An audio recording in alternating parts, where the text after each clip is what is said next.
Hello everyone, welcome back to Rob's Gaming Table. I'm Rob. I'm Mel. And we're here to play some more Elder Scrolls, episode 3 of our three episode campaign playthrough.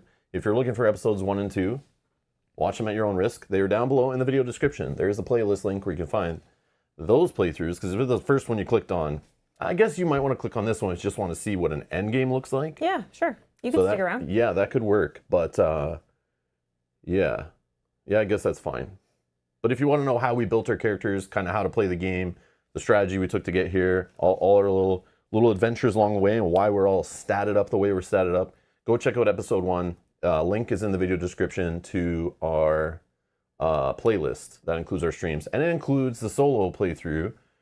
Thanks to all that voted who said they'd like to see another playthrough series. You won.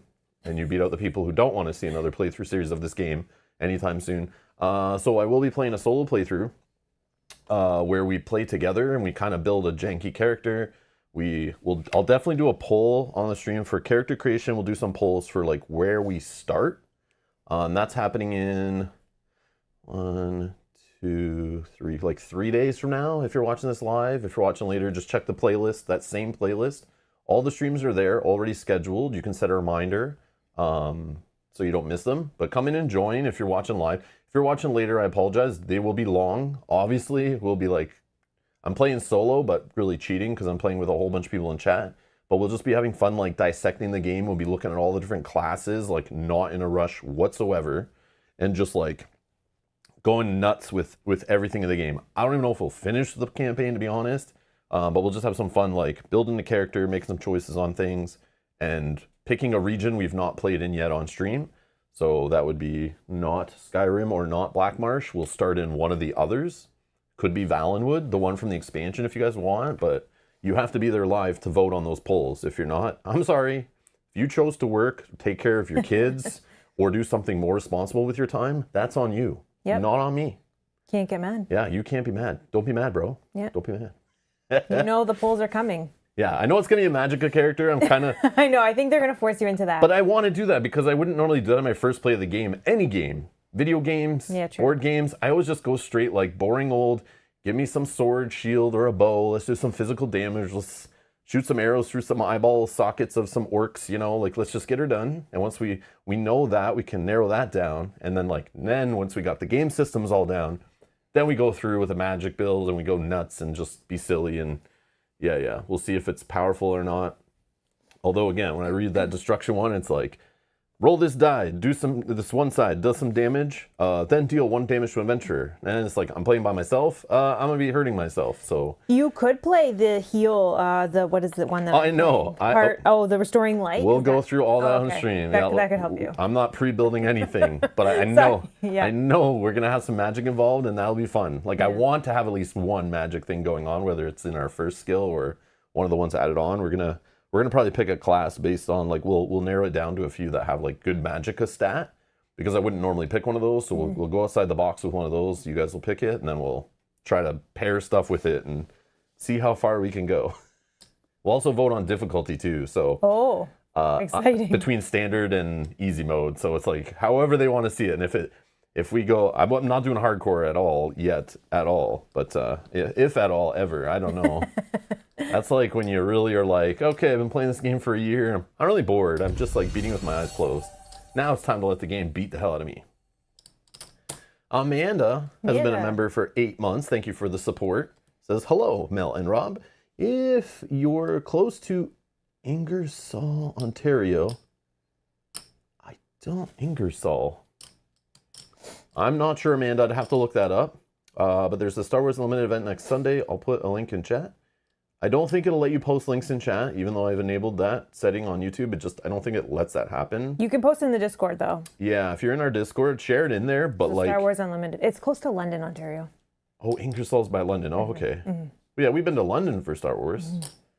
I just don't know all the names of the smaller, villages around. I'm just kidding. The tiny little villages around, where all the Ewoks live around London, the tiny little forest towns. Amanda, 8 months. Thank you so much. I mean, thank you, Amanda. You just posted. Okay, awesome. Is it a store showdown? Or is it one of those, it's not one of those galactic, or what the hell are they calling those now? Planetary qualifiers? It's not one of those, right? I'll be honest, my Star Wars Limited since Gen Con, I've gone to one draft and one weekly event, another week, and then I put the brakes on for like literally Elder Scrolls. Like, We were just talking about this. yeah, it's weird. I haven't been to like a Star Wars event in like a couple weeks because I even told like some of the players I was playing with, I'm like, guys, like I have brought games back from Gen Con. I need to focus on those for now. And like, I even had a chance to sign up to some planetary qualifiers. And again, when I started Star Wars, I said, don't get too competitive in it. So I like purposely didn't buy a ticket for, there was 2 that I could have went to. And I was like, one of them still has spots left when I looked. And I was like, don't do it, Rob. Because once I sign up for something that's super competitive, it's like, that's all I can think about. And I get so serious with it. So instead I took that serious brain power and I focused it on different games I've been playing lately, like board games, preparing for streaming. And learning games and stuff, so yeah. It's kind of been refreshing a little bit. No, it's been stressful and annoying. I miss the like playing for fun, like Star Wars Limited playing for fun. But if I start doing it competitive, then it's the fun level drops, and then it becomes more serious. Yeah. Then it's more work, right? Because then you're like researching in the evenings. But I'm only joking. Some of the board games I'm playing for stream, they're fun still. I'm just joking about that. But it is nice every now and then to just go play a tabletop game with no worry of creating content for it. And I get to do that sometimes with like the family games and the kids games we play and stuff with our niece and family members and things. But we have a day like that coming up. Yes, we do. And I will try not to bring any games that are needed for stream. We'll just play stuff that I'll never stream. So I don't have to stress or care. Yeah. Kenji, Derek, thank you so much. Thank you for being a member for 23 months. No message, just dropping the 23 months on the table. Thank you so much. Oh, it says, hey, everyone. Hey. Thank you. Sometimes there's other message. Yeah, sometimes they pop up on but no. After. He's typing right now. We'll wait. We'll wait for your snarky comment. No, I'm just joking. Thank you for the rule book, by the way. Thank you for the rule book, which we will be possibly using today if we need it. It is a store showdown. Okay. Yeah, I had a store showdown here locally, but I didn't know about it till last minute, and then I didn't go. And there's others coming, but I don't know if the first one I'll even go to is until maybe October, based on like my schedule right now. So we'll see. But I've definitely not given up on the game, but I definitely have backed off on it. I need like a little break, but I am pumped for set 3 for sure. And I just don't know about competitively for set 2 if I care. And I do want to go to that Worlds thing next summer. Oh yeah. Even if I just go there to like for coverage and like film and meet people, fans of the channel and stuff, like yeah, like more for fun, not for like serious. Yeah, I miss going to FFG like Worlds events and stuff. In good old the Twin Cities back in the day. Yeah, it's been since before COVID. I've been out there, but I used to go like almost every year. Go to good old the Canadian state of the U.S., aka Minnesota. And I've never been, so I want to go one time with you. Yeah, I need to take Mel sometime, yeah. I normally just go with other players or by myself. But yeah. Heather does say, I've been wondering if you get to play games you have played and enjoyed in the past for fun. You're supposed to have fun with these games? What? So I think Yes. Heather, you're asking like we play games on stream and then do we like take them off stream and play them for fun just because? I do have, you guys see me when I have fun on stream with a game. You also see me when I'm like, all right, I scheduled this playthrough and I maybe not really into it today and I've played too much of it or don't want to play it or something about it's bugging me, of course. But yeah, we play games for fun off stream for sure, absolutely. And we play games in preparation as well for streams. Like we'll play games just to get ready for a stream. Yeah. Which I think is still fun.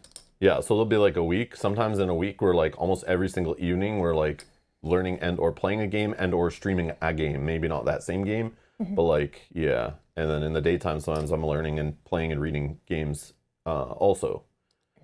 Which we'll talk more about that at the end of the stream. We'll save all this discussion, I think, for the end where we talk about our thoughts on this game, our journey through it, and what's to come. And yeah, let's play the game.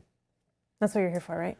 Okay, so Derek says, no message, just happy to be part of the fam for over 3 years in total. Wow, time flies, eh? Jeez Louise. Like I see some of these people that have been members for like 23 months in the case of Kenji. I know supporting on Patreon as well. And then like Janet, who's like at like 40 something months, and yeah, Time really Crazy. flies. I wish they had this when we first started the channel. Could you I wish they imagine? had this kind of stuff when we first started the channel because it'd be so cool to see like some of the people have been around for like Ever. Kate. Kate's been around like since Game of Thrones, the card game days. Yeah. That's like, Like 12 or something years, right? and there are some people that every now and then stop in that I remember from those days that I'll see when we used to play like random Zombicide stream here or Dark Souls stream there, you know, like that came in just for the board game stuff. But there are some people from the LCG stuff that will pop in every now and then. Some old patrons from when we played the Game of Thrones. Like one that popped in, maybe it's probably been a year now, but I remember when Trey popped in and was like, whoa, blast from the past. Every now and then I see names in there that are like people I hung out with like during tournaments at like wherever. Yeah. Whichever city, whichever convention. Like, yeah, it's good to see some of those names again. But yeah. Oh, Seamish does say we really want to know what you do when you're not streaming. Well, I'll just set up some cameras around the house and we'll run an additional live stream 24/7. 24 hours just in our home. Yeah. Oh my God. I don't think you guys want that. That'll suck to have to wear pants all the time. I'll definitely have to change some things. Jeez. No more fun. my No God. pants, Rob. Walking But around is the there house. sound on that video too, or is it just like No. like a It just has to be like creepy, like like you a know, live stream where you guys see us Yeah. moving around, you have no idea? like security cam type footage Yeah. where you're just like spying on us and like, you know, we have to have like Is it like Big Brother style too, where they yeah. have the multi cameras? You can switch Yeah, between yeah, cameras. yeah. Like, oh, they're in the living Definitely. room now. Oh, they're in the kitchen. nothing creepy about this at all. Rob's Dining Table, the hot reality show on YouTube. Oh my God. What's so sad, or not sad, scary's the word, is that some of you guys would watch that. Scary is what I mean. Like, you guys would be watching us. I'd have to have no chat on it either, else I'd be curious to like Yeah, you'd be always always be watching. looking, like checking my phone, like because when they you're saying? streaming paint streams before, I'd always be like, what are they doing now? Let me check. And like even if I'm trying to stay away, like I'd have to like peek every now and then, like, oh, I see Dan Roberts in there. What's this jerk face up to? No, they're nice to me in there, so it's okay. I know. Right. Well, they're not nice to me in there, and I'm not even there, and they're like, yeah, they're ripping on me. I see it. Yeah, ring cameras hidden everywhere. That'd be funny. All right, let's get to it. Hello, everyone. Roll on in. Yes, hello. Is everyone Hopefully here? everyone's here by now. We've wasted enough time. We can get to it.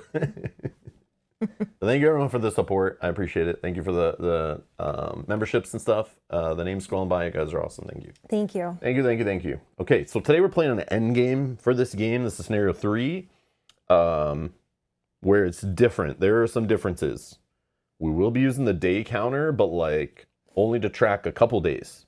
We do not care about our XP dial for tracking XP anymore, but any XP we get, it does come to us as individual mercs to add to our mat and spend as we see if we get any as rewards. But it no longer changes the enemy pool. The enemy pool is calculated with an end game number, just like we saw the very last scenario of session 1 and the last scenario of session 2. They had their own enemy pool XP number to go by, and you can peek at those well in advance.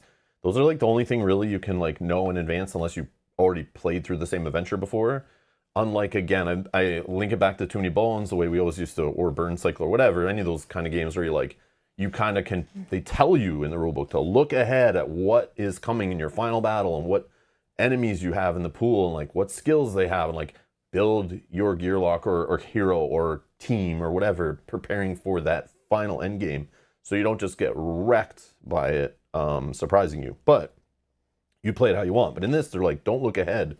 But there are some things where you should, with the XP, you should kind of know, you should be aiming to get around that XP number built into your skills because it's probably balanced mathematically for that purpose, assuming you're around that XP value.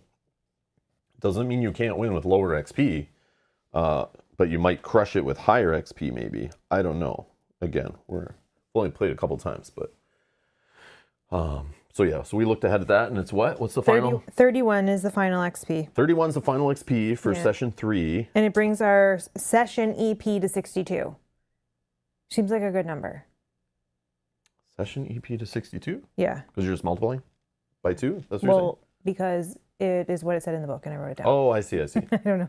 I see. I don't know. Yeah. But that is probably how. Yeah, we technically don't care about the XP number. We care about the EP number. Yeah. But if you want to work it back to know how much XP you should have been gaining along the way, that's how you do it. Okay, I zoomed in a little bit more, so I just changed like where my items are to see them on screen. We can't see your skill things, but who cares? I just zoomed in a little bit. I also pre-set up this like 10 minutes before we went live. I peeked ahead because I know from playing the one I played before, and I just double checked. I started reading through here and it says we need to set up a dungeon. And dungeons, like, we haven't shown those yet. They're like the third type of combat scenario. We've played Delve before. We've played many clashes. Like clashes, again, for those that have played Too Many Bones, I know not everyone has, but for those that, it's just helping with information to understand, wrap your head around things. The main battle mat that you play in Too Many Bones, like over and over and over, that's like your main thing, and every now and then they twist it up. Mm-hmm. The clash mats are like your main mat over and over and over again, kind of like have it nearby. Delves are more of like a special rare thing, depending on your quest, I think, and your party or guild that you're teaming up with. But the end game, they can have dungeons, which are pre-set up, more elaborate. They're kind of like delves, but they're already set. You're not going to expand the map, but they're big like a delve mat usually gets, is how I'd best describe it. So in the book, in Skyrim now, I know there's one. There was one in Black Marsh. I assume maybe all of the regions have a dungeon that may get used. And I don't know if it's always in the end game or not. I'm not sure. But here it is. And there'll be like a little map telling you how to set it up, tiles needed, and there are special rules for it. Okay, so I looked at these and I already help us get into it a little quicker. I grabbed the vampire already that it asked to grab on here, and then I didn't read the rest. I just saw the bolded 20 vampire. Okay, better get that out of the bag. But then also on here, in the first line, there is get out a level 20 Briarheart, which I got here. So already they're telling us to grab like high level enemies. Add it on to your EP, I think. Oh, super. But before deploying any other units, deploy a level 20 vampire to Hex A. Place stacks of player times HP, so 2 HP, on star hexes of the party's choice equal to players.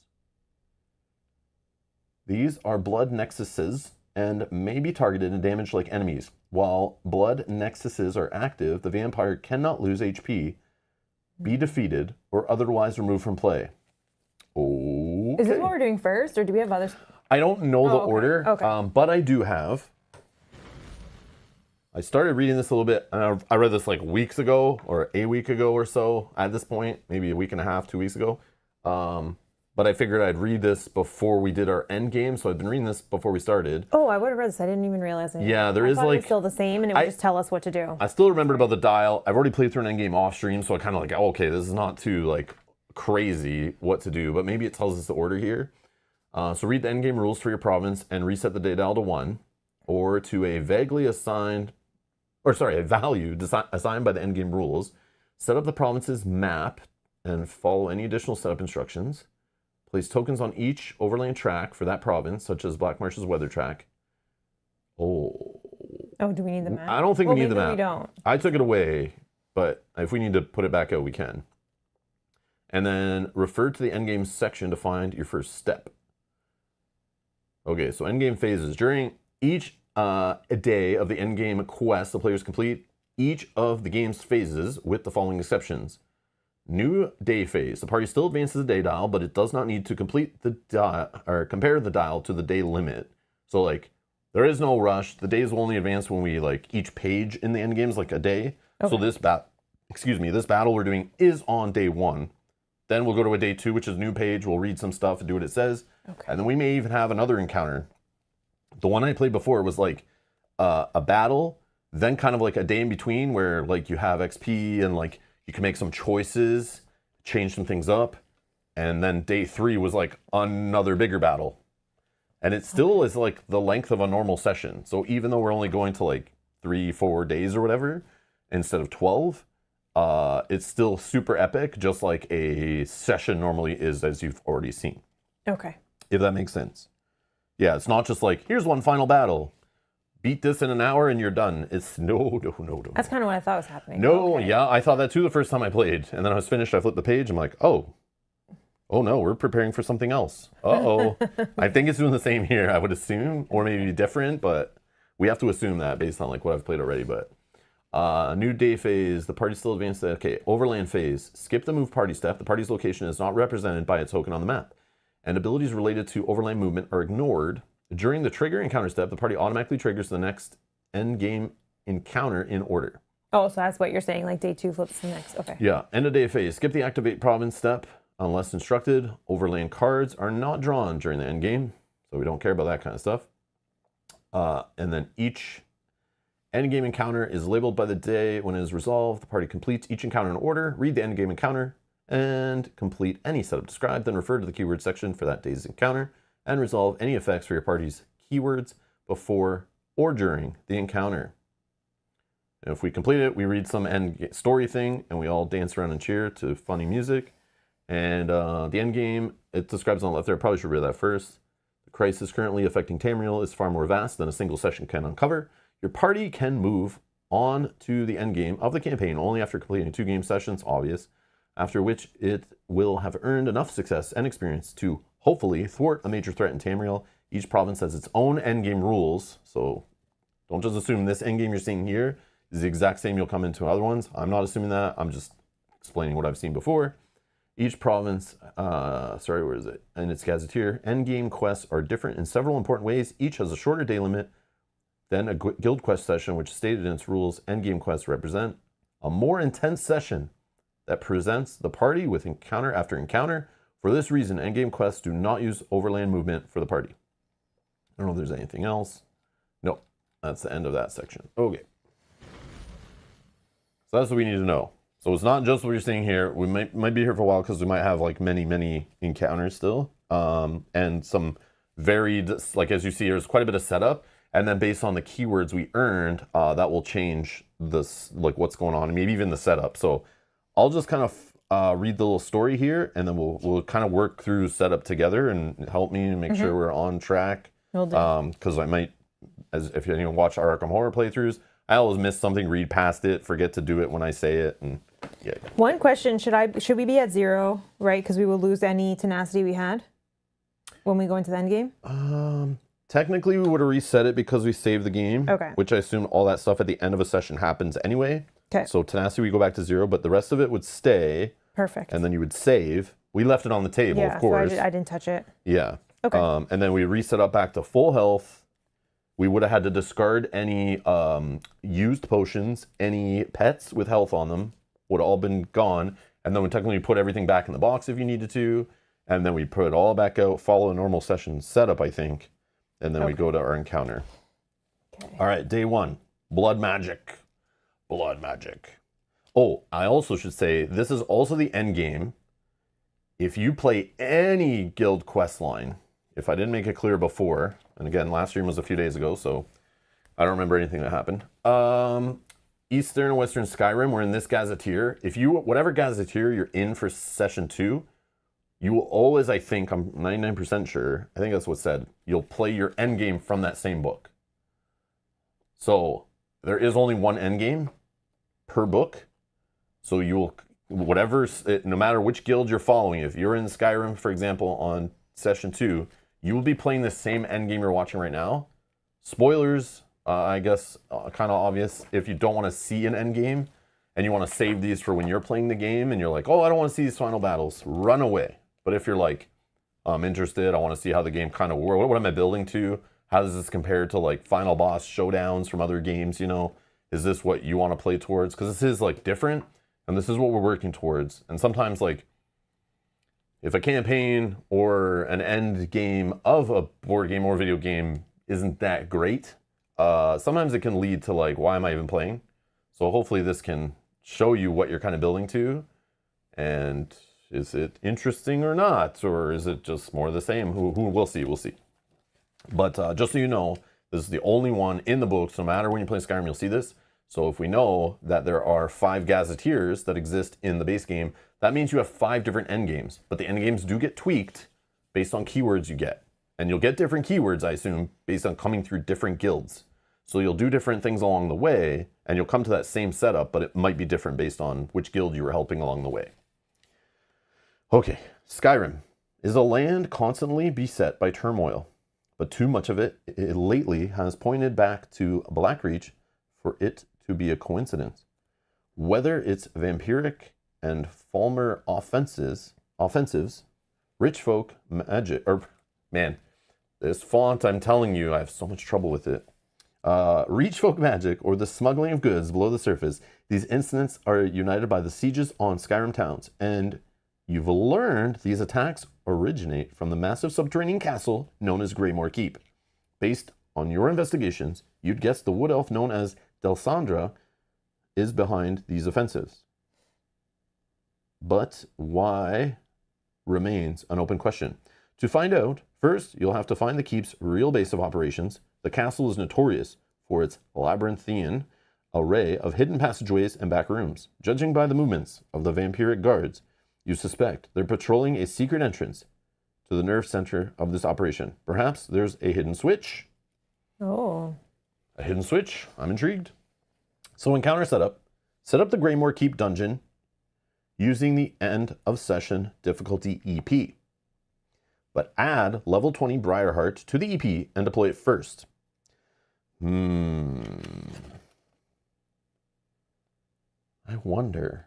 What? So it's weird, like, these rules say, before deploying any other units, deploy a level 20 Vampire to Hex A. I'm assuming we do this. I mean, that's the same, right? I'm assuming we do this every time we do this dungeon. I don't know if these rules are to be ignored because we have other rules, but it'll probably make... Oh, I see right here. Encounter rules. After level 20 vampire is defeated. Okay, so it's mentioning that vampire in here, so I'm assuming we must do that setup. Okay. Yeah, okay, that probably makes more sense. Okay, so first, deploy a level 20 vampire to Hex A. And Hex A is dead center of this tile right here. I've already put out the caches that are listed on here. I'm assuming I do that. Then it has a whole bunch of like numbers that will obviously for deploying monsters and enemies in order. And then it has like an A, B, and C here. And it tells us where the entrance tile is for us to start. So the rules will be referring to stars and letters and numbers. Okay, so place stacks of 2 HP on star hexes of the party's choice equal to players. So we have 4 stars to choose from. There's 2 of us, so we're gonna have 2 stacks of 2 HP, and we can put them on any of these stars. I have no idea which ones would be better or not. We have to kill them, I think, so, is what happens. Better, right? We don't want to have them like way in the back. If maybe. Yeah, we do have to kill them. Yeah, these are the blood nexuses, and maybe target and damages like enemies. While blood nexuses are active, the vampire cannot lose HP, be defeated, or otherwise be removed from play. So like closer's better, like this? Sure. Yeah, unless you want to have one that's like rangeable. Just okay, closer is better. Because we're starting here, I assume. Yeah. And if I can range attack them quicker, and then we're able to start damaging this thing. This siphons, which is interesting. Super. And Chillblain. Chillblain, I can never remember. It's such a weird word. After this unit is engaged by an adventurer who is not using a weapon, that adventurer gains life fatigue equal to player count. Fun. But we should be fine. As long as our weapons don't get destroyed, stolen, shattered, whatever. Hold on to your weapons tight. All right. Interesting. Okay.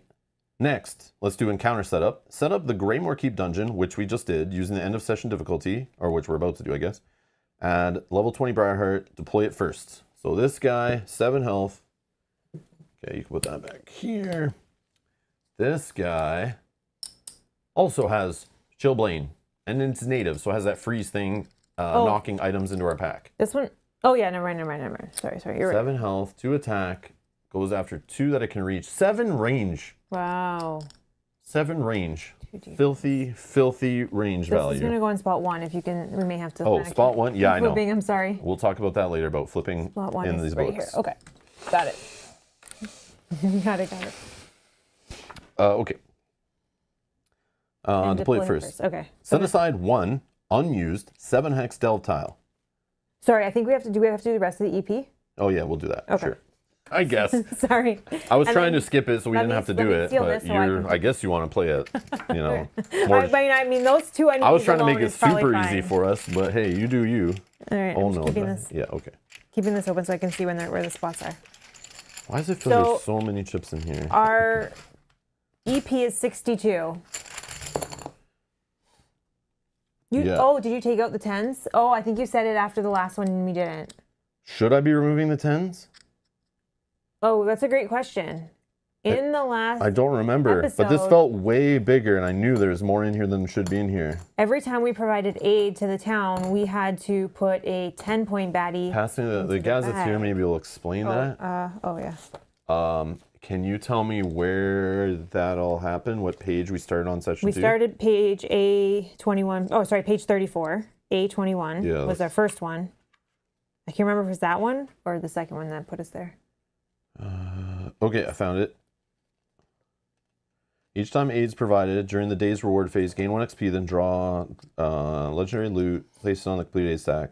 Then randomly draw a 10/20 enemy, place it in the 1/5 bag. Its enemy's draw is still treated as level 1/5 enemy. When depleting the EP, at the end of the battle in which it was deployed, it returns to the 10/20 bag. I feel like that's no, right? Nowhere it told us to remove those. Oh. Super. But maybe in the rules under like cleanup or something, it tells you to reset the bags. That's our only hope. Yeah, that's what exactly, Marav. I think it might be just an end of session cleanup. That's probably like tells you to reset the bags. Obviously, we didn't put it away, so like I didn't worry about any of that. But yeah, I'll find it in 2 seconds if we can.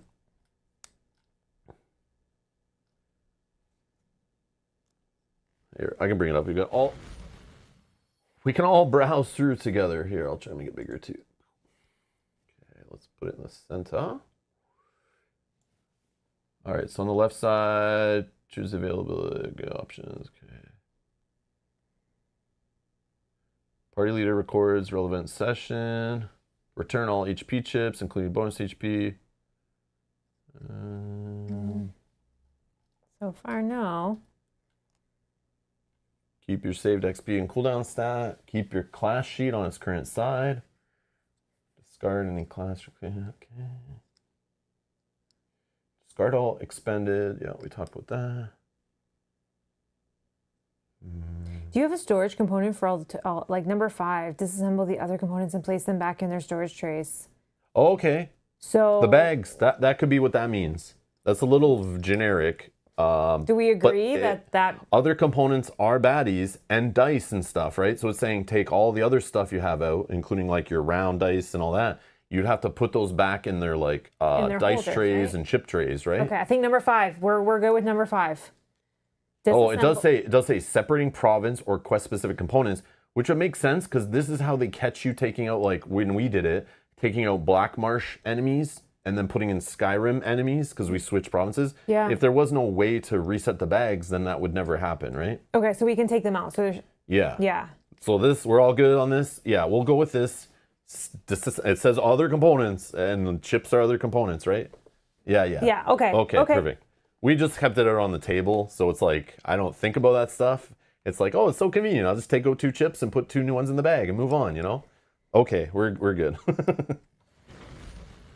I think you even said at the end of the last one, like, oh, I'll reset this later. I probably And thought then it was luckily like he put his hand in and realized it felt, you could But tell by 3 more chips. but wouldn't that be spicy though if that carried over? Like you made these choices. Yeah, exactly. That's what I was thinking might be a possibility. So you're yeah.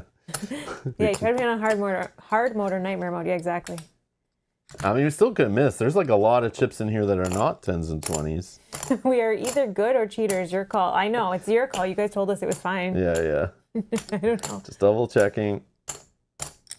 Yeah, okay. They're all 1s and 5s. Yeah, as soon as I picked up the bag, even though it's only 2 chips different, I was like, there's Oh something. yeah, because we did get one. I knew right away there's something wrong here. This chip bag is a little more full than usual. So we're gonna draw 62. So 3 20s. 62. I may actually need more health then if we're drawing 62. 3 20s. Yeah, you can just put all of this in. Leave one Where's stack. your tray? Right here. I got 2 trays. Yeah. Here, fill that tray up. We gotta reset the components, Mel. You gotta put them all back where they came from. I did. I grabbed them out of here, put them in my hand to get ready for. That's good. That's good. Okay. Thank you. Okay, then I can get these ready while you pull out the stacks. All right.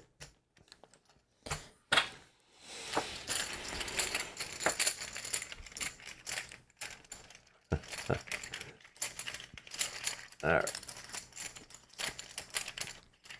First 20, well, sorry, the third 20-point enemy will be pulling from the bag is a Lamia. Oops, sorry. Going, yeah, you have the map, right? I have the map, yeah. So that's 20. That's 20. Here's 40. A Goblin Butcher. Disrupt, maim, and rot. Right here. So disrupt, knock a die out of your active slot. Maim, put a maim die on you that makes you not as good. And rot, if you kill this thing, whoever kills it will take a over fatigue, black, disgusting, horrible die to your cooldown track. That's annoying. Here you go. It's going right here. So this will be 60.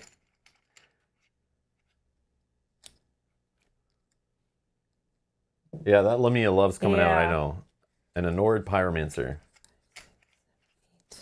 Yeah, there's a lot of options here. I just think I'm like pulling ones I've seen before, but it's like, did I see them before in this playthrough or like off-camera playthroughs? I don't know anymore, but it's a good variety. It's just like, I still think my large hands and this little tiny bag with these mountains of chips in them, it just doesn't work good for me trying to shuffle and randomize chips in here.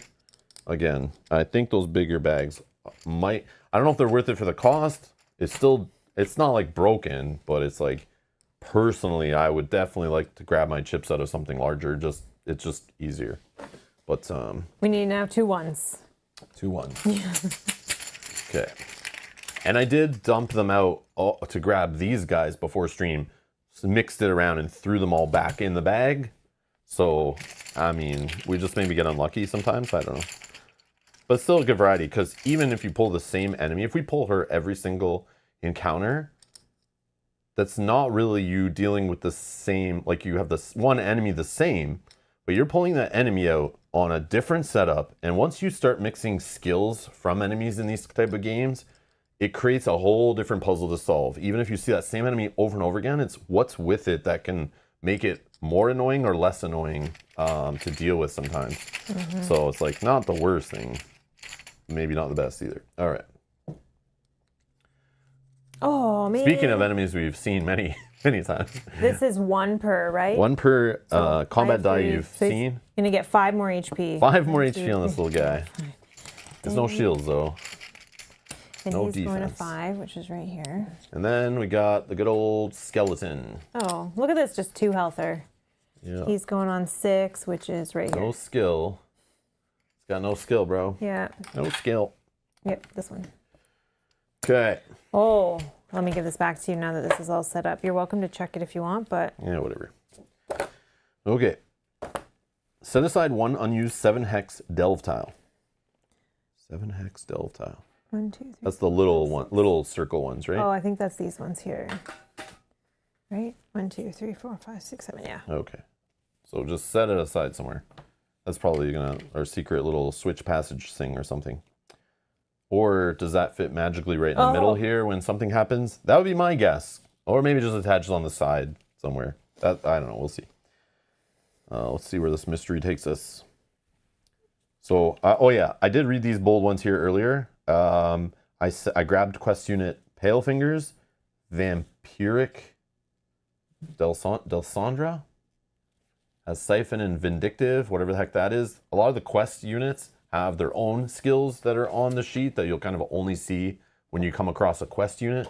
So we'll figure what that does later, but unless she comes on the board right now. And then we got this guy, Brag the Bloody, Divert, Dodge, and Recover. So we set those aside, it says. Maybe some of them are helping us. I'm hoping so. Oh, I missed one. Corrupted Creature. Corrupted Creature. I will find that chips. While you... It shouldn't be in the last 2 because those are like the summoning ones, but you gotta check both sides. Annoying. Okay. Then set the XP dial to the following number depending on your difficulty. This is used for quest tracking purposes.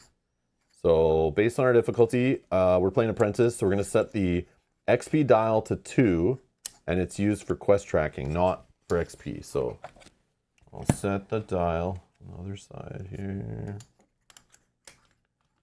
to 2. So our day counter's back to 1, and our XP dial's to 2 for quest tracking, and our round die is on 1. This is the last one I looked at. Corrupted creature. Cornered and native. Okay. Huh. I want him to be our help. He rolls 4 dice. Okay. Encounter rules. Initiate the Greymore Keep dungeon. Maybe that is when we add the vampire? Oh, maybe. Because that's on the other side. That was what it was called. Yeah. Initiate the Greymore Keep dungeon. After a level 20 vampire is defeated, place legendary caches in hex 7 and hex 8. For either of these hexes, if it already has a cache, place the new cache in the closest hex without a cache. Then you may choose to set the round counter to player count 2. At the end of a round, if the vampire is not in play, redeploy 2 bloody nexuses with 2 HP to star hexes. Here, let's read this all together. Yeah, do this like this. Okay, I get the level 20 thing. That's good. Yeah. With 2 HP on star hexes, if there are not enough unoccupied star hexes, defeat units of your choice on star hexes until there are, and add the defeated unit's HP to the blood nexus that is deployed to its respective hex, so they grow.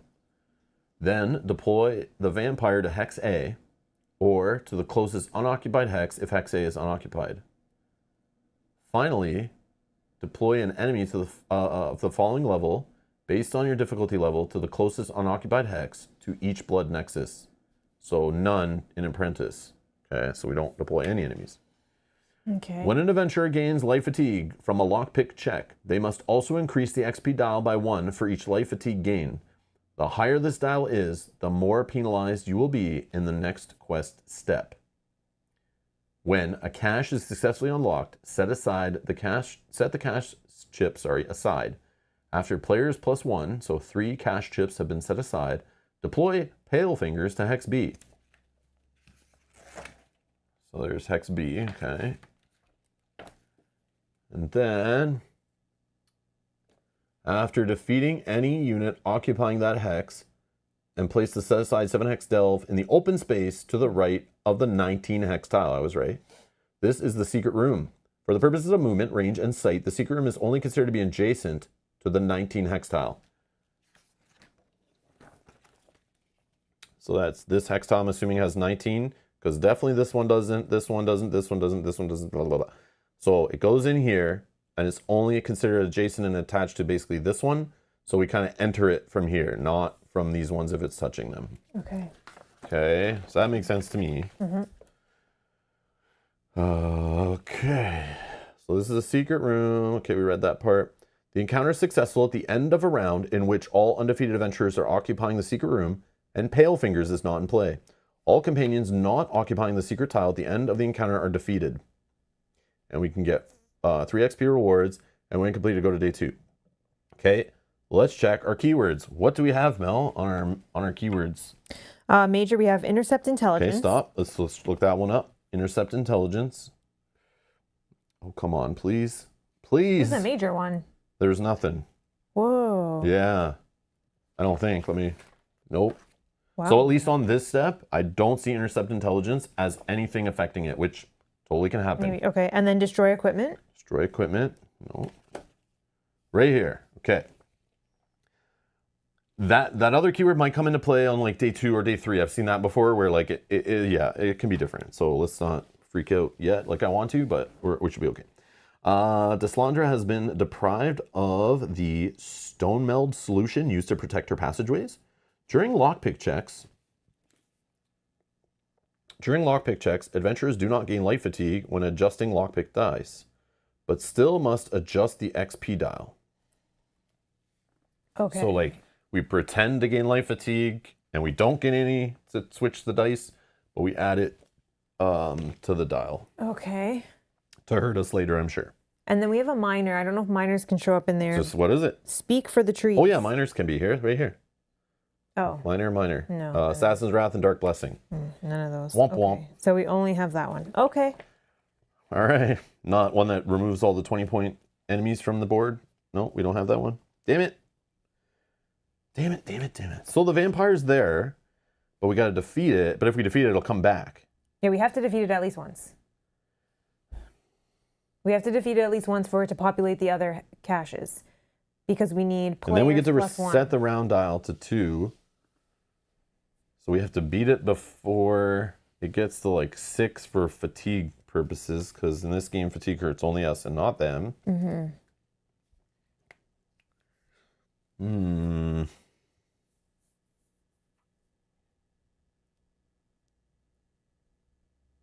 So with regular enemies on the Star Hex 2, when we bring back the vampire, we can defeat those enemies on those stars only if there's not enough unoccupied stars. Right. So somehow, like, There's 4 stars. we leave these alone, but then we would have to defeat these to defeat that, right? Yeah. Then we have to like line up the enemies on all of them. I guess we could take up the spaces on. I'm not going to worry about gaming it that hard, but No. that could be a strategy if you're playing like 4 players to like block a couple of them and get enemies like locked into the corner on the other ones, and then you get like a free defeat. But like, Well, I think also too, if we can just clear out some of the enemies that are on the board, no other enemies except for her come back to life. okay, So. there's some big enemies though. Yeah, no, I know. We need to focus. And again, like, here's my problem. It's like, I look at this setup, and I felt this when I was playing the game solo too. Was like, okay, cute, like enemy, whatever. There's and technically enemy, and it's like on my turn, yeah, I could take a bunch of fatigue, light fatigue, to do extra encounters so that I can hit things multiple times. But like in theory, then I would not have another turn after that because I would have so much of my cooldown. That am I being able to, even if I or you, we took out, maybe an enemy and a half each round, is that enough to get us all doing what we need to do in time?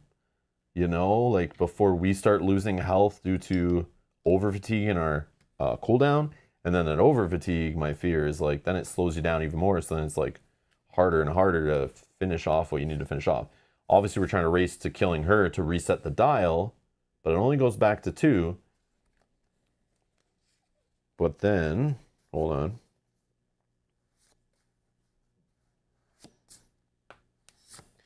Lockpick check.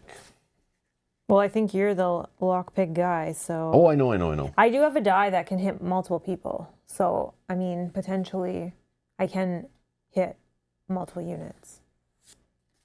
So we kill her, we place 2 caches. So we already have 1 and 2 No, it caches. has to be only these ones.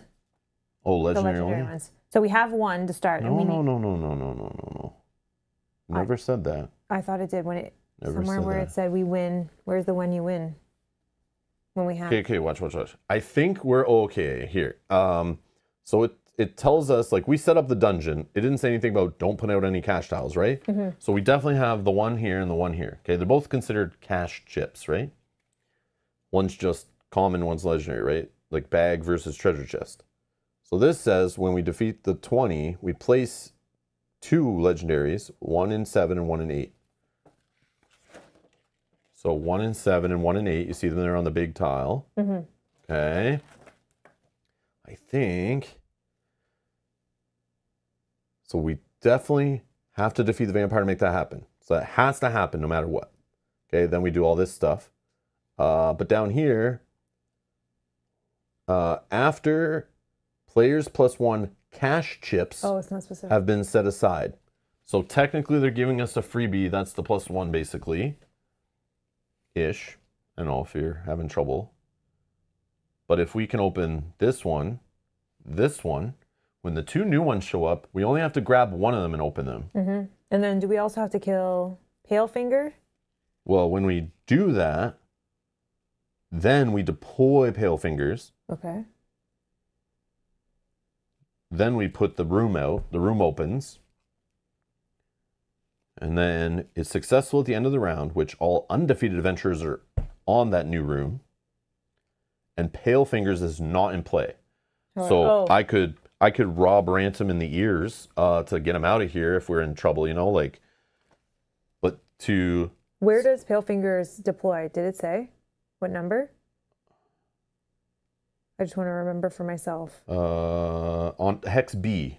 Oh, which was somewhere on the Hex B is the one right in front of the door. Okay, that makes sense. Basically, right, like we can, if these star hexes are open, we can also get into that room from here, right? Because it says it's adjacent to this whole tile. Yep. But it's just funny it puts him like right in front of it. But you can go around him, but you still need to get him out of play, which you could do from that tile, like if you want to do it that way. And then once he's dead, we win. Because we could use him as like, he's blocking too, and other enemies are coming in. We kind of like funnel them-ish, maybe could be a play. Yep. We'll see how it's looking if we make it that far, though. All companions not occupying the secret tile at the end of the encounter defeated. Okay. We don't have any companions, but I bet in here we would have had some if we would have had this, or if we brought some in from summoning or something. Okay. I think I understand the steps involved, but minimum. So we don't have to technically defeat anything on the board except the vampire. But to defeat the vampire, then we do have to defeat these nexuses.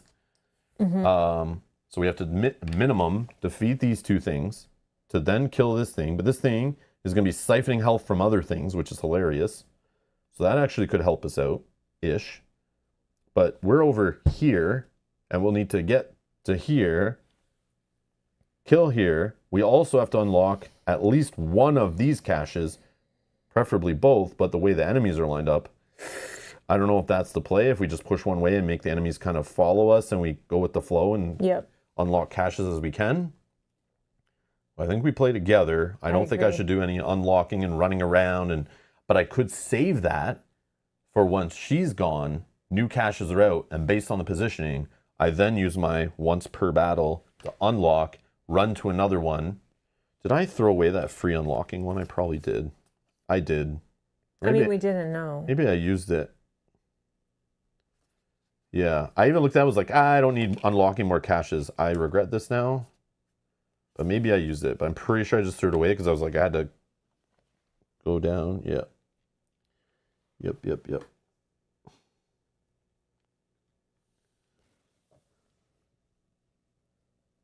Okay. I do have this too. We have a bunch of 20s. One of them has 3 health. A bunch of them have 2. So doing some targetable damage to based on their defense stat.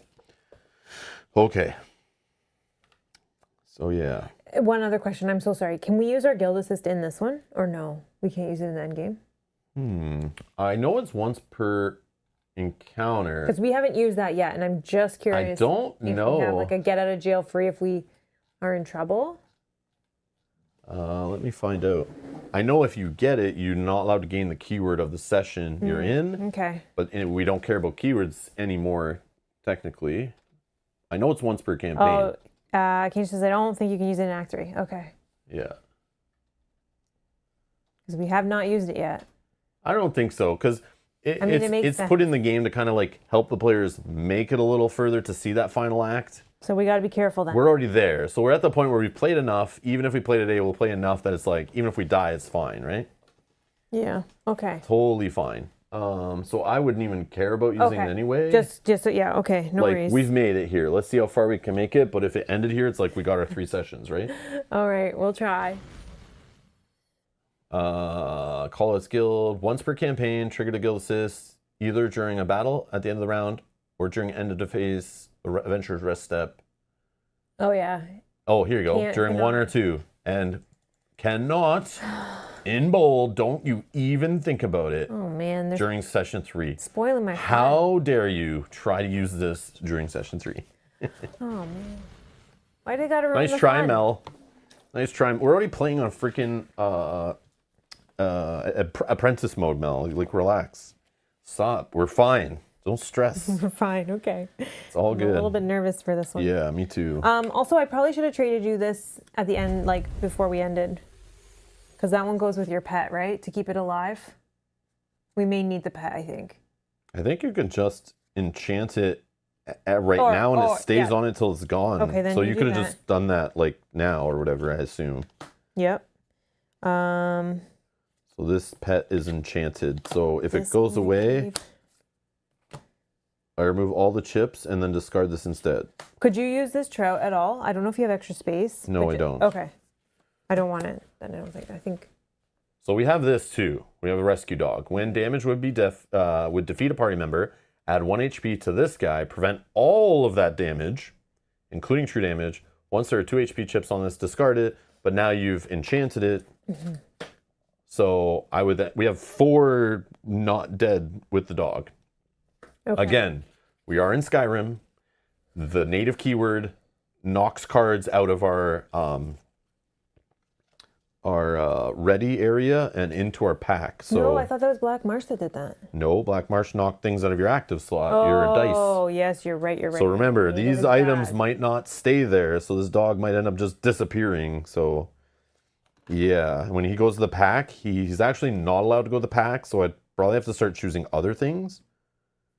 I think that's how that would probably work. But yeah. I also have this.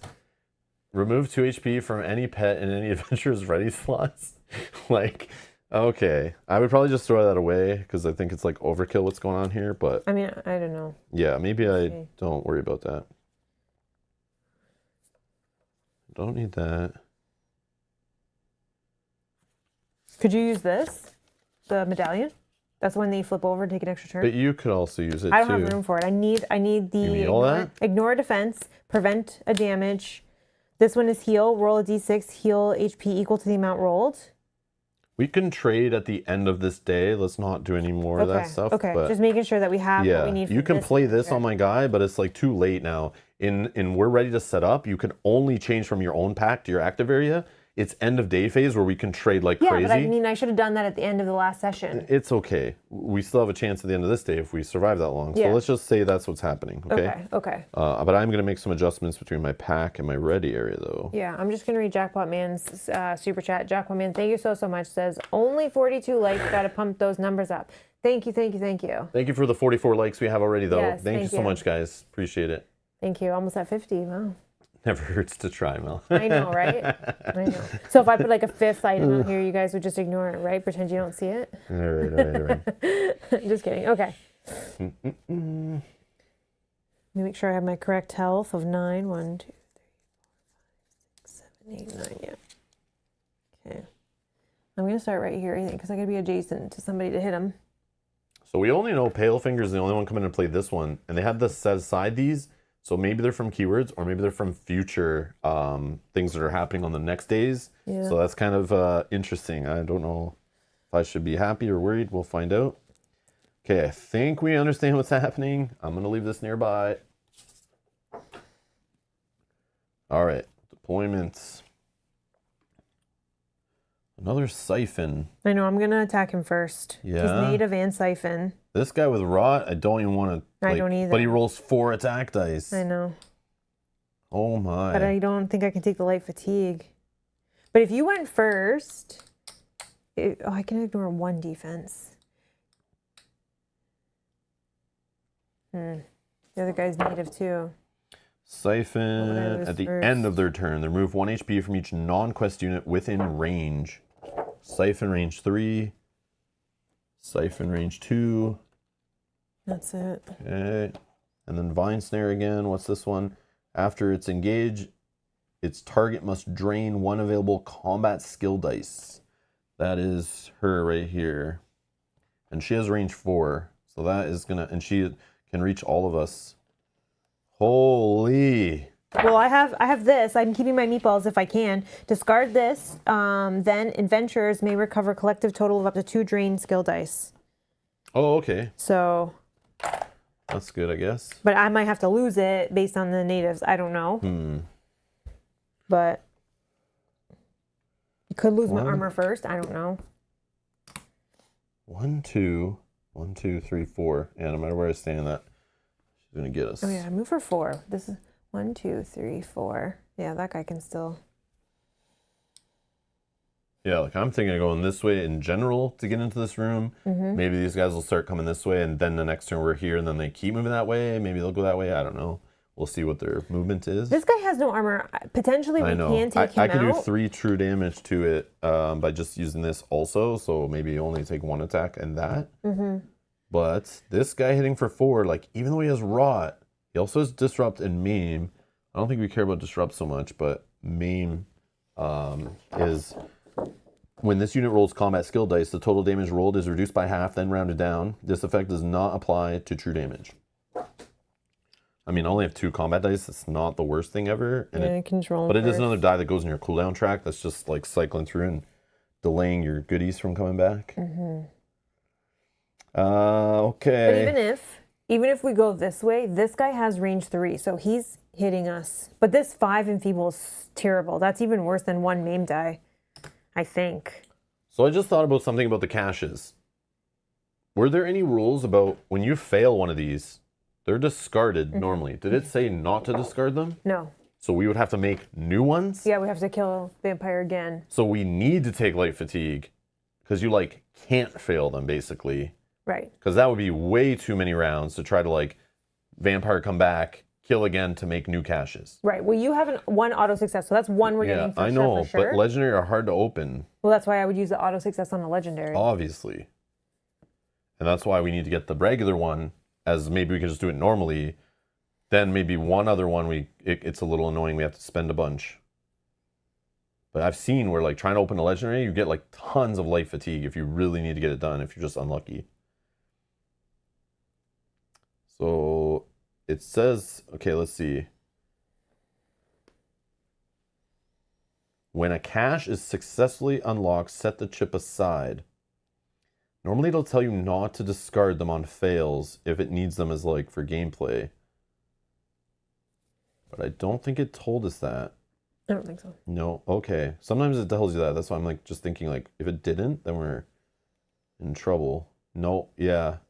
So what it's doing is that mechanic about taking light fatigue and raising the dial, that's like, we're not able to just like try to ignore that by like, oh, we couldn't get it open. Just throw it away. We'll get a new one deployed after killing the vampire again. Yeah, okay. And then based on that dial is going to affect the next. Yeah, which I have no idea how. So like, but I know I probably don't want it to go very high. Oh, man. Okay, this is really cool, actually. Nothing here is knocking dice out of my active slot, right? None of those. Yes, the disrupt guy. Oh, just the disrupt guy. Okay. Okay. But it's only one. Do I have any way to I'm pretty sure. I think I do. No. 1, 2, 3, 4, 5 range I have. You tell me which way do you think we go? Well, I think we're going to go this way because we have like a weenie here. She doesn't even roll dice against us. She just puts 5 light fatigue in our cooldown track, which is insane. That one easier. And this guy hits for 4. So like, but going through here, we have to get through a siphon and knocking items out. This guy who's knocking items out and the, which I can never remember what it does, Chilblain. Oh yeah, if you're not using a weapon, you'll gain light fatigue equal to player count. Okay. But we should always be using weapons because we have some. As long but again, as you're not. yes, but the native works against that, which native. That's it. That's it. Yeah. So that works against that by knocking items out of here, which could eventually prevent us from not having a weapon. So it's like cute how they put that on the same enemy. Yeah, I see you, designers. I see what you did there. So yes, so Dominic's saying like going this way, it's an easier cache, but it's obviously protected by harder enemies. Yeah. But again, I could do that whole like auto unlock, move for 5 at some point to try to get that one up there. Yeah. Like let's say this one appears here after we kill her. I can do the free unlock, run over to here and try to like unlock that one. And that like opens the room hopefully. So like, and then we have the other one of these 2 down here have to be done. This decision on which way we go is going to be huge. Yeah. Because we could slowly work our way just trying to kill enemies. But like, I just see the round dial going up. And like, we still haven't even gone back to the vampire yet if we're just working on all these guys. These guys, most of them are a distraction. Obviously, these 2 are like weenies, so they're not like to worry about. But still, this guy still rolls 2 attack dice. And like the effects, the skills on these guys, like the 20s, like can't be ignored. Like No, I they'll agree. wreck us, I right? agree. Yeah, five fatigue die. You can't do anything on your turn, like Okay. when you get there. So let's just try to blow some enemies up. Like, Mm-hmm. yeah. Then we'll see how we'll assess which way to go based on like whatever. You're trying to kill this guy. Well, I don't have to, but that's the closest I can start, I think. Yeah. That I can hit him Yeah. And then move. remember, you can do like multiple engages on your first turn. Also, just careful with your bar filling up because the rules for that, like, I think you could start gaining over fatigue. And this guy's going to throw 5 light fatigue in our bar. Like, unless somehow Well, if we are able to kill this guy, oh, but he wouldn't be able to get that far to move. But then this guy's coming in with 4 attack dice. I Yeah, I can't know. take that. Maybe we just actually worry about these two Yeah. to start, even though we're going to get the one over fatigue, whoever's the finishing blow. Maybe it's worth Yeah. not getting 4 attack dice every round. Okay. I don't know. We could probably outrun him later, but I mean, and then this guy putting the 5 light fatigue, that's terrible. That fills our queue up as well. That guy only rolls 2 dice. He siphons, so maybe we worry about him later. I don't know. Yeah, this is tough. Like, I don't know what to say. Like, who is the enemy to go after? That's the thing. Like, I want this guy because he rolls 4 attack dice. That's what my normal strategy is telling me to do. But then this guy comes right in after and throws 5 light fatigue in my bar. Which is so annoying. So I'm thinking this guy maybe first. I can take an attack. Oh, yeah, this guy will drain combat dice on you, which I know you have an item for that, but, like, if but I it don't keeps know happening. Yeah, I know. I don't know how long I'll be able to keep that item. Yeah. This guy I think is worse with the 5 because he makes it so we can't do things on our turn. So, are you able to prepare to get hit by. Well, I have my 4? one battle where I can prevent all damage. And then she also hits for 3 at dice. So, that's also a thing. Or I can just do a attack and then switch stances and put some defend defense in there. I also have this where I can reduce my tenacity by 1 to prevent 1 damage, but I need to get some tenacity. So Yeah. Okay. we'll see. Okay. And then I have to remember I have these magic and I can are just any work of on them- her. I can work on her, but then taking 4 attack dice, I No. can't. So oh, just this guy. Oh, this guy. So I have with for magic, roll 4 enemy combat dice and deal the damage to all targetable enemies. Deal an additional 2 damage to all the what are these ones called? Something. they're called. I don't remember. forget too. It is this one. Basically like vampire kind of. Yeah, so just these two. Undead. They're kind of like undead in this Can game. deal additional damage to those 2 enemies. So that's not bad when I have to try to kill them. Okay, what's the next thing? I was just thinking of something else. These nexuses, do they get siphoned? That is the question. At the end of this unit's turn, remove 1 HP from each non-quest unit. Are they considered units, enemy units, anything related to that? Let's see. Daedra? Is that what those are called? Yeah, Thank you. Daedra. Yeah. That's right, Ra. Yeah, that's right. I couldn't remember. I knew it was a D word, but I couldn't remember the word. Oh, they may be targeted and damaged like enemies. No, they're not enemies. They're not units. They don't get siphoned. Okay. We have to deal with them ourselves. Makes I just sense. thought maybe she would siphon these and then becomes like, huge and then targetable or like damageable or whatever. Okay. Range. Okay. So sorry, is this you're gonna be the target of this thing? Yep. Is that gonna happen? Okay. Yep. I am 1, 2, 3, 4, 5 away from this, so I don't know who's going first, but I can work on this enemy. Yeah, I think you go first.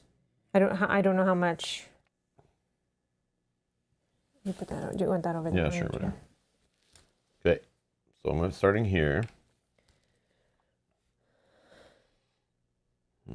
Oh, Dominic also has a great point. It says weak the rot die, so you can use your speech die for him. Then you won't get the over fatigue from defeating him. Oh, removing from the map. Dominic, yes. That's next level. That is next level. Okay, I can work on that guy then. So let's do that. Yeah. Yep. But then I need to go first then, because I need to weaken him. So then you can come in and Yeah, I could. Yeah. Yeah, so that we need to could switch. do Okay, that. let's do that. Yeah, we could do that. And then we'll have to worry about the over fatigue, but that's fine. You have I ways guess. of this 2 defense to I deal can with? block, remove one. Okay. Or ignore one. Okay, so then I'm going to go. This guy's a range of 4, so it doesn't matter where I go. I know he's going to get both of us, but go we'll see. I'll still try to attack 1, him. 2, 3. Can move 4, but we want to be adjacent to this guy. Yeah, at least he doesn't roll dice on you, though. Yeah, true. Okay. We will attack here with, what are we attacking with? Well, let's see. I want to use my correct. I don't need to use the cleave die because I don't have additional targets, so I don't need number 4. Gain 2 light fatigue, 1 over fatigue. No, I don't have that one. No, we're going to use die 2.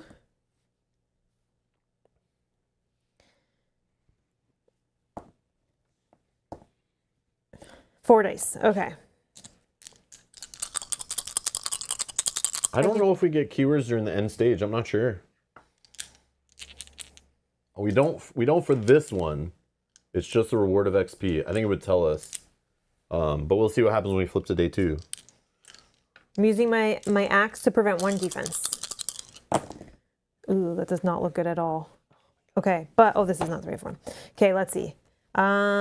This can do 2 damage. This can deal 3 damage. This can deal 1 damage. So that's 6. 6 damage. 1 gets Preventing 1 blocked. shield. So 5 get through. So it's down to 4 HP. Okay. So after this die, gain 2 light fatigue or 1 over fatigue. I have to take 2 light fatigue. So I'm just doing this so then I'll put them in a second. And then 1 tenacity, which at any time place an available combat skill die in an active slot set to a side of your choice. So I could just set this up for 2 defense. Mm-hmm.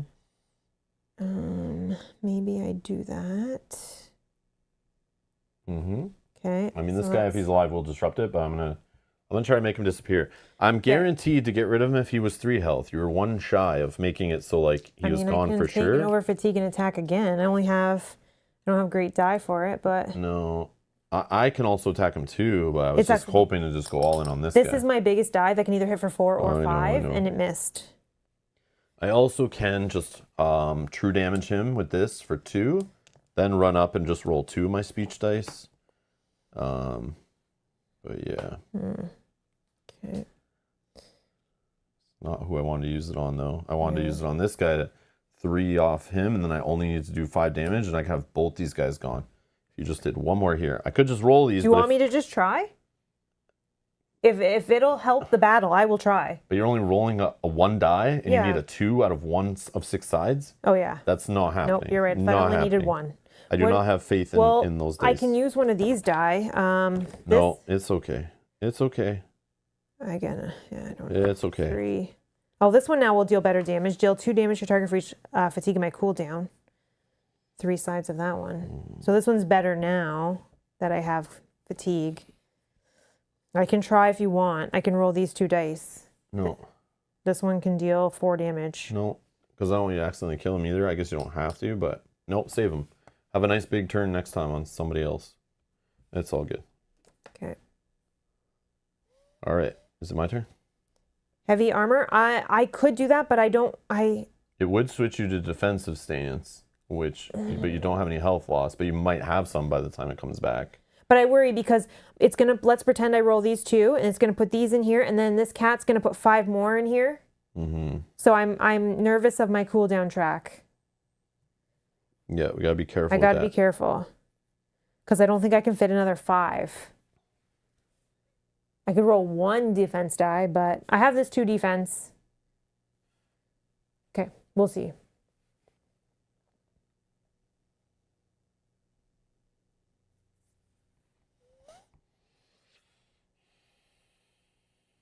Later, definitely. I also have these magic that can heal. These dice can heal if I go into magic stance. I'm just sad that 1 die whiffed. Yes, Yogi, yes. Do it after the cat so they can last longer. Yeah, next round. And then that makes this die better because this die can deal 2 damage for each fatigue in my cooldown. And I'll have like 7. All right. I'm going to expend this potion, deal 1 targetable enemy true damage equal to its defense stat. I'll deal this guy 2 based on his 2 defense. Then, oh, I see what I could have done. No, maybe I save. I could just do a little attack. Yeah, I'm going to engage this guy actually using my bow. He's 1, 2, 3 or more hexes away. Do you want that? Yeah. I'm going to roll these 2 dice. And I'm going to use the set this to 2. Which I don't think I need it anymore, but I'm still going to use it. I just need to pierce armor, do enough damage. So I hit him for, I ignore 1 armor. So 1, 2 damage. That's a better way to do it, I think. That'll go in there. Then I'll move.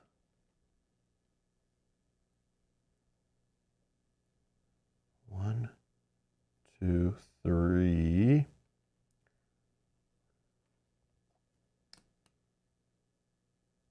guy's gonna hit both no matter what. This guy can move back here.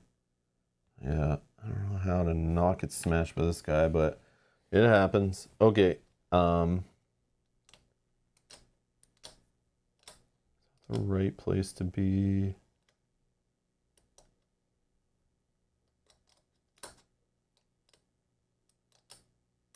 Sure. Then I'm going to take a light fatigue. I'm going to roll just 2 of the speech dice against this guy. Oh, of course I rolled 4. Oh no, of course. I rolled freaking 4. And I only need 2. And if I just didn't, oh my God. It's okay. It's okay. 1 enemy off the board. I hate dice games. Rot not in effect. Yeah, so he's removed. Back to the bag, I believe, is where they go. Serenity now. So these are drained. Okay. All right. Now I will. I'll save that still. I'm going to do. Oh, I know what I need to do. I did need to be back here. 1, 2, 3. Oh, so you can set the die. Yeah, I'm going to get hit by this guy anyway. There's no space I could have been in. I can try to heal you if I can get tenacity going. Okay. Yeah, I'll just stay here. I'm going to get hit by him anyway. Nothing I can do. And siphoned, which is annoying. Okay. So now I'm going to take a light fatigue. And we're going to engage this guy here. How do I want to do this? This I don't think I want to use right now because I don't have all my dice in there. Prior to this engage, yeah, that's not happening. Oh, that's true. Vlad says, are you forced to resolve both dice? You can resolve the drain on a single die because you only used 1. Oh, so thank then you. 1 is not dead. Yes, it's gone. Duh. Yeah, yes. Thank you. Yes. Not that bright. Yeah, I know that. I know this. No, it's yeah, all yeah. good. Well, I don't know what I was thinking. Yeah, of course. Yeah, of course. Yeah, put in the cooldown track. Yeah, we'll get that back. We'll use it again. Don't worry. Yeah. I was already thinking like how I want to use this on someone at some point when they're low enough. Perfect. Okay. So that actually was good rolling too. Okay, that's good.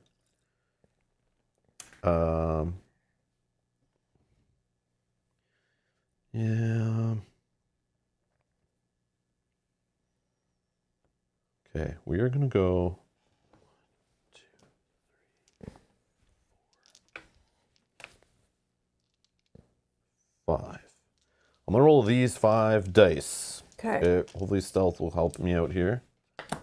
And my target is here, which is 3 or more away. I'm gonna use my weapon. Let's see what, oh, beautiful. Okay. I'm gonna resolve, no, let's wait. So this is gonna go active slot. It will also give me a stealth status die, but I think I can wait on that. Yeah, I think you put in last. Yeah, I can probably put that in last, right? That's probably smart, right? Okay. Oh, I got a 2 and a 2 on these arrows. That's great. And a 1 here that I can set to a 2. Oh, it's just 6? 6 right there. And this is... He'll be 2 away.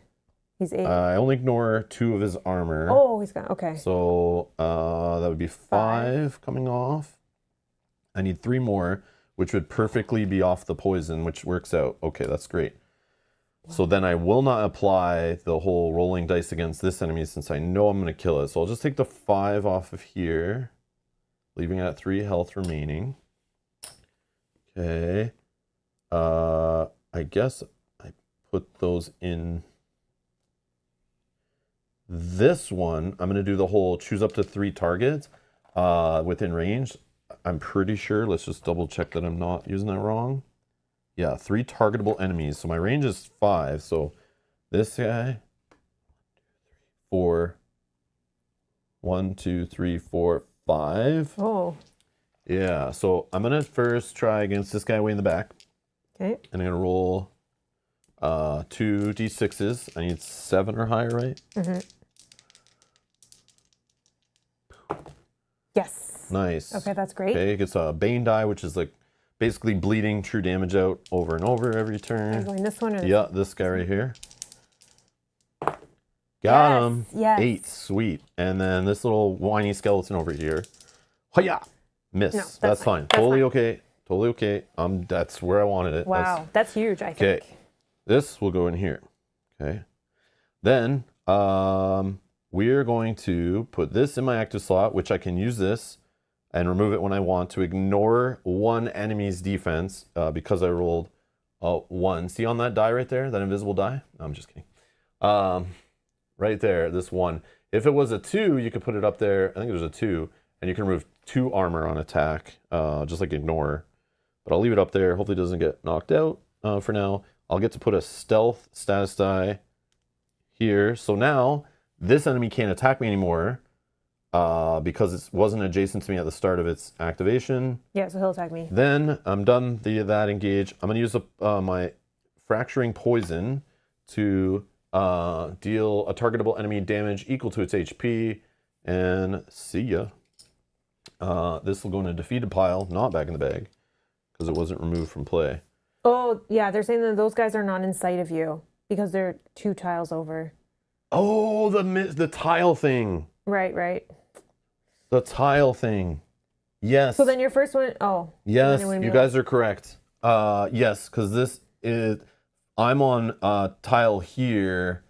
I could only, yeah, because it was targetable enemies, right? Yeah. Yeah, and they're in range, but not in sight. And sight is only on your tile or adjacent. Yeah, this whole like little tiles all together, it messed me up. Depends on how it's worded, so I guess double check. I think you guys are right. Because it just refers to targetable. And I'm pretty sure targetable is like in range and sight. I'm pretty sure. Yeah, we can check. But yeah, I think you guys are right. Yeah, I totally forgot about that, the sight stuff. Targetable units is on page 89.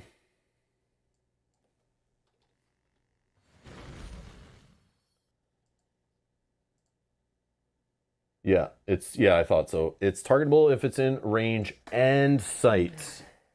Yeah, sometimes abilities will tell you like you can target something in sight or place this effect on so many units within range or within sight. Like it'll usually tell you if it's not including one or the other.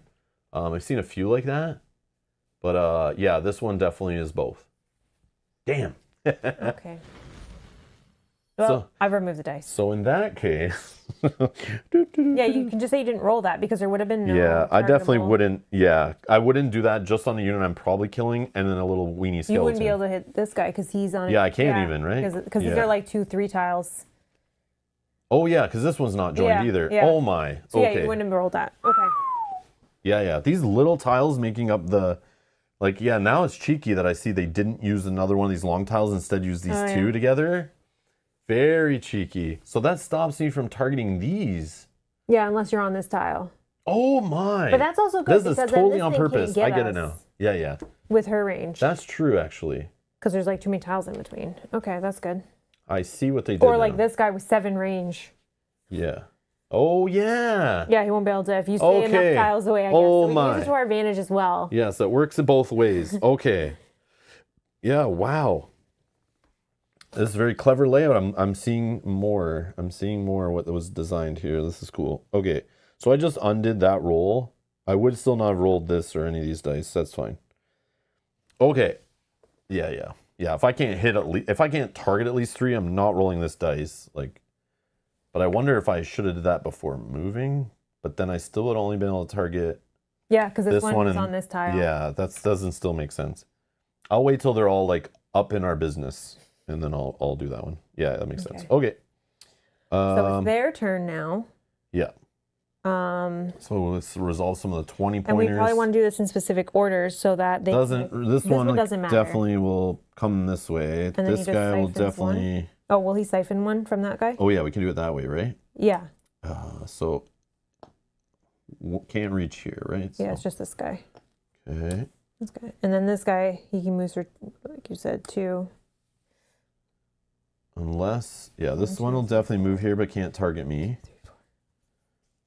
This one, I'm assuming still, yeah, it still goes this way. Oh, that guy has range, and he can target. This guy can target me. This, oh yeah, this one does. Yeah, yeah. But that's fine. 1, 2, 3. Yeah, because you're on an adjacent so he's gonna tile. take one of my items and put it in my pack, right? Yep. Which we're gonna use this one. Do I have one? Yep, that's good. I only have 3. And then he's gonna roll only 2 dice. And then it will siphon too. Does he siphon at range? I guess. He's only gonna do 2 damage, which is the 2 that I have here. Okay, so I don't take any damage. That's fine if he siphons 1.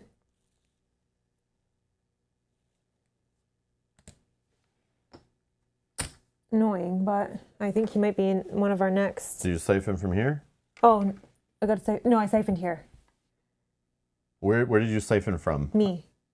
And me. But you're not targetable. Yeah, but it's still it's just still, I'm within okay. range on the ability. Did you siphon from here? That guy's not siphon.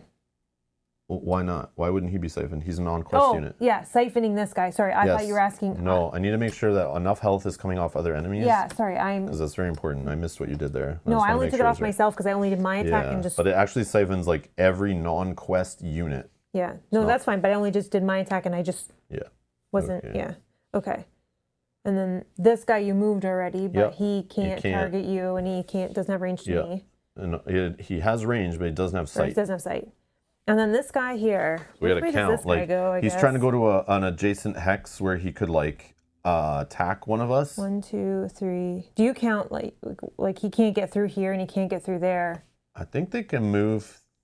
Can't they move through their own enemies? I don't think so. Man, I don't know why. 1, 2, 3, 4, 5, 6, I don't think 7, so, right? 8. Okay, I'm just thinking if they could. No, they can't. Yeah, so he's like blocked here and blocked here. So does he just stay where he is? I started reading other rule books this week. I shouldn't do that. Okay. I know I'm having like Gloomhaven. Yeah. Does he? Same. Does he move to get? Same. So it's 8 to me. If he could move through. 1, 2, 3, 4, 5, 6. No, they can't move through. So, but you still count like they can, I think. Yeah, they can, but you're counting like they can. So 6 to you, 8 to me. So it's going so he's this way. He's gonna go that way. Yeah, which I thought they might do that, and then we kind of just keep going this way, and like they run behind us. Yeah. Yeah, they can't. I thought so. Yeah, I knew they couldn't, but I didn't know if they still moved. It'd be more of a messy game if we kept having to pick up every enemy and not drop their chips everywhere as we keep moving them around. So at least it's nice, just a slide. Okay, round 2. Yay! I'm first. Okay. That's why they use solid chips and not invisible ones, or slime built ones that can just transfer things through them. All right, so I'm going to recover 4. 1, 2, 3, 4. Slide those down. Okay. I'm going to do some shenanigans here and we'll see what happens. 1, 2, 3, 4. 1, 2, 3, 4. Oh, I can't damage her till this is damaged, right? Correct. But you could go here and like do some trickery to hit both of these and like. But I could do a small weenie hit on this and then do a second engage to attack here, correct? But you still got to kill this one. Oh, correct, right? correct. Where was I? I was on this tile. Right here. Oh, right there. I could go here and just worry about You could those try to open this cache and attack the skeleton, she's gonna come after you. She will just siphon this guy to death. It sucks to even like waste your time No, on I this know. guy. I could He also. only This rolls guy's one die. blocked here for now. I could just come here and help I fight think we this need to guy. move forward. I think you honestly just like attacking here and like defending up might be the best play. She's gonna siphon again. So if you're like, if I go to defense. if that's what I'm saying. Like maybe you just do some kind of like little tiny attack here, kill that. Hopefully, don't waste too much on it. Then switch to defensive mode so you're ready for taking a pounding there, and then also healing back on your turn. Okay, and I'll go through here. Should I go through this? It's a 2, 3, 2, 6. I have to go through it if I want, actually, because the skeleton. 4, 2, 3, 2, 6. Well, yeah, but you don't have to interact with it. It's up to you if you want to. Oh, I can just run right past it? Yeah, yeah. Okay, They're not occupied hexes okay, with so then I caches. won't. I'll let you, especially because that one's harder. But we'll still have to do that on other ones. So whether it's this one I use my ability on or one of them that come in here, doesn't really matter. We still need to attempt one. I can try. And remember, we don't take light fatigue to our bars, which is nice. It just goes to here. So whether you're doing it or I'm doing I it, can doesn't try. matter. So let's move 1, 2. Okay, and then I'll stop and we'll do Because the yes, lock pick. we'll have to at least one purple, unless somehow we unlock this one first and got some cool item that allowed us a free unlock. That would be the only way. It sucks for you to do like a legendary first, but I don't know. But if maybe that's... it's an item that can help us in the rest of the battle too. Okay, so you're attempting this. Yeah. Thanks. I'll steal that. All right. We need a 4 for, or sorry, a 2 first. I have 4 attempts. Yeah. Let me just check the vampire, make sure. No, we didn't get a 2. Yeah, the vampire can't lose HP, be defeated, or otherwise be removed from play while those blood nexuses are active. Okay, just so everyone's clear. Okay. This is attempt 2. You didn't get a 2 yet? No. Whoa, whoa, whoa. I didn't want. You did light fatigue? No, no, no. Oh, okay. Okay. Now I will take this. Don't waste too many turns. No, I know. Okay. Okay. So I've unlocked or I got the lock. So you can currently apply those 2 onto other ones if you want to take light fatigue. Yeah, I would have to take 2 light fatigue, Which is- 5 to 6, 1 to 2. Yeah. But I still have 2 more rolls. Okay, so I set it to 2. If you want to apply those, you get all 3 back and you're just looking for a 3. But you're debating not taking light fatigue and leaving 3 fully open? I don't get these 2 back. If I use them, they're locked here. Oh, that's and then I only correct. get Yeah, this that's one correct. back. That's correct. But then you're just rolling 1 die for a 3. But I still have 2 more chances. I can roll all these 3 again to get a 3, 2, 6 and maybe use light fatigue if I need to.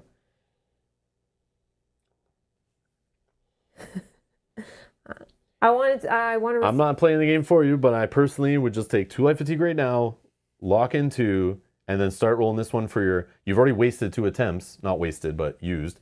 You only have 2 attempts left to roll 1 die, and 3 is like in the middle, so even if you roll a 6 or a 1, it's still only 2 more light fatigue to get back in the middle. But you have 2 chances. I don't know. I've opened a few more locks than you, but I'm still not a lock-picking pro in this game, but it's like... I would do that. To spend the light fatigue if it wasn't needed. But it could be worse. If you leave all fully open and you're like, roll 1 more and you don't get close and you're like, oh, I'll roll all 3 one more last final time, then you have to take all the light fatigue to put these all lined up. What if I do half? The 6 is difficult as Dom. Yes. What if I take 1 for this? You do you. This is 6. Sure. It's better than... And then I take these 2 for the 2 and the 3. Yeah. Okay. So I've used 1 light fatigue. 1 light fatigue used. Okay. Oh, I have to go the other way, right? To 3? Or we only have... Oh, yeah. Sorry. We're already on 2. Yeah. We've gone to 3. Yes, sorry. No worries. Yes. So I need a 2 and a 3. I have 2 Yeah, it started on attempts. 2. Yes. I could do it again, or I could just take 2 light fatigue. 3, 2, yep. 2 would do it. You have 1 more chance. I could roll again. It could cost me more than 2 light fatigue. Fine, I'll take 2 light fatigue. Okay. I'm just going to roll these just because I need to know myself. Oh, I got the exact same thing again. Okay. Just trying to stress everyone out. So you found gotta put Grim these aside. Harlequin Jerky. Oh, okay. After an enemy engages you, gain any amount of over fatigue to roll that many untrained speech skill dice. resolve their effects, and return them to Oh, supply. that's better for you. No. Oh, untrained. Oh, I Just can take grab from some there. from the thing and use them once. Oh, okay. But you have to gain over fatigue per die, I guess, right? Yeah, this might be like a win now. Yeah, this is not a. Yeah, this is like I'm in trouble. YOLO. Well, or it's one that's going to get lost to the... Yeah, exactly what I was about to say. Just put it in To the the slot. keywords. Yep, let it go. All right, that was 2 of my 4 movements, so I'm going to move to here. So that cash chip's been set aside. Yeah, it's right here. Perfect. Yeah, we're going to move right here. We need 2 more cash chips to be set aside. Okay. Now we will attack. We are... This guy... Yeah, he'll go to here. He will siphon the skeleton. I'm not worried about that. He'll go first. I'm just going to attack here with no defense. I'm tempted to only roll these guys, but it's not probably enough. I probably need 1 of these just in case. I'm just worried I get the deal 3 damage to your target, and I need to get 2 more light fatigue. Maybe that's not bad. All right, we're going to roll these 3. I can roll 1 more, but I don't necessarily think I need to on a 2 health. If I miss this time, then I miss, but yeah, I'm going to just roll this. Just need 2. Okay, we got 2 on this. Technically, that just... So we've done 4 damage to it. Okay, so 1 of the blood magic is done. We'll put them in like this. Okay, now we will take an over fatigue, or a light fatigue, to change stances to defense. And I can like do an engage, and I'll roll these 2.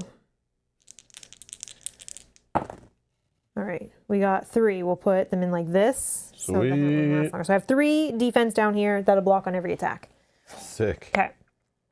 And they'll be there for a little while. All right, so. Cool down. 1, 2, 3, 4. Back to you.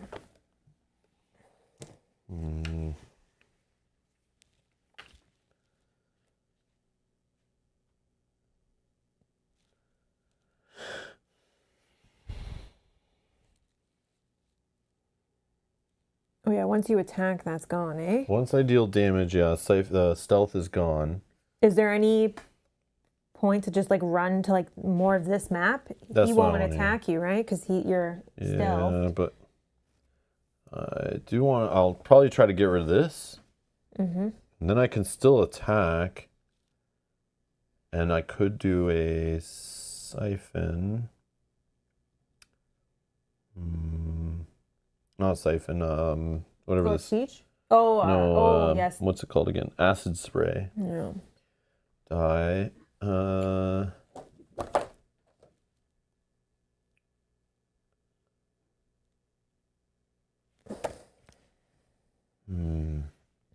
Like part of me wants to just try to put acid spray on this guy. Yeah, and then run away. Just run away. I could still do it on this guy too. And just leave that guy doing its thing. This skeleton's going to be dead by the siphon of this guy because he'll have to... Oh, yeah, that's true. because we can have him move here. Because these are both adjacent, right? We'll see. Because if I'm up there... Oh, yeah, true. Hold on. Oh, yeah. So I can move like 5. But before I move, should I do that die?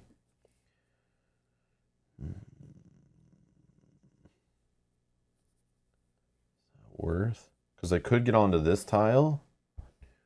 Oh, maybe not. 1, 2, 3, 4, 5. Yeah, no, I can't. I thought I had another move thing. Oh, it's here. Never mind.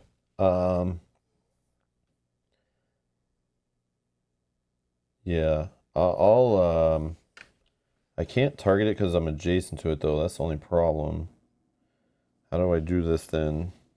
How far is your range? Oh yeah, 5. But I'd have to still be in sight of it, right? So I'd have to stay on this tile. And then range 1. Yeah, I can't target. I want to try to target this thing by getting like here. I think targeting this thing is better. Yeah. All right. 1, 2, 3, 4, 5. All right. 1, 2, 3, 4. Just need 2 to kill that. If your target's 3 or more away, Oh, there you go. roll die, set to a 2. It's dead. Pew pew. Okay, both blood magics are dead, so we can now attack and target. You can this defeat, it can lose HP, it can be removed from the map. Okay. So, And that was an attack, so technically you're targetable now? yes. Where's this? Stealth die. Is that bad? Because she's going to attack you as well for 3 I days. don't care. Okay. Okay. So let's target here. 2, 3. Oh, yes. I see what you're doing. Is it 3? Oh, not 3 away. That's what, oh, I don't even have a combat skill die. What do I care? Okay.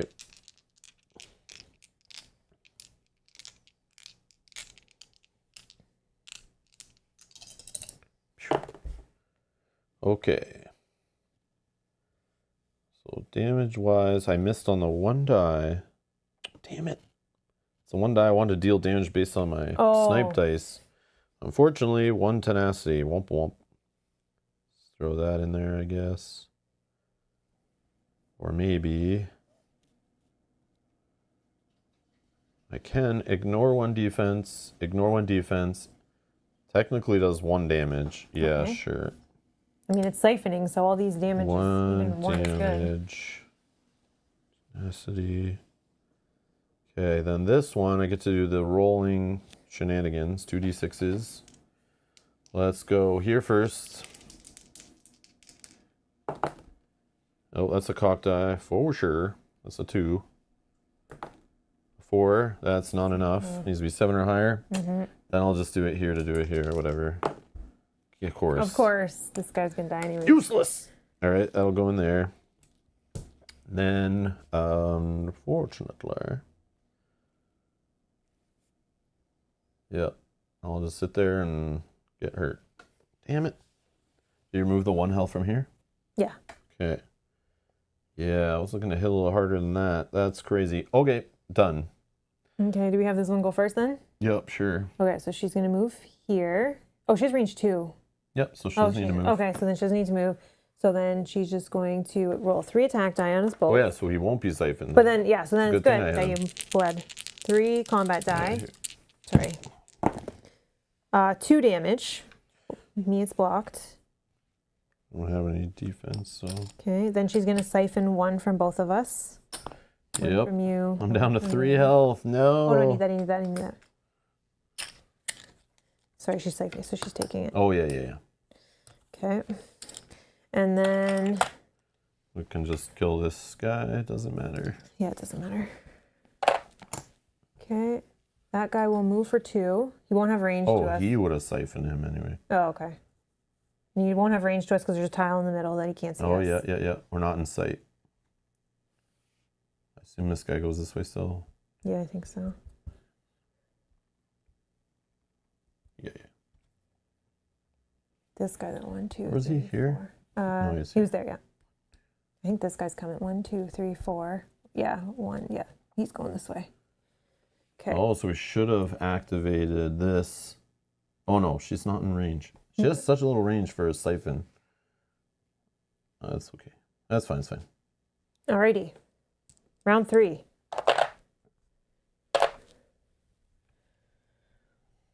Go ahead. Thinking. Blood donations. This guy can move 2. Yeah, I'm in trouble. Only 3 health left. I think for this guy, I go like 1, 2, 3, 4. Then I'm out of the way of this guy. If I get tenacity, I will. Oh, I got to recover 4. 2 and 2. Okay. Did you heal being in defensive stance? Oh, no, I didn't. I didn't. I'm still. You almost forgot your own heal? Actually, let me go back here. Maybe I take the attack from this guy. So I go like this, block you. 1, 2. Yeah, No.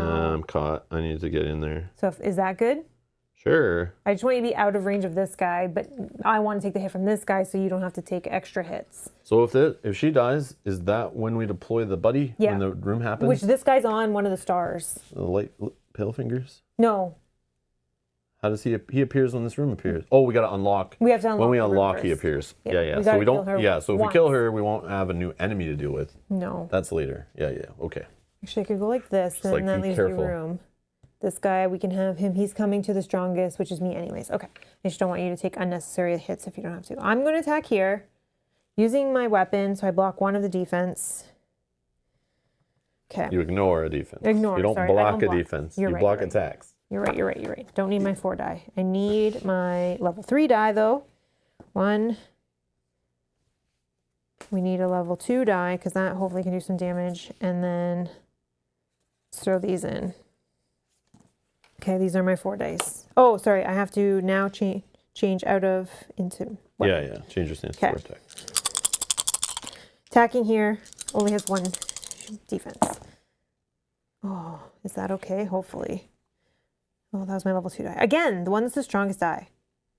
Okay, both of these technically can do, this can deal 6 damage, and I have to take 2 light fatigues if I take that. This one, though, deal 2 damage to your target for each fatigue in your cooldown track. So this one does 2 damage.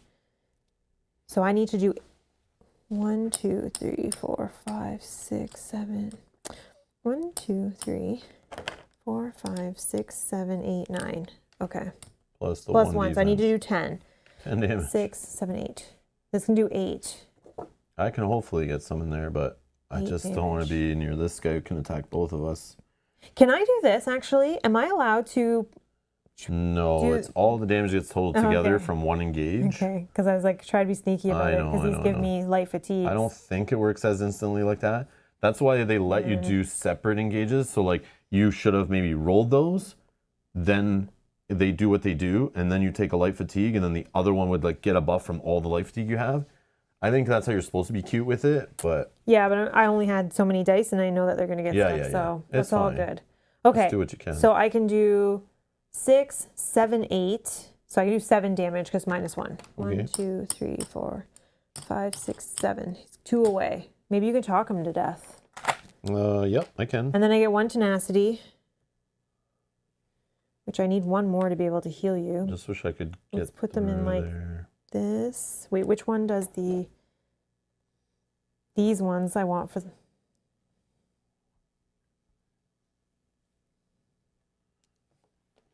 Do I have to put them in like this? This one causes 2 light fatigue, then this one, then... Oh, gosh. So I have to put them in like that? Or can I put them in like this and then just take all 4?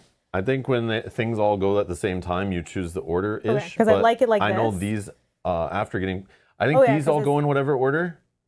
And then when they're in there, then they resolve this. Like, I think it's like this way you have it. That's how it has to be. Because I'd rather the light fatigue longer so that when those say like after resolving the engage, right? Deal 3 damage to your target, then gain 2 light fatigue or 1 over fatigue. That's the different one than the other one. The other one's after the engage, gain, and bane. But I didn't get that one. I don't know. All right. Well, and I still have 3 defense up. I can spend 1 tenacity on that, but no, I think we'll save that because I can maybe heal a party member if I can get 1 more tenacity. Yeah. Okay. Oh, yes, this is round 3. Thank you, Rock. Oh, thank you. Yeah. And once she's dead, we can put it back down to round 2. Oh, yeah. So you have time still. Mm-hmm. Yeah, so if you don't want to kill her this round, you don't have to. I have defense for her attack. 1, 2, 3, 4 cooldown.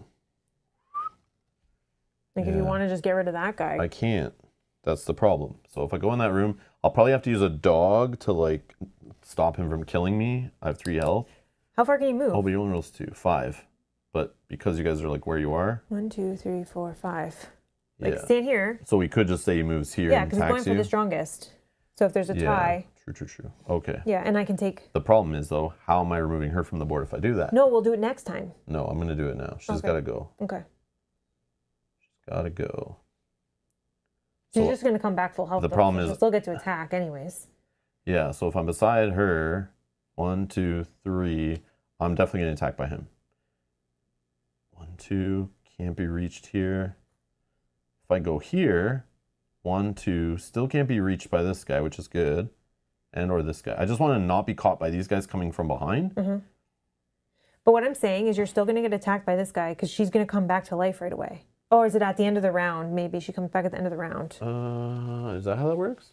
Uh-oh. Yeah, she comes back and then... After it's defeated, place the hexes for either... Where is it? At the end of a round, if the vampire's not in play, round. So you won't get attacked by her. Then you're fine. You're fine. redeploy. Okay. Hold on. We gotta be smart about the timing then. Yeah, that's what I was thinking. If you do it next round, work on this guy a little bit. Okay.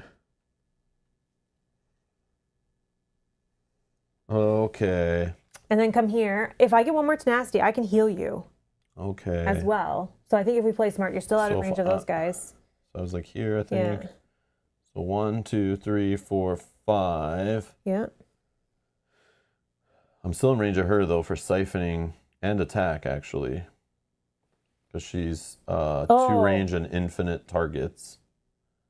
That's the issue. I can't get. I need to get like I don't know. Then get rid of her. Then if she's at the end of the round, I thought it was. The problem is then I can't get a cache open right away. So her coming back, she doesn't bring new caches. She'll just bring more of those stupid little Nexus things. And we're not blocking. She'll bring caches. Yeah, but if they're already there. Oh yeah, she puts them adjacent to, right? Yeah. Oh, okay. Interesting. Oh, you're saying if you're here? No, it's okay. Damn. She's coming right back? That's so annoying.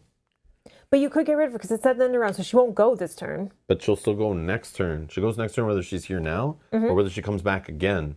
So it doesn't even matter. But we need to kill her to get the caches on the board to even get the room open. Yeah. But then to get the room open, we have another dude in that room that's fighting with us. So like, how fast do we push it? That's what I don't know. Like, I wish on the turn I remove her, I wish was the same turn I can do my free unlock, move somewhere safe. Yeah. But it's like not, she's not really going to be safe. She redeploys here again, I'm assuming. Yeah, I'm assuming. On A?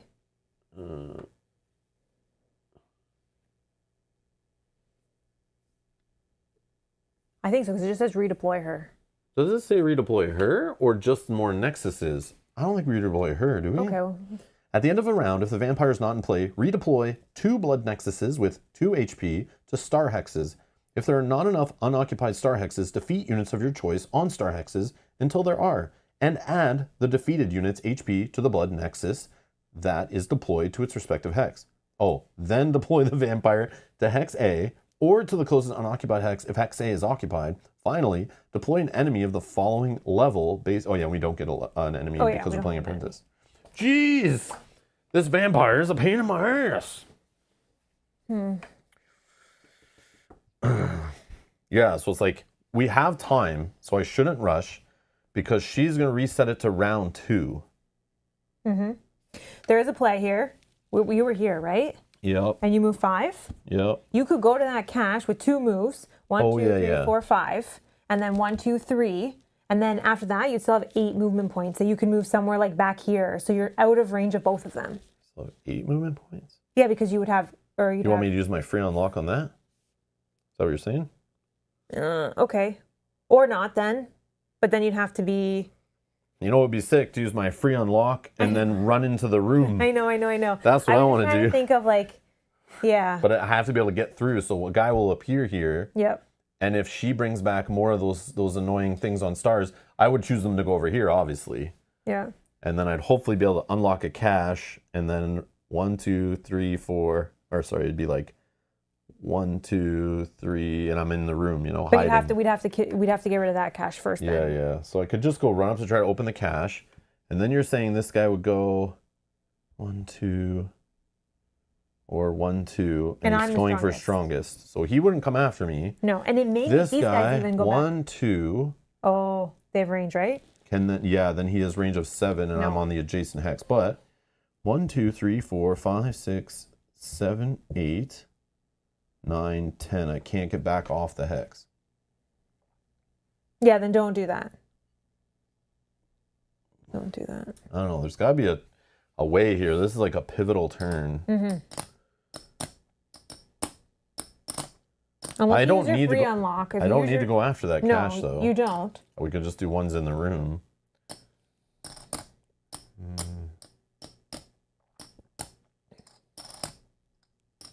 I could just double move, be a chicken, hide back in the corner, and rest up. Yeah, it's not a bad idea.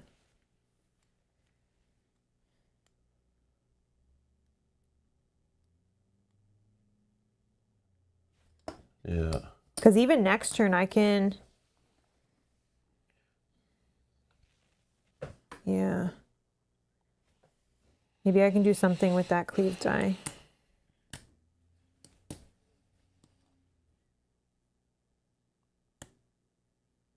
Yeah, I think we do. Yogi's saying is kill her now, get the cash she drops, use move next turn, or do Yeah. you need more cash? We do need. We need 2 more caches We need total. 3 caches total. We already got 1. Yeah. So like we don't need to even do this one up here. We could ignore it. She'll give us 2 new caches. I just don't want to get hit. Well, if you're somewhere on this tile and she's gone, I'll take the hit from that guy. So if we have a case, I'm closest, I would get hit by him. Yeah, you can't attack her adjacent anyways. Oh, are you going to speech her? If I'm speeching her, yes. Oh, if I'm just attacking, that's different. Yeah, then you go here and you can just attack over. 1, 2, 3, 4, 5. And maybe we save the speech. The only problem is then she redeploys right here. And she's full health. But at that point, you're going to do some cash. Oh yeah, she won't go this turn. Shenanigans. She wouldn't go till next she'll turn. be gone. Yeah. And then we don't care maybe? Yeah. Okay. So these dice... Oh, I'm not within 3 or more than 3 away, so I can't auto. So I'm going to roll all 3 then. I need to get 4, or I need to get these dice to hit so I ignore defense. But speeching her away would be the pro play, but doesn't mean I can't speech away Mr. Fingers later. Or something else that's more important. Or her again. But it just would be less, like more efficient, less dice spend, but. Because this, attacking this guy would not be enough. He is 7, 8. He's 8 health, 0 armor. I'm not getting 8 attack anywhere with what I got going on here. So yeah, let's just try for the boss. Hopefully you don't miss, but I could. There's a high chance I do, I think. And you're right. We do have the dog. If you... Yeah, I know. Oh, that okay, looks good. We're fine. Ignore 2 armor, hit her for 4. Yeah, overkill. Okay. Yeah, it doesn't matter. So I guess we'll just put her here for now because she's going to come back. Yeah. That's gone. So when she's defeated, 2 of those purple caches, 1 in... I think they were like here and here, right? Yeah, bottom and the top.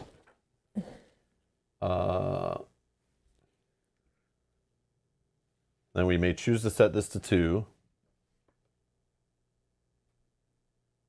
Okay, that's it for now. All right. So we need 2 more caches unlocked. And I'm done, I guess. All right, enemies. This guy's a 20-pointer. He's going to go first. 1, 2. And then he's just going to siphon off of that guy. Is he there within adjacent? 3 range away? Oh, yeah. Yep. Okay. This guy's annoying. Sensationally Social with Beth. Thank you for clicking Thank the join you. button and becoming a producer. Thank you so much. Thank you. Thank you for the support. Appreciate that. Thank you. I guess let's have that guy go. Oh, he's 20-pointer, yeah. And then this guy, he's going to go 1, 2. And he's going to roll 2 combat dice. 2, and I block 2. Okay, perfect. That is the end of the round. So she's going to redeploy. Let me. I got it. I got it? Yep. I'm going to grab the little health blood 3, magics. 7. 7 health. Hex in the middle. And then for these, we want to choose the stars up here. I guess they're out of the way to getting in the room. Yeah. And the room will eventually open. I mean, we could just, yeah, whatever. Let's just stay there. Okay. Now we're going to round 3.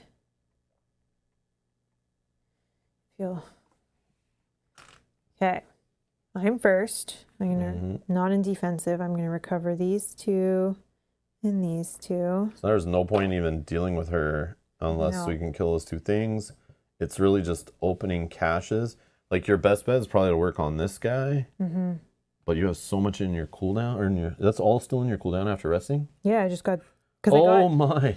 Yeah, I can, but I can fit 4, right? I'm doing this for testing here. Yeah, okay. I can fit 4. Well, be careful. Like you could just take a chill turn and like heal, because she's going to siphon us. If you have a way to heal me, that'd be amazing. I'm hoping. If you can step back and unlock this cache, that'd be cool too. Yeah. Well, I'm going to attack. I'll just go and do the free one. This can attack both. Okay, I'm attacking her. No. I'm attacking this thing. Yeah, I'm attacking this thing. This cleave Yeah, die. she's indestructible again. Yeah, that's exactly what that's doing. Oh, yeah. So it's bringing her back, and she can't be hurt, harmed, lose HP, So I don't need removed, this. nothing. But I want this So for... ignore her. You can't do anything to her right now unless these are gone. So the only thing you can do is, like I said, work on this guy. Yeah. Unlock this cache, and you can do all you want, whatever. And that's all I know. Or one of these guys, like... But this is how I envision it. I envision, like, you right now unlock a cache. Amazing. I do it on my turn. Because I could go here, here, 2 of my movement of 5, do my free ability, pop it, let's say. Then I get 5 more movement now, so then I can get up to this one for sure. And then I work on that one, and then hopefully I have some movement left to get into the room that appears. The room will be open. We'll drop Mr. Fingers here. I can run by Mr. Fingers, maybe still have enough room in my cooldown to try to roll my stealth die and get lucky. Then I'm hiding in here like a chicken in the dark. I go stealth. Even if he's not dead, which he won't be because I don't think I would attack him, because I would be doing like, maybe I just do like all movement and no engages, just so I can get in this room. And then I think I can roll this stealth die. It's not engaging anybody, so I don't think that's how that works, but I could be wrong. So once we get to this point, we just have to kill Mr. Fingers. Yeah, And then this room. we're in this room. So, he's in front of us, and we just smoke him. Question for you. If I'm on this space, will he spawn at something adjacent? I would assume, yeah. We gotta make him appear. If I go like this, 1, 2, 3, 4. Oh, no, you don't want to be there because it says deploy Pale Fingers to Hex B, defeat any unit occupying that hex. Thank you. Okay. So do not be in this there. hex. Do not be there. Yeah. Oh, I wish we were strategic about That's what I was saying at the start, was lining people up in the right hexes to like let the game defeat them for us. Yeah, Mr. Fingers, yeah. This guy's now a problem as well. Hello, I'm Mr. Fingers. This guy's a problem as well because he's going to be like right here. So I'm thinking I could do something like, this is just testing. 1, try to unlock this. No, you do unlock or it. I do unlock it. I'm not wasting my time going unlocking it again. 1, we just 2, take our light fatigue 3. and we call it a day. I'm getting hit by this guy anyways. I have 2 defense here. And then you just work on this guy? Or I put this back. Or you just heal up defense? Yeah, maybe I and just roll just that 1 more defense. Yeah, I like it. You know, you can roll these on defense too and load them up there as defense also. Yeah, I probably should do that too. Okay, so then let's go back. Yeah, let's do that. And I'll just be full defense. Try to get, if I can get 1 more tenacity. Yeah, and you take the hits while I go hide. Adjacent enemy. Oh, I can't heal you unless I deal damage. I could gain 3. Which you have this guy here, he's got no defense, so you deal whatever. But I won't be able to deal damage unless I roll these. Yeah. Or I can take these. I don't Hold need. on, I could do. I might miss on my stealth die. That's the only problem. Hold on, maybe I can do this magic. I'm 1 tenacity short of becoming stealth 100%. That's my problem. But I think maybe I can roll and maybe get some tenacity first. But that's not guaranteed. Like this die here can heal each of us for 2 HP. So maybe I just do magic instead. Well, you could do magic, then flip to defensive stance, but you don't have a lot of cooldown remaining, so be careful. No. Okay. What page is the cooldown stuff again on your reference sheet there? Full cooldown bar on the bottom? 23. 23, okay. I'm going to read that while you do you. But I think I won't hit the full, so I'm okay. But I am going to try for this, or I am going to get this.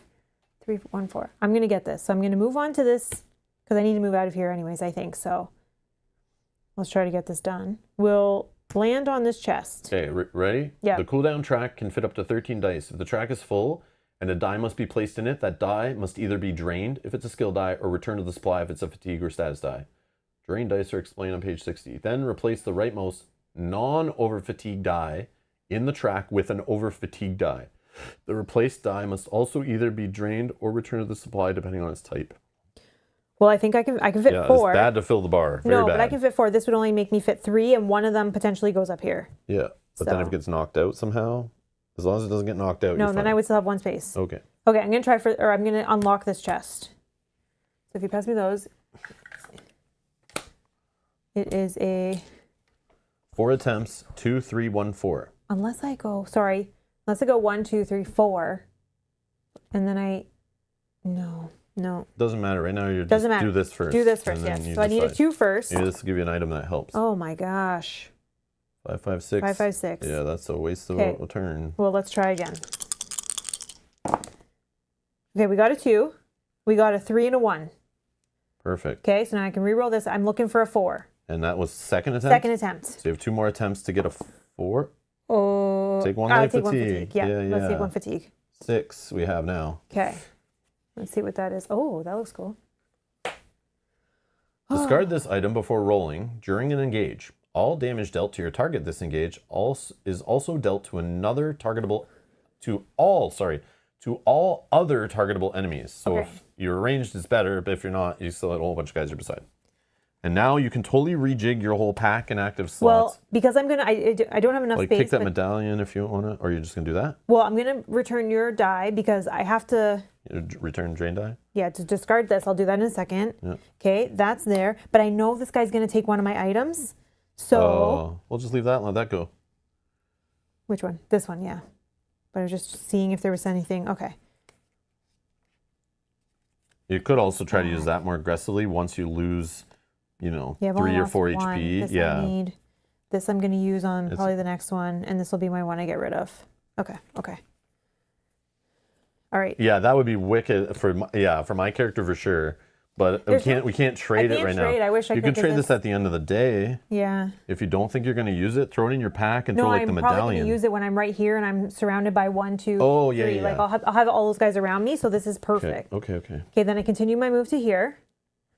Then I will change to, so I take, oh no, Oh yeah, you're going to get attacked by both of these guys. yeah, but I'm But going to as have long it, as you have red dice in here, I you're will, like I will. probably good. Remember, I have doggo still. You have things to roll for heal still. Like, okay, and on my did you use your engage- ability to prevent a 1 attack damage yet? No, Oh, okay, perfect. no. So I'm going to roll just 1. This is the one that heals each adventurer for 2 HP. So we're rolling just this one. I'm in magic. Okay, that's good. That's the one I need. Wait, I heal for 2? We can use it. Oh yeah, it's instant. Doesn't go in there yet. We each heal 2. I think I only take 1. I'm at, should have 9. You are at 8. Yeah, so here's 1. Okay, then I'll take a light fatigue. I'll switch to defense. And I'll roll this. And I still have 1 more space. Ah, Serenity now. Okay. So I have 2 defense from all these attacks. Okay. Done. Your turn. Cool down.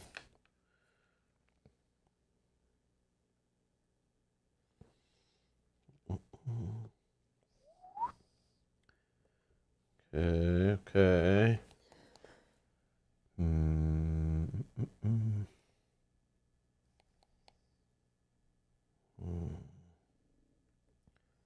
Well,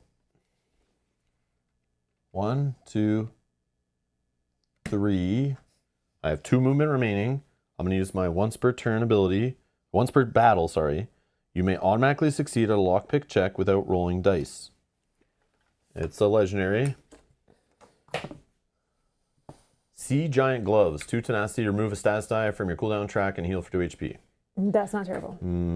Yeah, we'll just get rid of this. Or we can put this in my pack if I have room. But I'm not going to refresh it, so let's just get rid of it. Oh yeah, I got to discard this one too. Thank you. Because I don't think we're visiting a town, or maybe there is a way to refresh. Oh well, too late. Oh well, it's gone. This is the final battle or session or whatever you call it, but we don't know if this is the final fight or not. No, This is I like don't day think it one. is. I don't think it's the final fight based on what I played before, but I have not played this end game to know. Yeah. This seems epic, but we're just being super slow and cautious and careful. So we're taking it like as I would expect. If I got to an end game in any kind of game, I slow the hell down as you have just one shot at it, right? So Yeah. it's like, let's try to win, you know? All this work getting here, let's like do it right. And you got to be careful with 20-point enemies and crazy skills. We have like 4 of them on the board. Yeah, because you screw up one positioning incorrectly and they're on you and killing you. Like, Yeah. you're done. Yeah. So, like, yeah, from playing enough of these chip theory, dudes on a map positional tactic combat games, it's like literally could be this hex or this hex is the difference between winning on a movement, or like how you spend 1 point of movement could be the difference between winning and losing. So, like, I love just slowing it down and we're we're working. Yeah, throw it in the chat. If you see anything that you're like, maybe you should do this, maybe you should do that, we're down. But you're correct, though. It is pretty epic so far. yeah, it's so epic. I'm savoring the epicness of it. I'm not in a rush. This is my first like final day session too that I've played, so I don't know what to expect, and I'm really trying to be careful. I don't want to lose this for Rob. No, it's whatever. We made it to the final. When we win, we lose, whatever. We showed off the final scenario. It's good. But of course, I'm competitive and I want to win. So fatigue problems as well. I need to address shortly. Okay. So that was unlocked. We got our 3. When the 3 are achieved, after they've been set aside, deploy pale fingers. Yep. You got it. I just need 1 more HP, I think. Okay. Yep. Let me get this. 7 HP. Pale fingers. He has dodge and he has native, so he's going to knock items away. Dodge is for any die you roll against him in an engage that doesn't deal damage, remove that much damage from the damage you're dealing, basically. That's how I understand it. So he's dropping here. Our secret room is now open. The new secret room opened, and this room, if you weren't here at the beginning, this room of 7 hexes is only adjacent to this giant hex, this tile over here.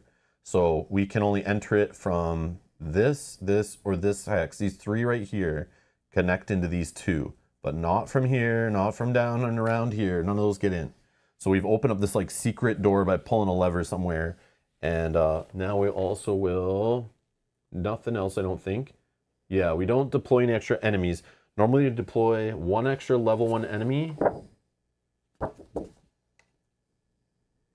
based on our difficulty, closest unoccupied hex to each blood nexus. But we're not doing that. So yeah, if you left like 4 blood nexuses still there, if that happened somehow, I don't think that's possible since she only brings back 2 every... Oh, if you're playing 4 player, she would be dropping in 4 nexuses that are 4 health each. And they block. And those would be trouble. And then you'd have to, at this point, if you're playing on normal difficulty, we'd be deploying level 1 enemies besides each nexus that's not defeated right now. But because we're playing on Apprentice, we just deploy no enemies. So just as you see, it does scale quite drastically depending on your difficulty level. So he's asking, what's the objective now? We have to be in this room, these 7 tiles. Rob and I, any undefeated people have to be in here, and Mr. Fingers has to be dead. So the encounter is successful at the end of the round, in which all undefeated adventurers are occupying the secret room, which is the one we just added, and Pale Fingers is not in play. Oh yeah, so he doesn't have to be dead. All companions not occupying the secret tile at the end of the encounter defeated. We don't have any companions, so we're good. Yeah, get in the room. Yeah. Get rid of Pale Fingers. So I have, I think, 2 movement left. 2 movement plus your 5 from... So I get 5 movement right now. So I will 1, 2, 3, 4, 5, and I'm going to hide in the back corner of the room. Mm-hmm. And I'm not going to use any more movement. That's fine. Yogi says go yell at him. I don't... 7? Can you get 7 on there? No. The most I could do is 6, so it'd be a waste. I have to weaken him first. Well, I'm going to use this ability. But here's the problem. I have to weaken him at a distance because I'm in range mode. So I can't attack anything I'm adjacent. But to use the speech dice, I have to be adjacent. So like speech mixed with a range character is not the best build, FYI. But it is kind of nice when you can range, move in, and then remove. Yeah. But I've already moved on my turn. So once I engage from here, let's say, I now can't move more. If that makes sense. So... I can't do that kind of trick on this turn. But what I can do is just engage them normally from where I am, which I can set a die roll. So I've just moved. I haven't done any engaging yet. So now I'm engaging. Oh, any damage you can do is going to be good. Exactly. The problem is he's got the dodge thing. So hopefully I don't miss too much. But he only has 1 armor, which I can probably pierce through. And I should go stealthy stealth. Why not? So 4 dice, I'm attacking from 1, 2, 3 away. He's on an adjacent tile, he's in sight. So I can set this die to a 2. So I don't even know why I roll it every time, but... It's more exciting. Okay, so this is a 2. Where are you?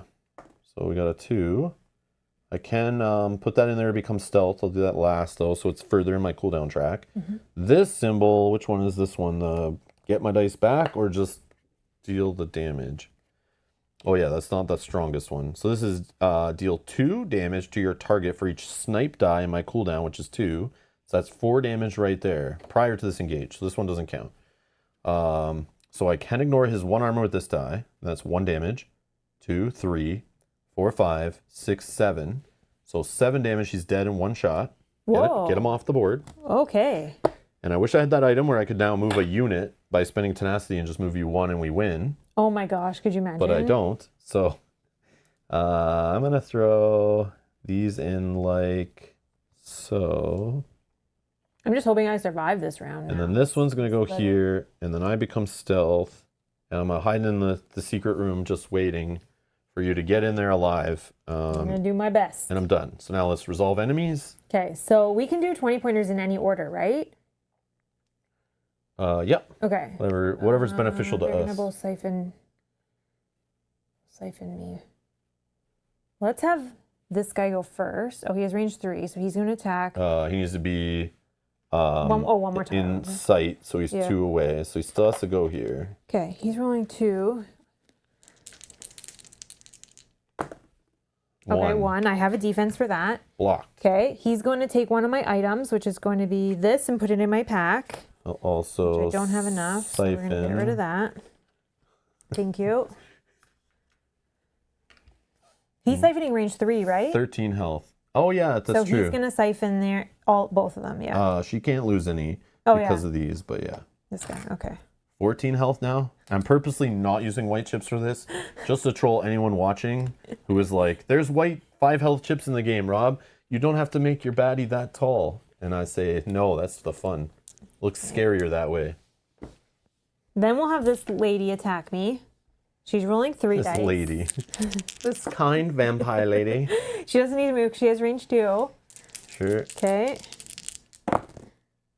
2. I block 2. Perfect. Okay, then siphon time on both of you there. Well, she siphon. Oh yeah, it's only she range can't. 2. Yeah, only okay. range 2. Okay. This is better than I thought. Okay, then this guy. 1, 2. He can now reach you range 7. Yeah, 2. 2 dice. Oh yeah, he does the native thing. He's going to knock a ready item back to your pack. 2. I blocked that, and then we're going to get rid of this one. Well, you can decide go to my pack, yeah, but goes then, to your pack, but then you have to discard down to 8 or down to 4. I'm assuming. Yeah, which is this one. I Okay. think. Yeah, that's what I've been doing. Yeah, and I'm I kind think of like that's how that keeping the works. ones I want. Okay. That's that done. Did you do this guy? No, I did not. Thank you. So that guy doesn't need to move. He's just attacking for 2. Oh my gosh, he hits for 4. 4, the littlest guy. The littlest guy hits me for 4. The level 1 hits you the most. All right, that's fine. Okay, I'm not dead. Round 4? Yep. My turn, so I'm going to recover. 1, 2, 3, 4. Okay, and I'm going to do this strategically because I don't want to take too many over fatigues. We can hold 13, right? 1, 2, 3, 4, 5, 6, 7, 8. Okay. I'm going to use this. Okay. Just get into the room. Like, I know, this guy's going to come in and reach you. So I can maybe get rid of like something You're hitting definitely me. not getting rid of this guy. Oh, I start my turn. I'm in defensive. I get to yeah, heal one. Yeah, that's important. You just need to stay alive. Yeah. So I would end your turn again and do defensive. Like, be in the room and like shield up. Yeah, but I can also Or heal heal myself up. with Yeah. this. You could heal up. Oh, the item's gone. Yeah. But no, I had this and I already have 2. I just need to deal damage and I can heal with that. Okay. Let's. I want to use this just because it's fun. So.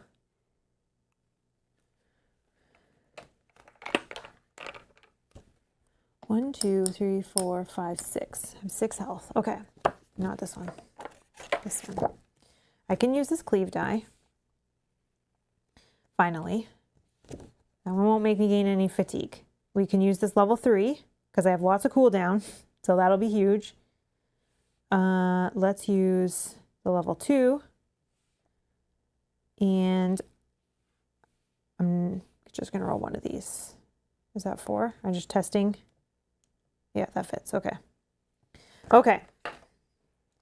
This. Discard this item before rolling during an engage. All damage dealt to your target. You can use it. Keep in mind, this is not the final battle. No, I know. I have other items here. We think. Yeah. So just you don't have to blow things if they're unnecessary. No, but any damage taken, like, because these guys all have range. This guy, this guy. But you're not going to stop this guy from getting in here and hitting us. I'm stealth. I'm not getting hit by anybody. If he's dead. You're going to remove like 15 HP from this guy? Potentially. Okay. I mean, these have to all be very successful. This one die can do that I'm rolling can deal damage to my current HP, which is 5. So one die does 5.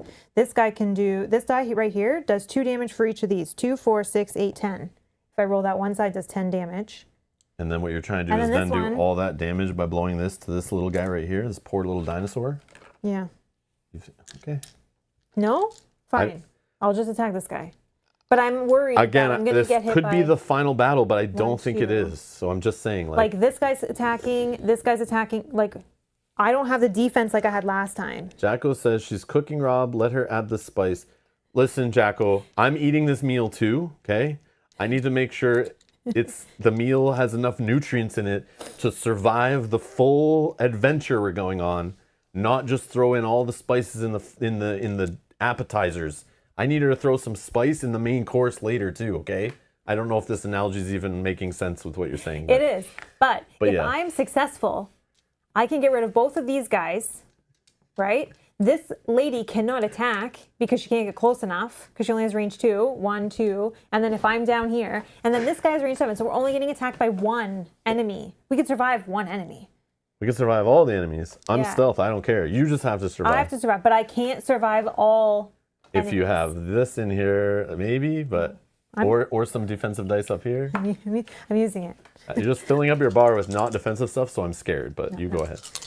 I know I should just let her play, but it's a co-op game. I'm saying my piece. She does what she does after that. But it's like, I want to win too. I know, I do too. I do too. I'm not trying to play her turn for her. I'm just giving her the, like, I'm the devil on the shoulder saying, like, hey, do this, this, this. She can decide in between that, ignore that, like, go all her way, a little bit my way, however she wants. But in a cooperative adventure, like, you know what I mean? Like, if you are working at some business, let's say you're, like, I don't know, in charge of, like, health and safety for something, and you're sitting in a room with other scientists trying to determine if this is all safe what you're doing, you'd want the guy in the corner to, like, speak up in case you're, like, going to make a mistake that could kill people, okay? That's how serious this is, okay?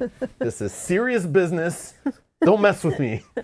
I just want to have, like, an epic turn. I know. All. I may all whiff. You can have epic turns later. That's what I'm telling you. It's not the final turn. I know. Don't overcommit is all I'm saying. No, I'm not. I'm good. Oh, I got to switch stances. Cough, cough, Alpha Gamer says, see Mitch. No, it's fine. I hate you. It's fine. No. This could whiff, and we're still where we are. This is not a game. Okay, it didn't whiff totally. We have one whiff, which is fine. Okay, this one. Let's see what we got here. This one here does deal damage to your target equal to my current stamina stat, which is 4. So this one does 4, and I'm also blocking one of his armor. So this does 4. Then deal half the damage rounded up to all other enemies adjacent to you. So that would deal 2 to him. Then this one, I don't know what this one does. Deal 5 damage to your target and drain it. Okay, so that's 5, 9, 10. 10 damage. You'll see her reaction though when and it's tenacity. She sees how we start off the next scenario based on all what she does right now, and she'll go, "Oh crap! I wish I didn't do all that at the end of the last scenario." But you'll see, guys. You'll just like let it happen. I know. I'll let her have fun for now. I think that's 9, right? Trying to make her have fun later 1, too. 2, Okay. 3, 4, 5, 6, 7, 8, 9. No, but this will also give me full health. You can do what you want. Wink, wink. Go ahead, Mel. Do whatever you want. Then that also does 9 to this guy. He's dead. Great. You killed a level 1 enemy. Perfect. Okay, this gives me a tenacity. I did that already. Then I can, after you deal damage to an adjacent enemy, heal a party member in sight for HP equal to the amount of damage taken. So I'll heal myself because I'm going to take the damage. Sure. 1, 2, 3, 4, 5, 6. So I heal myself for 3. Okay. I could, Rob would absolutely kill me because one went over here. No, do whatever. It's all good. No, I'm not going to do it. But I'm like, I could attack again, but I don't have enough stamina thing here. Then this is gone. I had the one die whiffed. Like, remember how days work, guys. Like, I don't think it's going to let us fully reset back to starting for the next big epic finale battle. I'm gonna go it might. I might. I don't know. But I'm assuming it's just like in the main scenario when you're traveling across the map, right? You need to like go to an inn to chill between to fully reset. But her bar is looking nice and full for turn 1 of the next scenario. Yeah, but I have things I can do on the next. It's fine. I can put more defense and stuff in. But now I'm full health, which I like. Okay. Okay, well, I'm going to get attacked, and I have no defense. But, okay, done. Their turn. Let's have this one go, because she can't do anything anyways. One. We can block, right? Like that? Actually, won't matter. Can she reach us? She could not reach us. She couldn't reach us either way, right? Yeah, you can do that. So Absolutely. then I think then I don't take any damage, because then this guy, he can only move for 2, 1, 2, and then he can't reach. And then this guy can't get in now, right? So I think I've actually made it so that I take no damage and I start full health. The same thing would have happened if you just killed the level 1, like I said, and just moved far back into the back corner of the room. But I just had a lot of fun. And it seems Great. like I did too. This is a dice rolling game. I want to roll my dice that I leveled up. But it's not just a dice rolling game. No, I know. If it was just a dice rolling game, I would never want to even play it ever. What it is a tactical game about timing, and it's when to roll certain dice and use them at the right times. I know. It's not just roll as many as you want all the time. Then that could fail you too. The temptation of the fun of rolling mitts full of dice is there, but that could lead to your downfall with this whole cool down mechanic is put in there to create an issue with that. Adam, thank you for the super chat. Either way, for Mel's epic turn, hashtag worth it. Thank you. And Jago with the super chat says, for the queen. Yes, thank you. Yogi with his 23-month membership super chat. Mel is right, Mel is right, Mel is right, Mel is right, Mel is right, Mel is right, Mel is right. Emojis. Thank you. Great. Thank you. Great. It was fun. Whatever happens, it was fun. Yep. Sure. Okay. Do you know what's going to happen? Is that No, I don't. Oh, okay. But I kept saying the one I've played before, the end game I played before was like battle, some kind of like in between step that could lead to some basically gambling to like set yourself up better, but it could make it harder or something like that. I think it was. Again, this was like a week or so ago, more than that, 2 weeks ago now. And then it was some epic final battle that was based on like choices I made and things in between. Mm-hmm.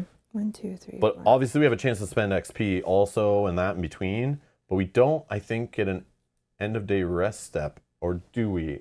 I know we just read it today, but... Yeah, we do. We get a rest step. Oh, okay. Yeah. So then it's not as bad. But yeah, either way. Adam, thank you again. No. It's not about Mel taking 20 minutes for the turn. If that took 20 Micah, minutes, this had nothing to do with how long Mel took. This is all about the resources Mel is expending that may or may not matter going forward. Like she put herself at a very exhaustive state before moving on, which I don't know if we will recover. I have no idea what's happening next, but it could throw us into another battle, and she's at a state with a full cooldown bar and all her cool dice that she would want to use maybe at the beginning to smash a 20-pointer or something are now sitting here and she's got to wait multiple rounds to get them back. And that could make that final scenario, which is probably harder than this one, maybe even harder. That's what all I'm saying is like she could have maybe just attacked a weenie enemy, moved in the back of the room, had enough health and a defense die to just survive, and then we go to the next encounter. But maybe what she did is better. Maybe we're about to read in the next page that like if you have this many enemies on the board, it's better. Like she maybe did a good thing by like doing damage now, but like I don't know. We'll see. See, Mitch says Mel is always right. Yes, I agree. So for now. Doug is trying to explain it in a way that you're trying to say. Mel ate all the snacks on day 1 of a week-long trip. Exactly. That is what Rob was trying to say. Mel was thinking more about the here and now, not the like tomorrow and stuff. You know, like that's all I'm saying. It's not a one-day end game. I think it's more, but we'll see. Are we? Hold on. Adam had another one in there. Adam says, "All hail the queen." Thank you. Oh, I missed that one. Whoops. I like almost. how you can track based on what you're doing here. I almost completely missed Adam's message. Whoops. Thank you. And then see Mitch, thank you. And Memenarch. I know I'm not saying that right. Gifted a membership to the channel. David G got a membership. Thank you so much. Thank you. Memenarch. 1981. Thank you so much. Thank you. Thank you. Thank you. I butchered that, I'm sure, but thank So you. here, just some thoughts on, like, I'm explaining my thoughts too. I have 4 items here that I would love to also slot in and made room for some of these things I want to slot in. Oh, yeah. Yep. Oh, yeah, eh? Yep. Lots of room, eh? Okay. But sorry, these guys, this guy would have, Can't reach, right? no, but he went first. He would siphon from this guy. If this matters, Oh, I don't yeah, know. true. Yeah, and it then could, it could. guy. And then this guy is going to siphon from this guy. But it doesn't say, and like, this it guy. says when completed, not immediately stop, Yeah. flip page. So we should be okay to clean up the battle, but let's just not in case. So we ended the round. We win. Yep. Okay. 3 XP reward. Reward phase, we could spend said XP. Now, here's the gamble. I don't know if we get another chance for any more XP, Oh, yeah. which I would love to get 5. Totally realizing one thing with my build. I wish I went to 5 cooldown with whatever I spent there the other day at the end. But then again, 3 speech dice is pretty sick. The extra stamina is pretty sick. I don't know. But, oh yeah, definitely after battle, active stuff goes from your slot into thing. Mm-hmm. Oh, and this I get back. Any drain dice. Yeah. Oh yeah. Drain dice come back. Okay. Anyways, battle cleanup. I think we should remove everything, but let's just leave it for a second, just to be safe.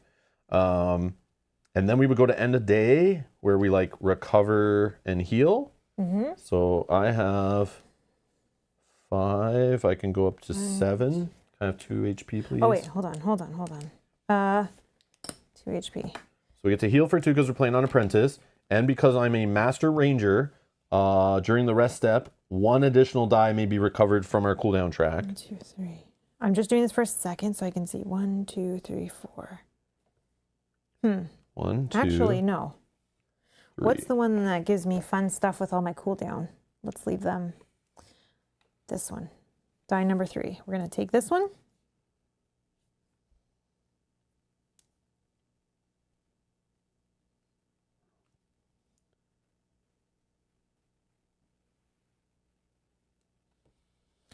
Still have 2 Do like more. that. This one's not doing anything for me here. Let's take that. Oh yeah, but I cool down the start, so this 2. doesn't matter. Yeah, that's fine.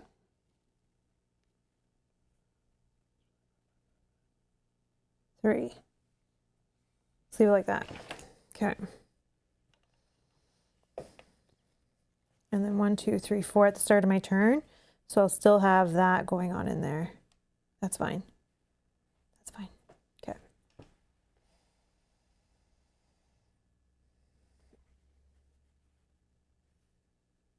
The drain die, I think, come back after the battle is done.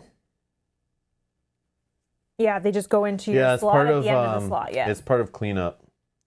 I think I leave these in here then.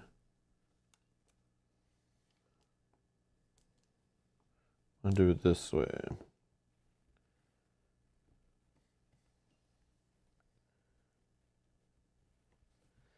I don't know.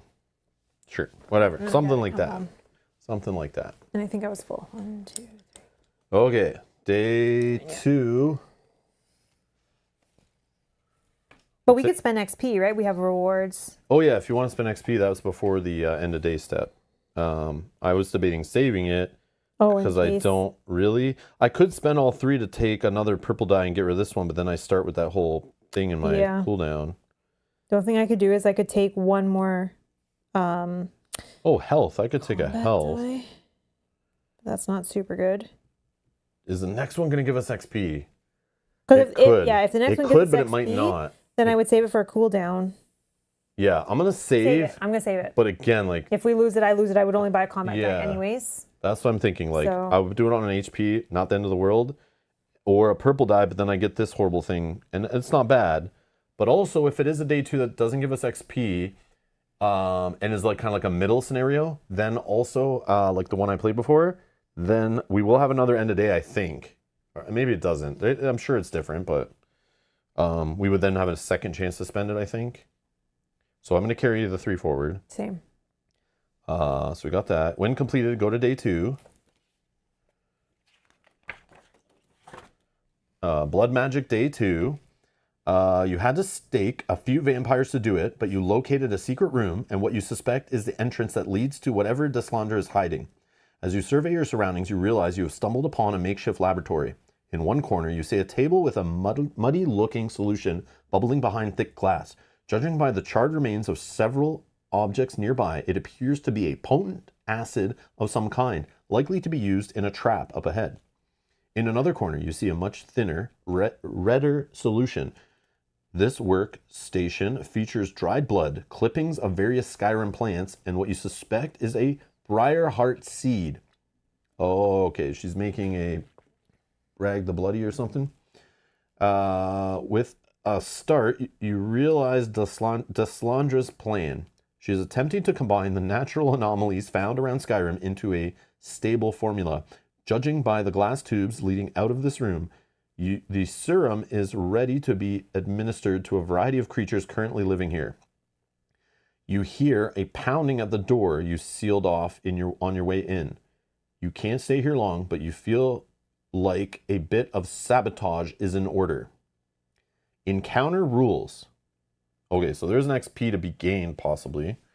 Encounter rules. Let's read this together. And then we'll take a little break so we can all think about this. Okay, each adventurer may select one of the following options. Multiple adventurers may select the same option. So we could ransack the lab, draw 4 common and 2 legendary items. Burglar from the burglar class and a thief adventurers. So a thief just means, I think, that you have some kind of skill line in the thief category or whatever it's called. Yeah, I do not. So I have a thief one, or 2 thief ones. So thief adventurers may draw 2 additional common items. Distribute these items among adventurers as you choose. See, I told you can blow your items. We'll get plenty more later, no problem. So funny. I'm just kidding. I might not do that. I might. Drink the serum. Gain up to 5 light fatigue. Heal for 2 HP for each light fatigue gained. Oh, I don't need that. Any HP that exceeds your health stat is gained as bonus HP. Oh, that could give me just... I can't take 5 light fatigue. Well, see, if at the end of that round you didn't do all that healing up and wasting all those dice, you could have been in the room maybe at lower health and then taken this option to heal up. I'd rather probably take the items. It's all good. Tamper with the serum. During day 3, so there's day 3, 100%, okay? When you are engaged, which makes sense with the story. They're banging on the door. They're going to come in, maybe even have the same setup, actually. And then we have to fight them after they break in or something. During day 3, when you are engaged by quest unit Vampiric Deslandra, all damage she deals to you is also dealt to the enemy closest to her. That's tempting. I like that one. Then destroy the solution. You may reduce the XP dial by up to 5 before resolving the below penalty. Oh, here it is. Oh. After each adventurer has selected one of the options, set aside the Icy Buildup Delve card. For every 5 points on the XP dial, add 1 frostbite chip to Icy Buildup. Do not reset this card when advancing to day 3. So Icy Buildup was just this card that place it beside the Delve deck during any session that takes place in Skyrim Province. When instructed to place frostbite chips on this card, use HP chips. And then it's half frozen during delves, each party member. I don't think that part matters, but it's going to do something to us in the final one. So we're at 6 right now, so we could reduce it by 5, and then meaning that we wouldn't put any. Yeah, because for every 5 points, you put 1 frostbite chip. Right now, if we do nothing, we're putting 1. So if we just did 4 light fatigue or less, we wouldn't have been punished by this at all. So that's the magic number that we didn't know about when we were unlocking things, right? I should have kept rolling. Yeah. We still had 4 to spare. Okay. So we'll leave that. You can feel free to go back, look at it again. I'm going to put it on the screen. You can pause it, take a screenshot, whatever. And we can discuss. I just need to take a couple-minute break. And then we'll come back. We'll figure out what we're doing. And then when it says when completed, go to day 3. So BRB.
All right, we're back. So I see the comments. The thing about Thief, why I'm confused, it makes sense you guys saying that the Thief is from EL, which is a different expansion that doesn't exist yet, which makes sense because they're doing expansions next fall for their crowdfunding campaign for fall of 2025 is going to be, or quarter four, whatever, is going to be focused on those expansion, like, what do they call them? Provinces. So maybe Thief class is in there. But the thing I'm confused is like Thief is also a constellation. No, it's like there's these constellations. Oh, yeah. They're like categories of where the skill lines all line up. So the blue is the mage, yellow is the thief, red is warrior. So I assumed once you had one of them in one of those, you could become a warrior, a thief, or a mage warrior, or a thief warrior, thief mage, whatever. You could be a mage thief warrior. So when they said if you're a thief, you can do such and such, I always assumed it meant this, like you become a thief once you're in the yellow. That's why I'm confused. But like other than that, I have no idea what these constellations are for, other than they show these symbols on cards when it's like, if you have and it shows the symbol for blue star, you know? Yeah. You get to something, something. So maybe it's weird that one's called Thief then, and then they're also going to put a Thief class. That could be confusing. But yeah, I get it. I guess. That makes sense, sort of. But again, I'm not a pro with Elder Scrolls and like how all that works in Elder Scrolls Online. It probably has to be that way. So, but yeah, it's just a little, it makes sense. But the fact it has the bracket EL after it, in this case, but I've read other cases in this game where it just says, if you're a thief, blah, blah, blah. Yeah. We've seen that, and I just always assumed it meant if you have a yellow thingy, but maybe it didn't. But EL is in here somewhere.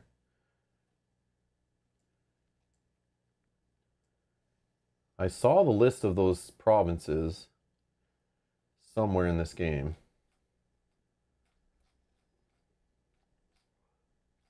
I don't remember where it was.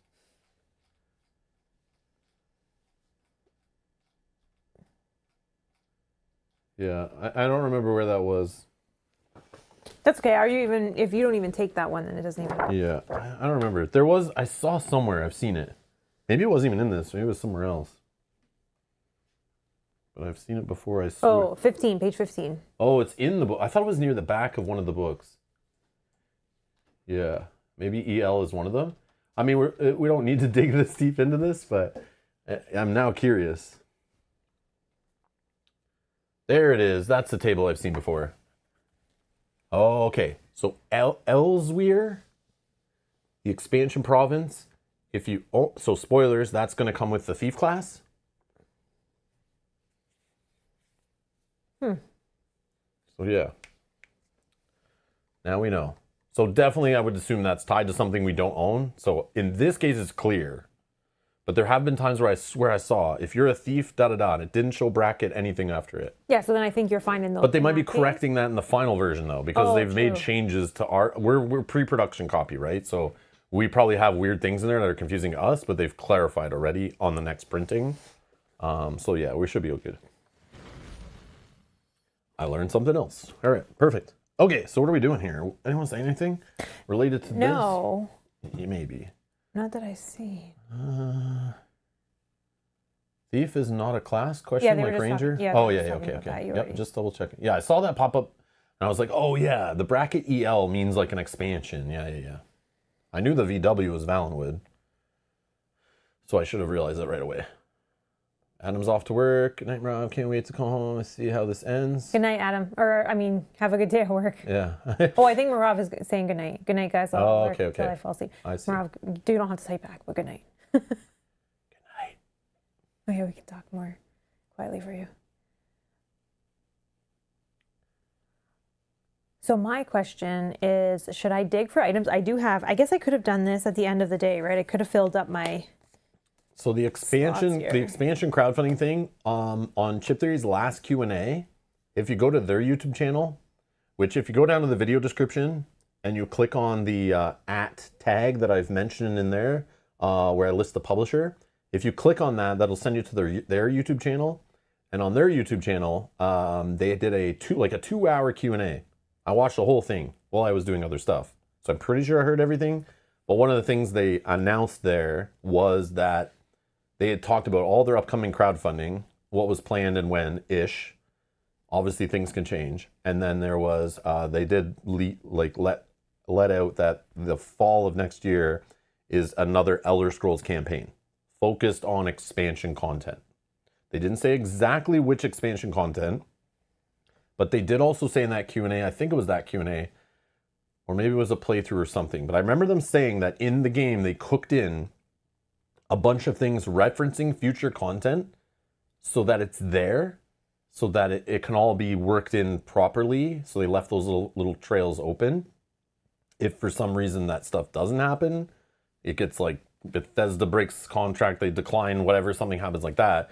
And nothing's locked in stone or set in stone, right? Like things can always change, right? Like companies just pull IPs all the time, go out of business, whatever, right?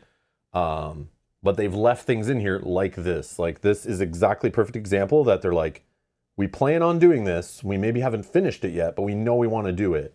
So if that gets crowdfunded in the future, they'll add it in. If not, it's not broken. You can still keep playing, right?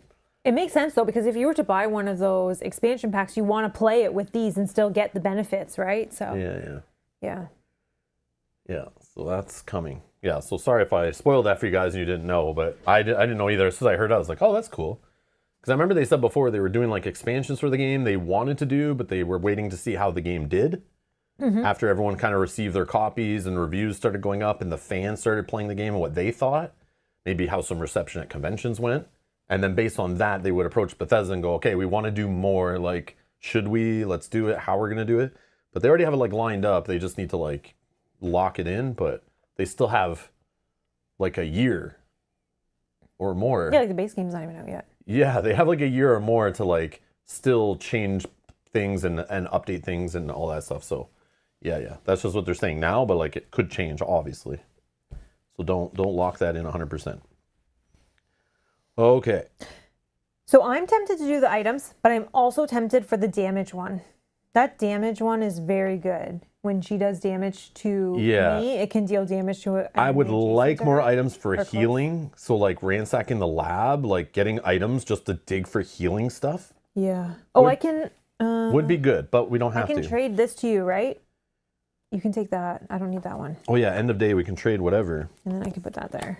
Not that it matters. So I know you have ways of spending tenacity like that you love. Yeah. But like if you have any like level 1 or 2 dice that need to be set so that you have like turns actually work, I like this one and I keep it because of like the one that deals damage. This one. I can show you. Yeah. But again, you have to spend tenacity for this. So if it is going to hurt your other things you normally spend tenacity on, I just sometimes don't use my tenacity if we don't have creatures and whatever. Well, I think I can use it offensively. Like level 1, I usually like the first one better, deal 2 damage to your target versus deal 3 and then take the life fatigue. Well, that's not the best. Or the level 2, it's level 1 or level 2, where I can deal 4 damage to my target and then gain a Bane die. I like that one. Even the deal 5 and drain, like being able to set that is not bad for like a final boss. But and then there's also this I have if you want it, where one time you can roll 2 d6s, so minimum you'll get to move at least 2. But it could help you get more movement than you normally get. Yeah, because right now I can move for 4. But I'm also the range guy, so I like to have this to like get out of a jam and like get into a position where I'm not going to die. Yeah. And I can hit from range, so maybe I won't offer that to you now that I just talked myself out of it. And these are useless right now, so they don't do anything. Unless the next thing's like a What about you on this? This I still think you should have taken before because it can give you an extra turn. But I don't have room. Oh, unless you want this. Yeah, you want this? Because this will let you remove status die, which can work with your taking a Bane yourself and whatever. Here, take some Sea Giant gloves. Thank you. Because I think that'll be better for you to be able to take an extra turn, especially from range, or even if it's your, what do you call it? Like you take a full other turn, so you can be able to talk them to death or something, maybe. I don't know. So if this is a situation I'm looking at... Actually, I'm going to keep it like this. I'm not going to do a full extra turn. Or maybe. Yeah. So this is up for grabs if you want the roll, but again, you might not be able to put What it is it, the active. move? Yeah. No, I don't need that. Or this if you want the set a 1 or 2 die. But No, like, I'll just yeah, take exactly. yeah, because this. It's like they're awesome. Except this, but- I don't need this. I could take it. So I don't put need that it. in your pack and then take I can whichever take one the of set these the two. die. Yeah, this one, circle it. Yeah, I can take that. I can take 2 hand items. Yes. Yep. Okay. You can only take 1 armor. But you can have as many weapons. Yeah. I'm I pretty have a sure. weapon here, but I don't need it. Yeah. Okay. Yeah. Okay. I think this is good. This is good. Oh, I'm a dummy. I forgot. We should check our keywords. Oh, I did this before to myself. I always hold these books because they got the nice spiral bounding. I always hold them like this and just work here. And then I like the first time I played this game, I did my whole end game with this face down, set it all up, played it, and then was like, oh man. I was like, okay, I'm done. Let's move on. And then I flipped and was like, oh, there was a whole page of keywords. So I cleaned it up and I did it again with the keywords applied because I was like, oh man, this is so bad. Oh, I already see one of those keywords that we have, so that's Yeah, good to know. so- Maybe we can do 2 actions. So this is my problem because again, this game is a table hog. So trying to find room for this book, I always want to have it folded like this. But in reality, it was probably designed on a computer screen, like being open all the time like this, right? So it's even more of a table hog. But yeah, if we have disruption operation, intercept intelligence, obtain artifact, or underworld disarray, Just intercept intelligence. we could, thanks to your espionage efforts, you have prior knowledge of the layout of this room. Each adventurer may select 2 different options. Perfect. I was debating between 2. Holy, that's gonna take huge. Good This thing is I great. read this before we fought over what we should do. Okay, I know what I want to do then. That's easy. Yeah, I'm going to take the damage and the items. And then I'll do the reduce the XP dial by Oh, 5 down to 1, right? Yeah. Wrong way. And then I'll do one of the other ones. I don't need to heal, so I'll do the items also. Yeah, because then we can divide, and it says we can divide them up as we want. So we can see like what fits, and maybe some of them are even better than what we have. So I just need 1 health chip to put on icy buildup. 1 health chip, One please, health? to Oh, put yeah, on icy sorry. buildup. No, we don't. Only if it's 5 or more, right? Oh, yeah, well, sorry. you made So it the so we one don't we do have that. left doesn't matter. No, Yeah, okay. no. Wow. Yeah. And then, so we'll just ransack the lab, right? We're both Yeah. So I'll let you do that first. But we can divide them up as we choose. So we can put out 8 items, 8 common and 4, and then we just talk amongst ourselves which ones Sure, we think sure. are best. 1, 2, 3, 4, 5, 6, 7, 8. 1, 2, 3, and 4. I need to find something that lets me hold additional items, like a Okay, pocket. let's try to do this one quickly because Yep. it's good to turn into analysis paralysis city. Okay, roast pig. Discard this item. Then each adventurer may gain 1 over fatigue die to heal to full HP. I don't want that. That's a neat heal. Interesting. But in the final scenario of the game, take an over fatigue near the end to survive, maybe. Yeah. So if you're in defensive stance, this is a weapon, but you have to be in defensive stance to use it. For each combat skill die rolled, so that's when you're rolling them to put them up as defense in your active slots, you can move 1 fatigue in your cooldown track to the rightmost position in the track. I like this, but I don't like this Weird. because, yeah. Okay. Orcish no rhubarb salad. Discard this item, then you may temporarily increase your stamina and magicka by a collective total of 2 for the rest of the turn. So if I needed to get 2 extra range out of nowhere, like to hit something 7 away, or move 7 spaces, or move 14 spaces if I'm not going to engage, Yeah. that could be neat. I don't know though. Falkreath meatloaf. Discard this item, then gain 3 bonus HP, or each adventurer gains 1 bonus HP. I like that. I'm assuming some of these we could use outside of combat, but I don't know for sure. I forget. Root Mender Branch. The next time you would advance health, stamina, or magicka, discard this item. Then choose the chosen stat costs 1 fewer XP to advance. Oh, you did potentially want a health, so you could use it. Yeah, because we have no way to get an extra XP to get our cooldown number No. next. Maybe. Glyph of Stamina. So you can enchant an adventurer. The enchanted adventurer may treat their magicka as stamina for their move actions. Discard this enchantment when the enchanted adventurer advances either their magic or stamina stat. So that's good if you have like a really mage character that can't move very much. Can help them move. Oh, there's a steel maul. If you only roll a single combat skill die this engage, set it to a 2. Mm-hmm. Oh, we got to remember overtax. Now that we're in the end, if it's like a final blow, overtax your weapon to help you. If you roll a single combat skill die with no additional dice disengaged, deal +4 damage and apply a maim status die to your target. And the final common item is Mighty Shodian Helm. After an enemy engages you, gain 1/fatigue die to deal 1 true damage to that enemy and to all units adjacent to that enemy. Only one of them stands out to me so far. It's just the gaining the buff at HP. Here's the legendaries. Gold Coast Swift Survivor Elixir. Expend. When an adventurer would discard a consumable, move it to their pack instead.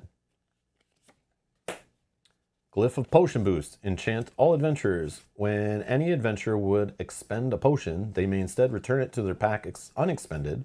When any adventurer takes an in-town action, discard this enchantment. Spectral Chicken. Cock-a-doodle-boo. When you would gain a fear status die, you may add 1 HP chip to this pet. To apply the die to a unit in sight instead. Once there are 3 chips on this pet, garrot them. And then a weapon that we have no use for with our stances we use. So we can distribute these as ever we want. So here you go. I just like the one actually. Yep. Such a cute yard bird. So I definitely know I'm going to get rid of these 2 because they're useless. We can discard those.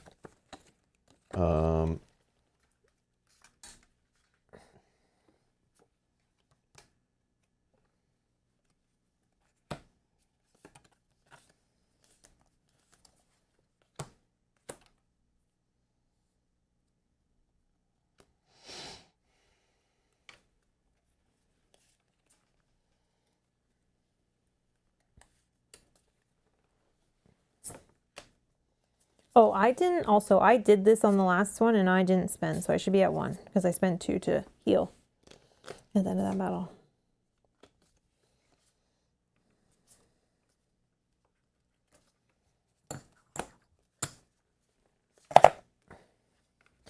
Well, I guess we don't have... Okay. You can discard those.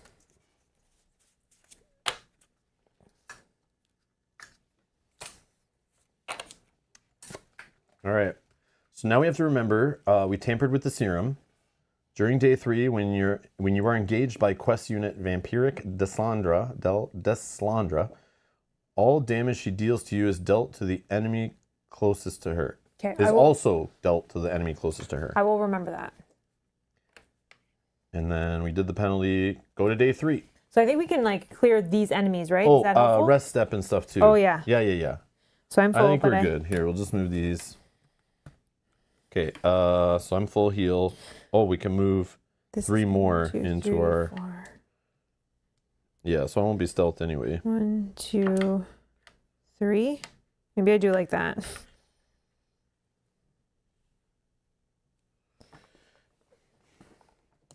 Okay, let's move those around. And then we gain 1 more XP. So we both have 4. So you can only carry 3 over. I'm assuming we should just spend it all. Yeah. That can go in there. Oh yeah, I could have taken that item. Ignored. So then I could do 3. Yeah, sorry. Can I have that item? The one that yeah, here, take that. The staff one. Is it legendary? I think it's common, but yeah, it was common. Okay. And then I'll just use it, and then before the battle, I'll switcheroo and.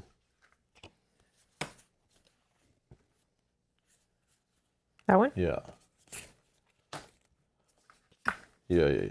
So that way, next time you would advance health, stamina, or magicka, discard this item. The chosen stat costs 1 fewer XP to advance. So here I've discarded it. I didn't realize it was discard. Well, I'm just gonna say. So this will cost me 1. And then for 3, I'm going to take a purple die. And then this is going to go down to my track, but should cool down at the beginning of my turn anyway. Which one do you would? Good question. I can go to level 4, which is all damage dealt to your target disengaged may also be dealt to another targetable enemy. And this is on 4 sides of the die. 4 sides. Defense ignored as a result of snipe dice may also be ignored for this enemy. Oh, okay. So I can. The snipe dice effect hits everybody. Sure. Let's do it. Level 4. Why not? Do I want to take this fear die? Because I could spend 3. I could get another. I could get another orange die, but I'm not taking that. It'll cool down eventually. Eventually, but not like in the beginning, and my damage won't be very good at the beginning. So I could just take. You also could do a cheeky thing, like untrain one of these dice to slide over and then put a die in there without hitting it. If you don't care about those lower end dice, you want to roll more higher end dice. I don't know. I could do that. I could untrain. Oh, this is satisfying, right? Yeah, I mean, it's satisfying filling up these mats for Move sure. all these down, like Rob said. Then I can spend 3 to get another one of these level 2 die, which deal good damage. So then, yeah, I'll take another level. You don't have a higher level? Yeah, I only have 1, which I've already taken this one, and I okay. don't like this one. Oh, okay. Then, yeah. And I could do this. Gain 2 life fatigue or 1 over fatigue to immediately defeat an adjacent non-quest enemy that has less HP than you do. Kind of like the speech thing I do, kind of. Yeah. But no, I think I'm going to take the onslaught level 2 die. The other one.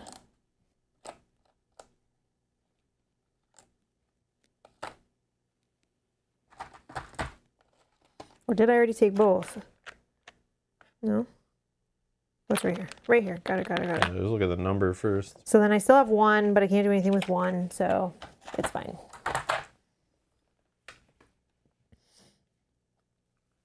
Okay. Okay. So we're going on to day 3.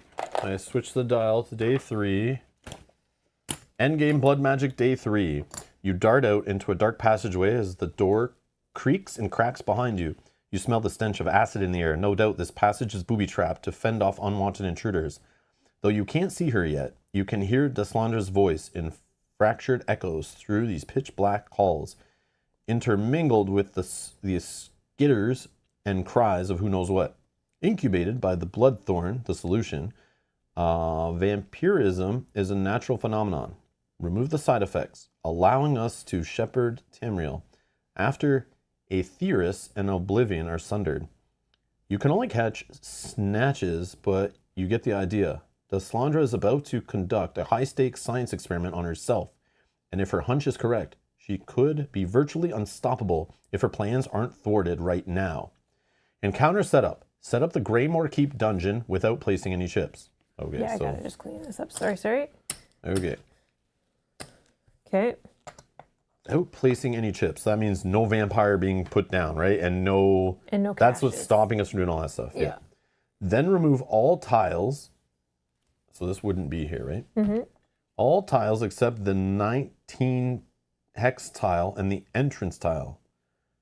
These 2 must remain stationary, as adventurers will be revealing tiles in an attempt to connect them. Okay, so we have to remove. Yeah, just set them over there somewhere out of the way above the dice tray somewhere. So this tile's entrance, this tile's the big 19 hex or whatever. Okay. After setting up the tiles, deploy quest unit Vampiric Deslandra. So she's coming in with 5 health, 4 range, attacks 2 if she can reach, which she probably will. 1 die only, 2 defense. She'll siphon, and then we have to find out what vindictive is. Also, spot number 1 for the dungeon. Oh, We yeah. don't have spawn her. Oh, it might tell us where to spawn her. Yeah. Oh, yeah, true. Hex A. Yeah. And set up the blood nexuses as normal. So 2 of them on any 2 stars we want. I think we still do the closest, right? Sure. and then place a common item cache hex in each hex adjacent to Vampiric Deslandra. Oh, okay. Place 1 HP chip under 4 minus players' caches. So under 2 of those, place 1 HP chip. Then deploy 2 level 20 enemies to, holy crap, to So sorry, I'm placing 2 or 1? Place 1 HP 1 chip HP. under 4 minus players' caches. So place 1 HP chip under 2 caches. I'm picking the closest. We can adjust if we want, but I'm just picking this for now. Okay. Then we deploy 2 level 20 Sorry, so I think enemies. some of these have to get shuffled back. This is a 20. These go in there. These go in this bag. So we need 2 of these. Yeah, shuffle it up good. If you want to spill them all out, put them all back in, however you want to do it. My hand fits in. I can. Okay, 1. Oh, that's a 10. Oh, that's a new guy. So that guy goes on B. Right here. He's here and he's here. Okay, I'll open Okay. 1, 2, 3, 4, 5, 6. Then we place the level 20 vampire, which we shouldn't have put back in the bag. Whoopsie. Oh, I'll get it 1 sec. Yeah. Sorry.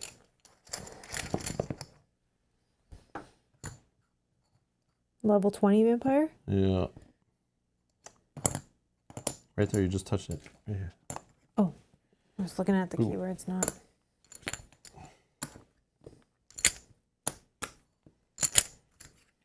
So then place level 20 vampire as well as quest units Brag the Bloody and Corrupted Creature in a stack in that order from top to bottom. What the heck? It was Brag the Bloody first, then the creature? Place level 20 vampire as well as quest units Brag the Bloody and Corrupted Creature in a stack in that order from top to bottom. So Okay. vampire, brag, then corrupted.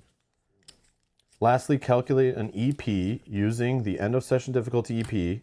Instead of deploying enemies based on EP, place the enemies you would deploy in the bottom of the stack of enemies you created in the order they would have been deployed. Okay, so our EP is 62. So we need 3 20s.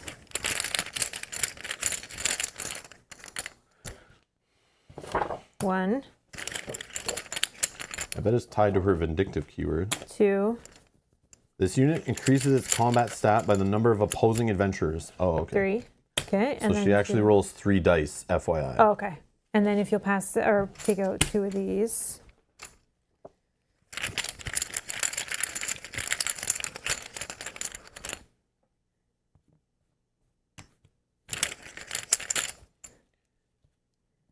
Oh my god, the delve. Oh my god. Okay, those are over there. All right. Yeah, because we got to get Yeah. connected. I was like, how are they going to connect? It makes sense using delve mechanics. All right. Initiate the following delve. Adventurers deploy to the entrance tile as normal, and the dungeon rules for the Greymark Keep are still in effect. So basically, vampire can't be hurt while these are in play. Oh, just this vampire, not that one. Okay. Vampire is not in play, but I'm assuming somehow will enter play. Okay. When a delve tile is revealed, do not deploy enemies from the enemy bag. Instead, deploy enemies from the top of the set-aside stack, following in the delve card's challenge scale for number of enemies, but ignoring the card's listed enemy level. Once the set-aside stack is depleted, deploy enemies as normal when new delve tiles are revealed. If a delve tile has already been revealed this round, roll 1d6 each time an additional tile is revealed.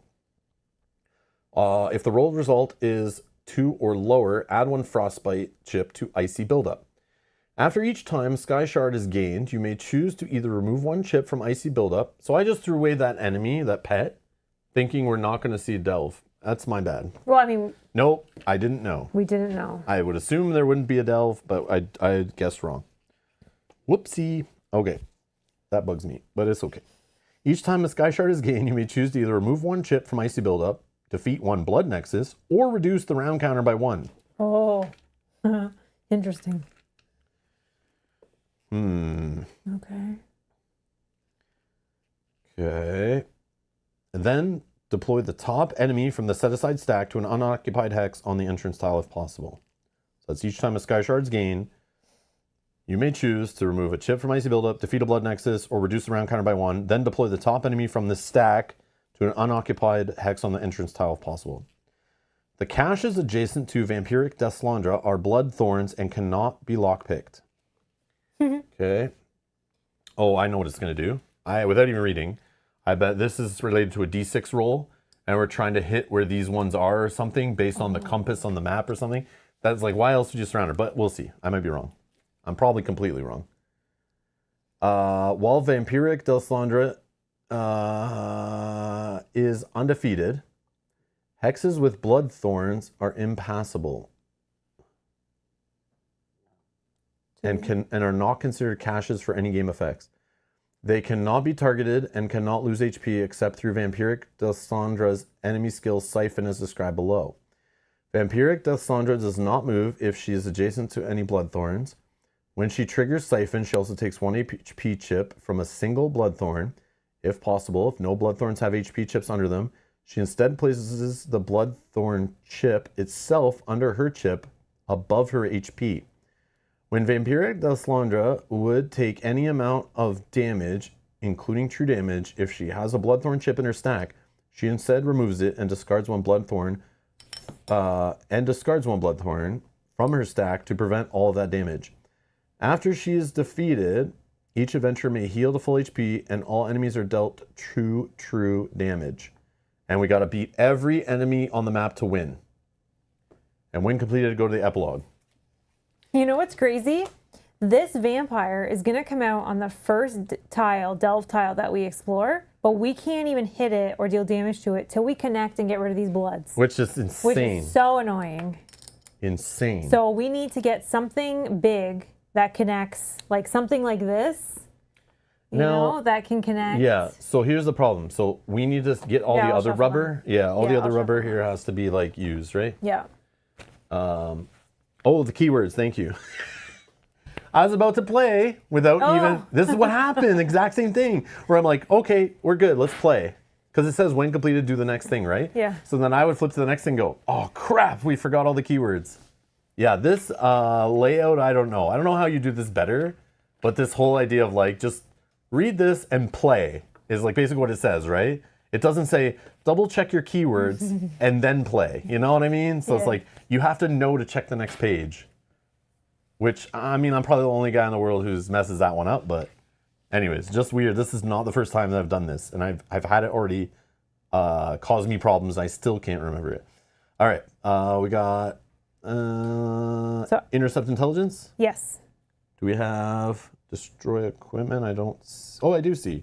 So Destroy Equipment. After Vampiric Delslandra is defeated, all enemies gain a Bane status die, including quest enemies. Okay. Normally, quest enemies can't gain any statuses.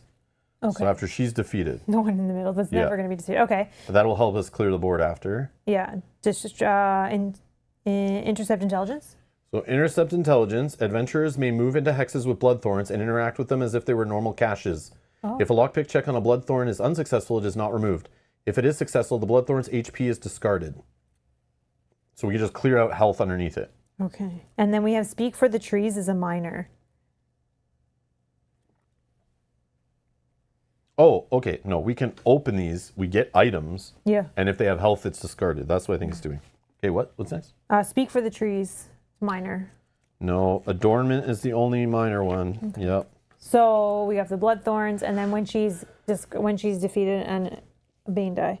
Okay. And we also have when she deals damage to one of us. Oh, yes. She hits, or is it her or is it the vampire? No, it's her. Yeah, it's her. All damage she deals to you is also dealt to the enemy closest to her. Okay. Not even within range, not within sight, closest to her, no matter where the hell they are. That's how I'm going to take that. Okay. And then Minnie was saying, does this entrance have to stay in the same orientation? Because based on that, we'd have to kind of like... The way they told us to set up the dungeon, then remove the tiles, and they said these need to stay where they are, and we need to connect them, tells me that this is the orientation this has to be because it's the only way it could have been put there. Based on this, right? Oh, yeah. Like, it's the only way it fits in the puzzle, right? So I can't just flip it upside down for no reason, you know? It doesn't want it to be easy straight line to them. Yeah, you have to kinda it's very clever, very cleverly laid out that way. Oh, okay. Cool. All right. So, I think you go first, and why I say that is because of your ability to move and connect the tiles, right? Yeah. Like that, I guess. We still deploy caches on Yep. tiles that we explore, But are there even any we don't left? have any. We don't even have any. Never They mind. did that on purpose, yeah. Yeah, we don't have any. So I can't even do my whole step on a cache, free unlock, keep moving to explore the dungeon really fast. You are right. So, But I could still take 2 movements back to back, which is 10 move. And if you can do a stealth like this so that she can't attack you, that would be ideal.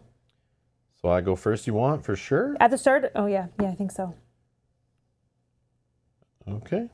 So I'll cool down. Mm-hmm. And then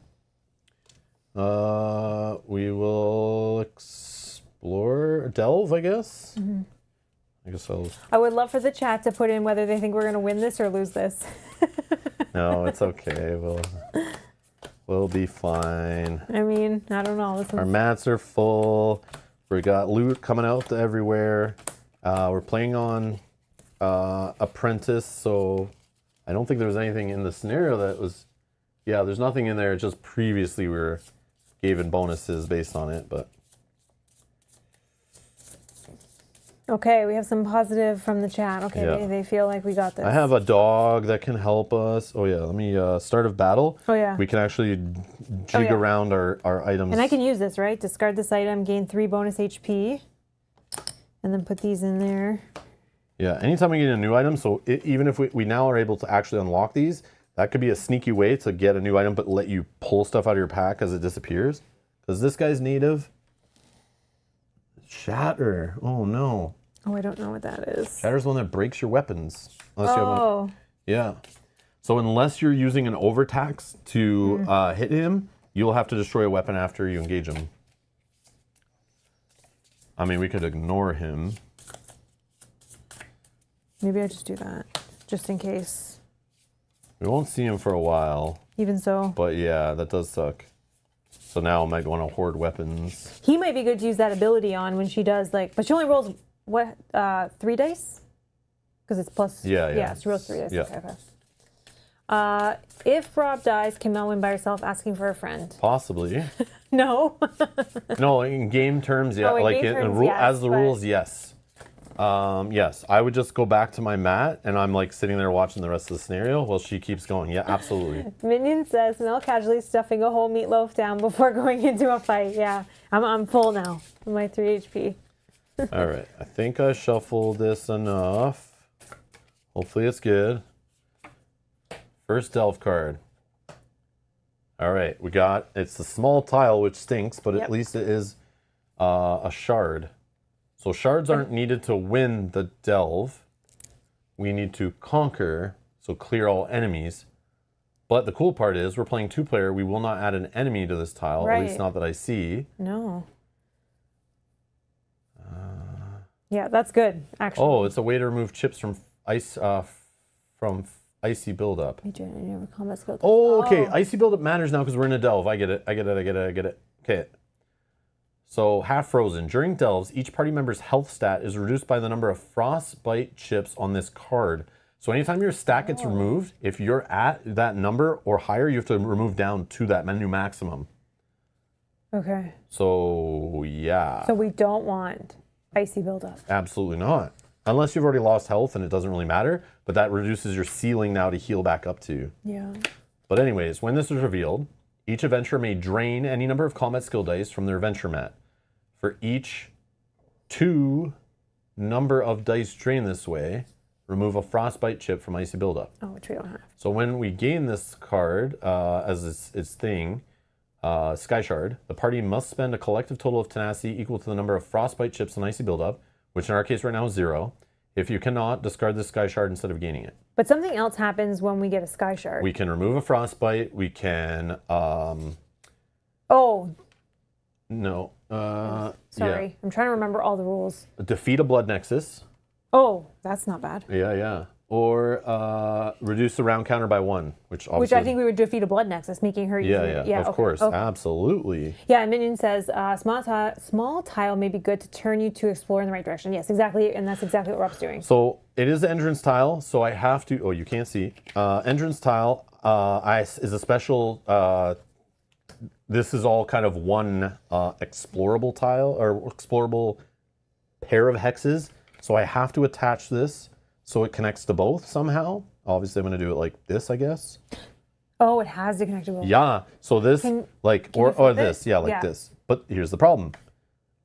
If I do it that way, this I don't think is explorable because it's touching another explorable. So I'm not legally not allowed to do that. No, not because that I always have to have another explorable hex available. So I actually have to do it the way. You could do one other way. Show me. This way. Yeah. Oh, yeah. Oh, true. Yeah. As long as this is touching. I see what you're saying. Yeah. Mel's right. Sorry. Yeah. I was trying to make it so this was a hex here, so it's closer. Yeah, that physically. would be ideal, but yeah, that kind of sucks. But this is better because I have to explore that way. I have anyway. no caches. I went to put a cache there, but there's... No. So no enemies, and then I'll step here for movement 1. And we get rid of a sky shard or a blood. We gain a sky shard, so destroy a blood. Actually, can you destroy this one? Yep. You're right. That's gonna be farther away. And then just put that in a pile somewhere as our sky shards we gained. Okay, movement 2. New delve card. Oh, another sky shard. Man, our luck, based on the previous delve I've seen before, getting 2 sky shards right off the hop. This is good. A nice long tile like this too. The only problem is this is going to have possibly up to 3 enemies on it. Yeah. Based on the enemy spots they have. So when revealed, we gain the party gains 3 tenacity to be divided among its adventures as they choose. When I gain this, if I gain this, it'll be the second sky shard we gain. So we would remove 2 frostbite chips from icy buildup. Perfect. We have none. Here's your tile. We have to also do something about rolling a d6 whenever we roll a second or explore a second tile. Yeah, I remember reading that. There's a lot of rules. I think it was if it was 2 or less, we have to do something. Hold on. Where the heck was that?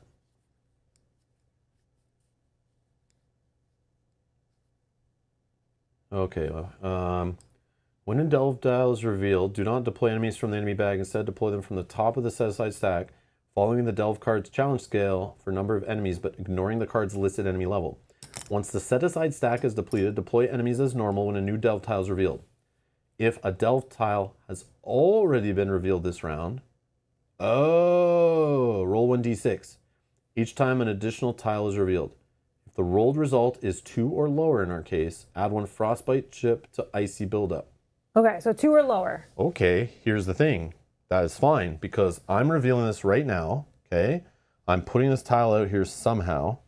I think I put it like, I could put it like this. Oh, because then we can... These are both open as explorable. You don't have to attach to both of these. Then we could attach something up here, or down here. The only problem is this puts enemies. We are going to get 3 enemies because the tile we're on. I think that's okay. They'll be all up in our business. They are blocking me, but I could go around them. Or could do something like that. Same thing. Oh, that's also not bad. Enemies aren't here, but they'll be up here. So it's like, where do we want the enemies? I don't know if it really matters that much. No. But 3 enemies, that sucks. Yep. So who is it? Oh, it's the freaking 3 worst ever. Oh man, this is going to be bad. Wow. But once we step on this tile, she is killable. Sure. Because that's a shard. So when revealed, we're going to gain 3 tenacity to be divided among adventures as they choose. If I take 1 and you take the 2, does that work for you? I just would want 1 to have for my backup heal. I could do the interrupt at the start of an enemy's turn. I can reduce their movement by 1 for 2. So if I take at least 1, I can do that. Okay. Maybe preventing an enemy from reaching me or you.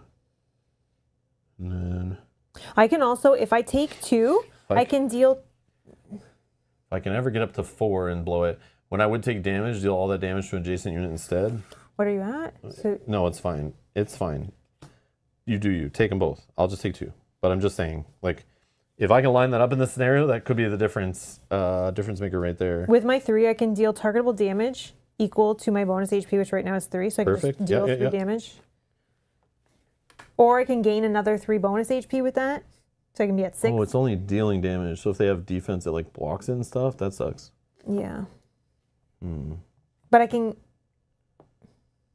Oh, you can gain more. I can gain more. Oh, I see. Make it worth it. I see. Whatever. But we'll see. Okay. So tenacity's been gained. Okay. Okay, this is going here. We have not gained this yet. And we have to deploy, right? And then we deploy. So farthest away from the tile here would be here. Okay. Is the first one. And then the other two, however we want. 4. So 8 health on this guy. This guy. Okay, so you have to engage her with a weapon. Otherwise, we gain 2 life fatigue. I'm going to put that down there. You take a look at that guy and you see, because one of them's going to be adjacent to you. I don't know which one. That guy rolls. He's got divert, dodge, and recover. So he's going to be healing. I think. He heals for 2 HP at the start of every one of his turns. Divert is he can't die unless he was 1 HP before that you dealt the damage to him. That guy. And dodging is any dice you roll on the engage against him that miss will reduce that from the total damage you deal. So he's annoying. And then what's this other one? Cornered, which I've faced once. This unit deploys with an additional 2 HP for each undefeated adventurer. So he's coming out at 9 health, and he's got native, so he wants to. Oh, sorry. He wants to take her. He wants to eat our camping supplies So or we need steal to our get camping rid of that supplies. guy. Yeah, and he hits for 4 dice. Yeah, he's And the he'll hit worst. everyone he's adjacent to, like any of us. So maybe we can somehow block him. Yeah, I don't know. Sure, this is nuts. It's nuts that we have to defeat these guys and all these guys and any new guys. And yeah, wow. Wow. And we got to stop her before she becomes invincible. Yeah. Wow. Yeah, this is insane. Okay. And then I got to roll a d6. Yeah. I rolled 5. a 5. So no AC buildup. So I moved 1, 2, 3, 4, 5. I can't get onto the tile yet unless I do another move or I do an additional turn.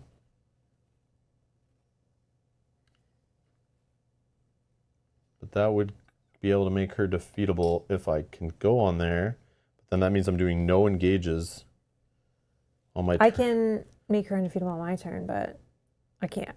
Because I can move to here. I can attack some combination of those guys. Oh, yes. I forgot. I could just go here. Okay. But then I'm No, that's fine. getting destroyed 1, 2, by 3, 4. 6 dice. I'm going to try to get this guy. Yeah, this is not where your ranged character with no defense whatsoever should be going. You don't have to. True. Yeah, how do I do this? I'm thinking of doing an attack and then switching into defense, rolling my defense die and throwing them in after. Both of them have only range 1, so if I'm kind of in the fray there.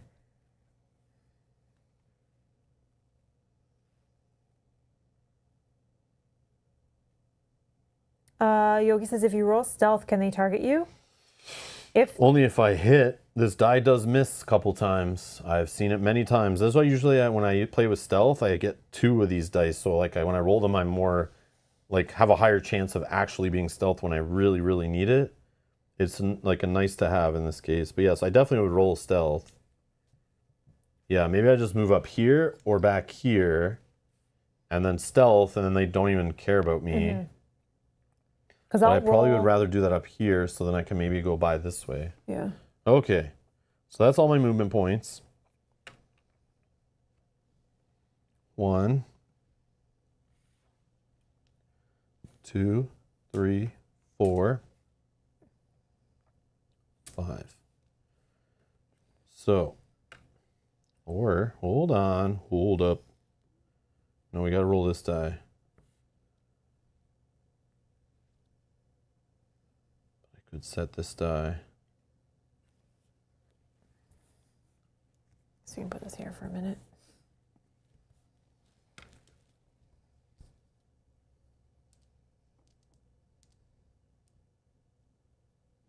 Friggin' recover, man. That is insane. Because she'll siphon this guy and he'll just like get it back. That is insane.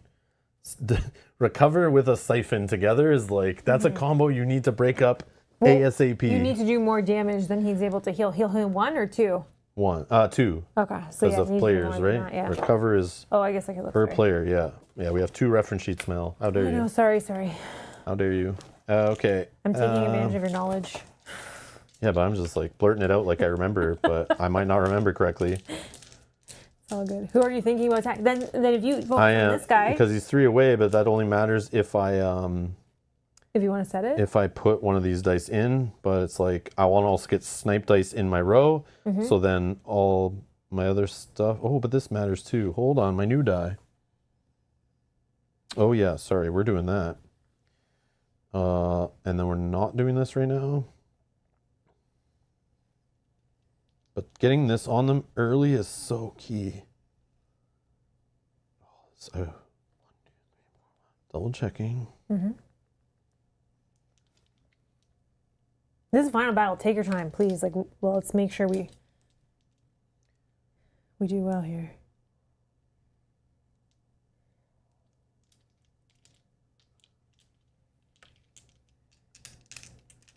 And she can't be hurt unless one of us stepped on that thing. Which I will. Okay. So then, yeah, I think I go after this guy. Yes, I think I do. Is the objective to fill every hex with enemies? Nailing it. Yeah, I know, right? Hey. We got to kill all the enemies. All right, here we go. No, maybe not this die. We can't damage a vampire minion until we get rid of this blood. Yeah. So And we have I'm to- going after the bear. Yeah, we have to get a sky shard or a sky shard for that first. Of course, this missed piece of Okay, what's this one? All damage dealt to my target. So I ignore his 1 defense for sure. I'm hit. Oh, nice. I got the stealth one where I don't have to put it up here. I can put it down there with a light fatigue. Oh, nice. Okay. So tenacity for sure, which I will put to use in a second. So 4 damage is hitting this guy. This guy? Yep. Okay.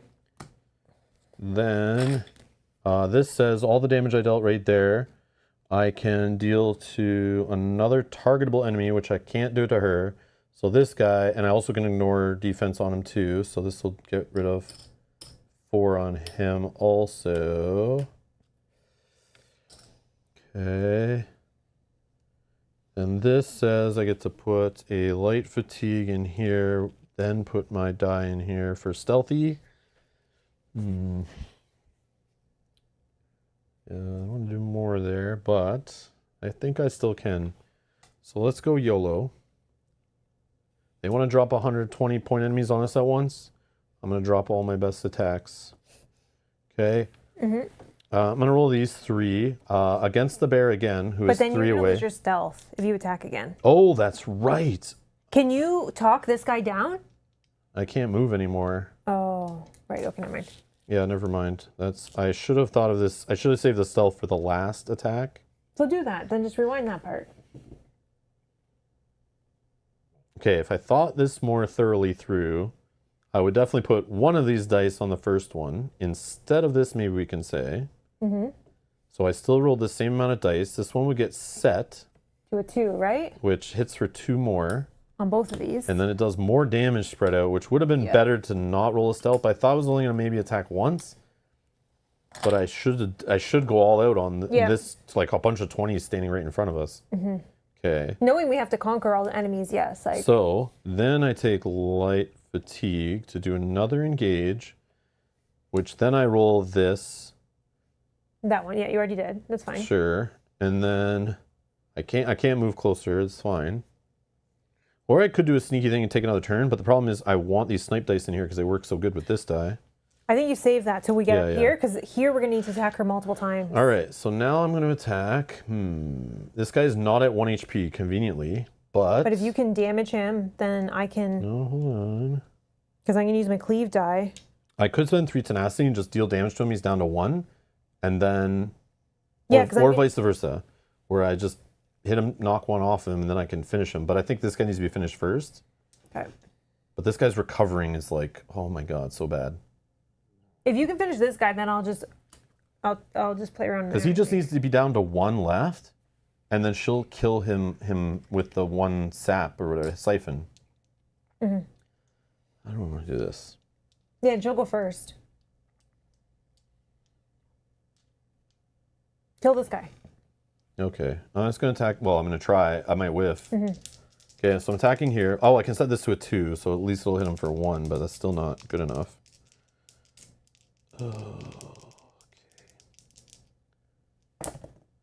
Oh, I got the best result on this one. This is only on 1 side out of 6. This says deal 2 damage to your target for each snipe die in your cooldown track prior to this engage. Then recover those dice, replacing them with light fatigue. Oh, that's so good. And then this I'll set to a 2 because he is 3 spaces away or more. Mm-hmm. So I definitely overkill this guy by a bajillion. So he's in a dead pile somewhere. I don't want to mix it up. Yeah, put that over here somewhere. Okay. Then I get to recover the snipe dice. Replace them with light fatigue. Okay, I'll throw this in here, And then your stealth goes in? Oh yeah, and stealth. Like that. Oh, that's so good. Yeah, and then I'll just chill right there. Okay, this is a good scenario that you just did. Yeah.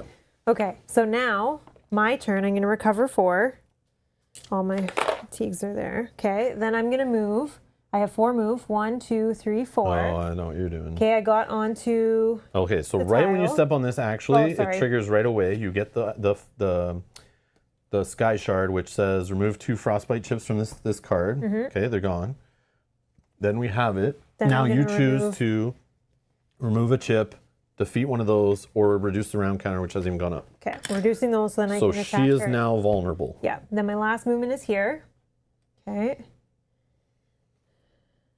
I'm attacking here. I'm going to use my weapon to ignore 1 defense for my target. Okay. We're going to roll 1. We're going to roll 2. 3, 4. She has 2 defense. I'm blocking 1, so I need to do 8 damage. Okay, we're rolling these 4. Oh, before I'm done my turn, I do have this option. She's not damageable, but again, it's the one I already said. But if you need that guy to be, like, unless you have a way, because remember, he is divert, right? So he's annoyingly just didn't lose 1 more HP. So he's at 2. So technically he has to take 2 sources of damage to die. Well, the siphon will kill it as long as I can deal 1 point of damage. You have a way to hit him? I have 2 ways.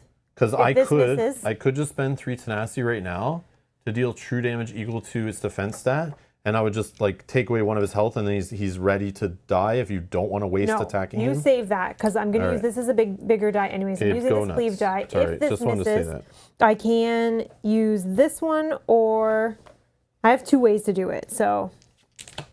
But maybe this is successful and we don't need to worry. Okay, it is. Oh, none of my dice missed. Okay. Okay, so I was attacking her. Again, -1 defense. Let's go to the cleave. That's where I want to start. This one. Deal damage to your target equal to your stamina. Deal half of this damage rounded up to other enemies adjacent to you. So my stamina is 4. So this die deals 4 to her and 2 to him. So he blocks both? Oh, because defense. Because he's got 2 defense. That's fine. Should have been, I wish it was the other one, but that's fine. Then, so that's 4. This one is 2 damage, so that's 6. And then this one I think is my drain. Yeah, deal 5 damage to your target, and then this die is drained. So Did you need to do it that way though? You need to hit her for 8 total. You're already doing 4 with that stamina thing you said. 4, 5, 6. This is 7. Oh, you're 1 shot. No, it's fine. I can drain this die. I think that's fine. She's one of the big ones that we would want to get off the board anyways. Okay. Yeah, true, I guess. I have another one of these die as well. So you have a way to get a damage off him still? Yeah. Okay. Okay, so I am doing 5, if she's dead, 9. she's not siphoning, so he's going to recover and be a problem. So now it's different, right? Right. So you still No, have I to can hit him still twice. do. These are separate sources of damage if you do them separate, but Okay, I can still attack again. Okay, we're killing this one, the vampire lady. This is drained. These are gonna go back in like this. I didn't have to take any life fatigue to do that. Okay. Then I can, because I don't need to switch to defense if I can just take a life fatigue and attack again. I have 4 dice that I can attack with, okay. technically. But do I need all 4?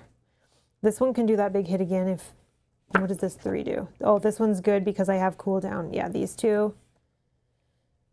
What if they both miss?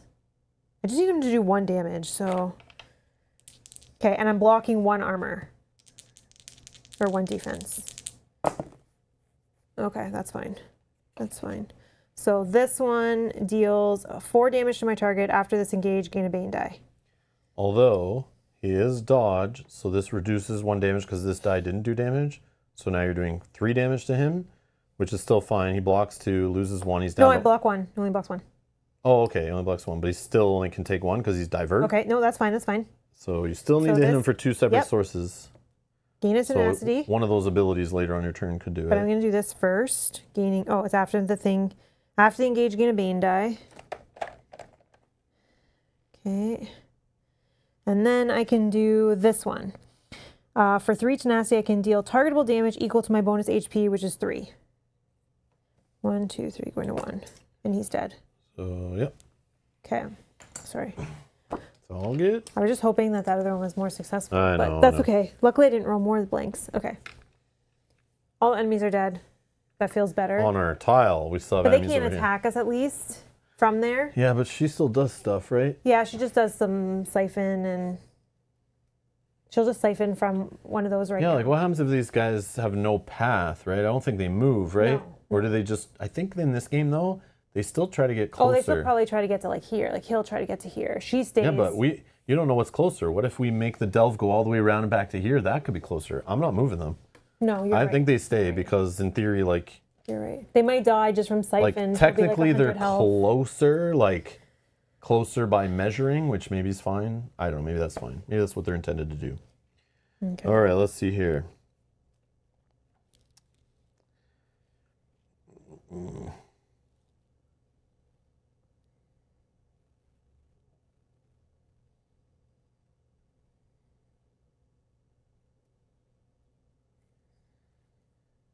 So it's just after her turn, she siphons. Again, I don't know if they move. You're right that I would say no until there's at least a path. Like it's not even connected right now. I know. Yeah, true. We'll just leave them staying there then. Yeah, and if we're wrong, then let us know. But she still, I assume, takes a turn and does some siphoning thing. Yeah, she's going to siphon from here, and then we can choose, like, I don't know, let's choose that one. Yeah. So she's going to siphon 3. So she doesn't do anything with these things yet because she's still got... Yeah, I don't think it breaks it if we move them or we don't move them, but it's like, yeah, let's just leave them. That makes sense. Okay. And then that's it. I'm too lazy to look up the rule. No, that's fair. Which may or may not be answered, right? Yeah. Okay. I feel like that was a good round 1. Minion says, very nice. You both cleaned up quickly. I don't know if that was super efficient the way we did that, but it feels nice to get 3 enemies off the board. Okay. We have to conquer them all anyways. Round 2. Round 2. You are first. Cool down.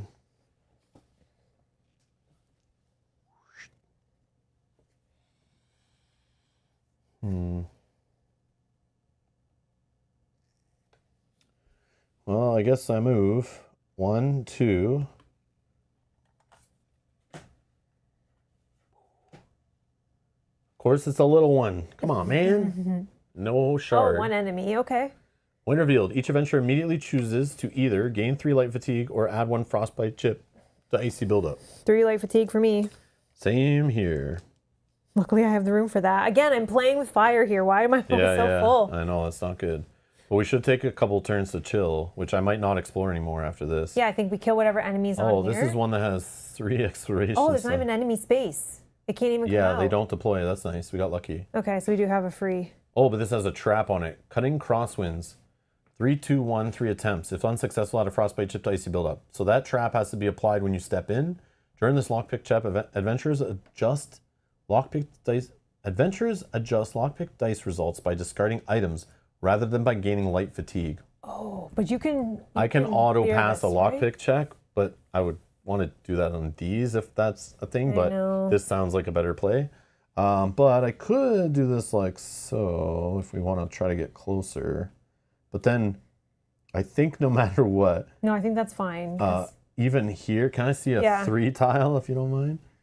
Would that fit in here somewhere? Yeah, that fits in there. Yeah, Yep, yeah. yep. Okay. So even one of these were good. A big round one. Oh yeah, I peeked, but big. it's the only one that's left. I anyways. think a big round one would fit there, Here's a big round one. or not. No. Can you? No, I don't think you could fit this in there. I think we still would be too far away, so that would suck. So hold on, let's do it like this maybe. Or I just did that. Yeah, you have to move it in one. This is what I want to do maybe. Oh yeah, that should work because So this would work this way. This would work this way. Yeah, we do it like And that. the long one would just jam in the middle. Yeah, I'm gonna do it like that. Even though it leaves like this narrow thing here. I don't know if that's smart. Yeah. All right. So it's like this. Okay.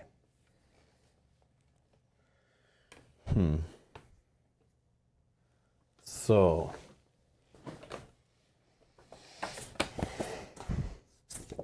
So we need one. Oh, no enemies, because we don't have an enemy space. What do I do here? Do I just chill? I'll definitely keep moving. I'll move. So if I step on here, do the auto pick, I get 5 extra movement. It feels so bad to waste it. You could just do a lockpick. What is it? 355. Could just do a lockpick straight up. What? No, it's Oh, 3, 3, 2, 1, 3, 3 2, 1. attempts, which sounds pretty difficult. And I can't do light fatigue. I actually have to toss items, which I guess I could toss. I only have 3-ish. Yeah, you're blocking the way if you stay there, so I can't go and try. If you don't, but Well, I could move back. yeah, it's up to you. But I agree. Maybe you don't need to use the. If I connect, though, all these enemies are coming, No, and if don't you're connect. not ready, No, then... we wait another turn to connect.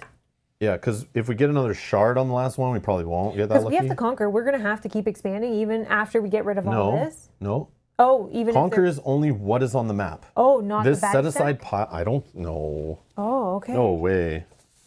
Conquer is what's on the defeat all map. enemies. It just says. Or in my notes from the Well, conquer that's for your the- notes. There's definitely way more words. That's on page 56 or something, or 58 or 68 or something. 86. It's not even close. But you had some of the numbers.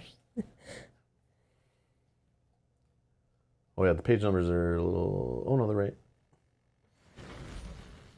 So we're playing a conquer, so the party must defeat or otherwise remove all enemies on the battle map. Oh, okay. Yeah, it's the So most it common doesn't objective in the matter. game. It can also occasionally appear in dungeon battles, like this one. So the baddie stack doesn't So matter. yeah, necessarily. if we can just... The idea was getting there as efficiently as possible so we don't keep doing this. Yeah. So we were very lucky then that that tile had nothing. Yeah, exactly. Okay.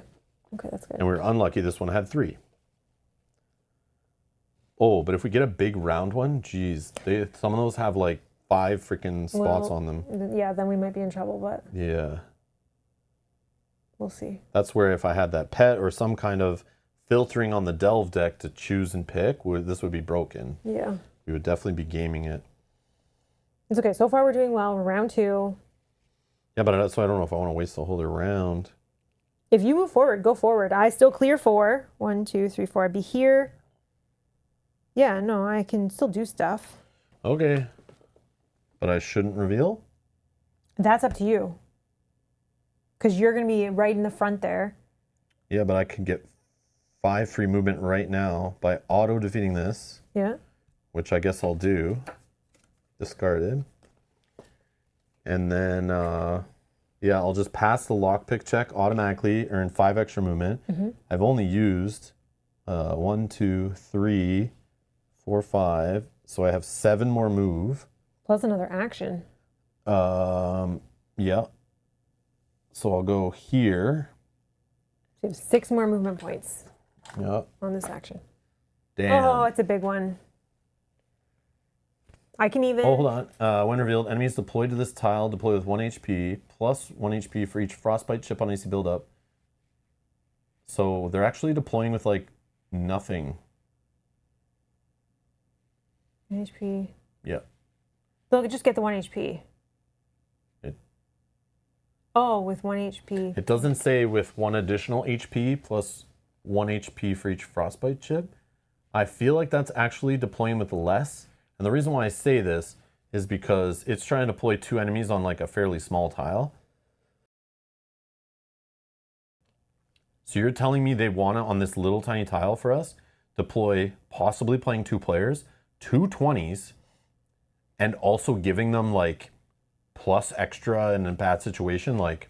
You're right, because based on what it says here, may exceed health stat based on their icy buildup. Plus 1 HP for each frostbite on icy buildup may exceed their health stat. So I obviously, think they come in with nothing. Well, they come with 1 by default. Or with 1, yeah. Plus 0 in our case. Okay. So I think we're replacing their current HP. And the trap says, Hailstorm 111, 1 attempt. So this is why I shouldn't have burned my thing. If unsuccessful, add 1 frostbite chip to icy buildup, and each enemy on this tile gains 1 HP. If successful, deal 1 true damage. Yeah, so this is auto fail probably. I guess unless you have items. But it just adds 1 frostbite chip to icy buildup, which is fine. That just means we lose health. Stat, right? Health stat. Yeah, a health stat. Oh yeah, so we like literally remove a thing from here. Which I think might be okay. That's crazy. As long as we only have to do it once. Um, But here you can take light fatigue. Oh, we don't have much room. But we can maybe wait to go in. oh yeah, this one we can do light fatigue for. Yeah, That's so correct, we have but one I have no attempt, room, but so we have to do it next I don't turn. have to move in. So give me this tile. Yeah. So it does have 3 enemy spaces, so that's definitely, we're getting 2 enemies. Okay. And they're coming in with 1 HP. Yeah. And then it doesn't really matter-ish how I lay this out because I guess like this. Mm-hmm. So both enemies, all enemy distance is the same, I guess. So let's do... Well, no, it's furthest from the, like, yeah, one of these. Yeah, they're all the same. Yeah. So like that and like that, I guess. Sure. So this guy is native. So, and shatter the whole weapon thing. Oh, okay. another one with the weapons. Yeah. Oh, but if we can deal true and damage. This guy's arcane, so he deals true damage on his damage. Oh, he's going to bring back guys from the dead off of that defeated stack in order. So the order is important. Yeah, that's crazy. Order. That's crazy. So there's a trap on this tile if we step on it, which I haven't. I still can engage and try to kill this guy. That's like the most important thing. Mm-hmm. If I don't, I can speech this guy away. Mm-hmm. But then I put myself right there. Oh my God. 1, 2, 3, 4. I can only get to there. How much movement did I still have? Like 6? Yeah. So I'll just go like this. Mm-hmm. Yeah, either way, the range 2, range 4.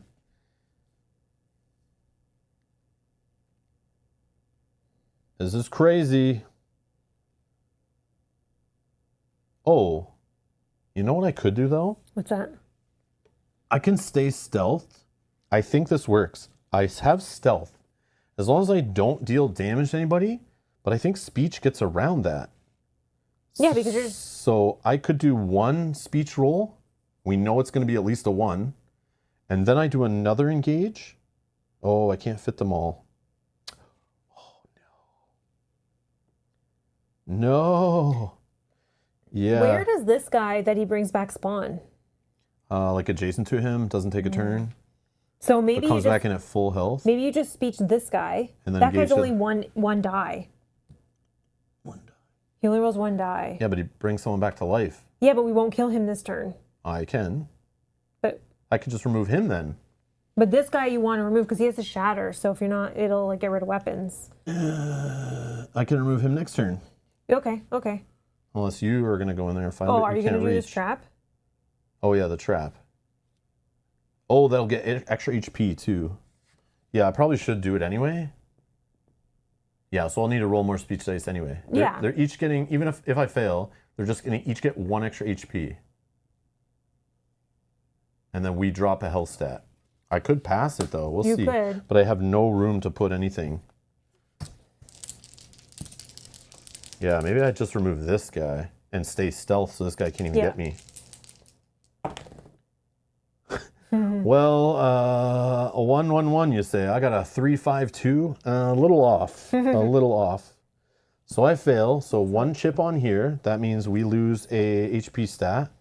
So I drop 1. Then this one here, and 1 more here. And I lose 1.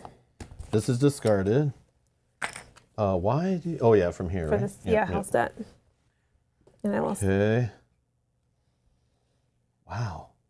That's okay. Oh, but now you try. Yeah. So now I'm going to roll 2 dice. I guess we can leave that there now that we know that we can go around that way. To remove the necromancer guy. And I got it. So he's gone. 2. They're drained. Yeah. Oh, so then he doesn't bring anybody back. Correct. Okay, I see. That's the whole purpose. I see. And I didn't damage anybody, so I don't lose myself. This is good. And I'm good. My turn. I'm going to recover. Unless No worries. I wanted to try to Bane dice some things. That's up to you, because that is not an attack either, right? You're not dealing damage. I can't put it on her, though, Rick. She's a quest enemy unit. Yeah. But there was something that did put Banes on... Oh, when she dies, right? We put the Banes on everybody? I got to get in there so she can damage me, so I can deal damage to something else. So from what I see, these enemies should never come into play. Yeah. Oh, it was one of those, that guy again.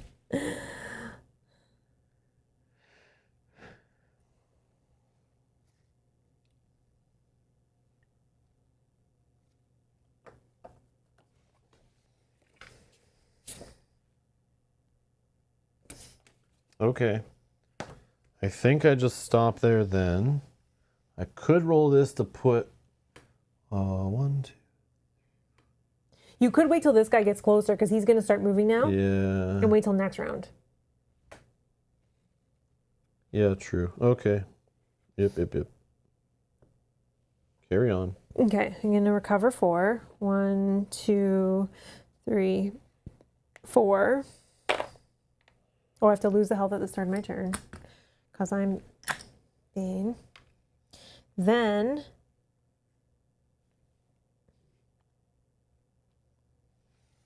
1, 2, 3, 4. I can only get to here. He'll get you, though. Yeah, it's not helpful. So I think I move into defense.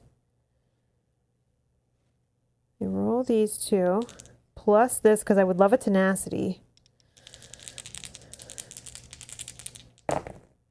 I didn't get it. Let's put this up here. That's 2 defense. And then this is another 2 defense. Okay. Then I think I move up.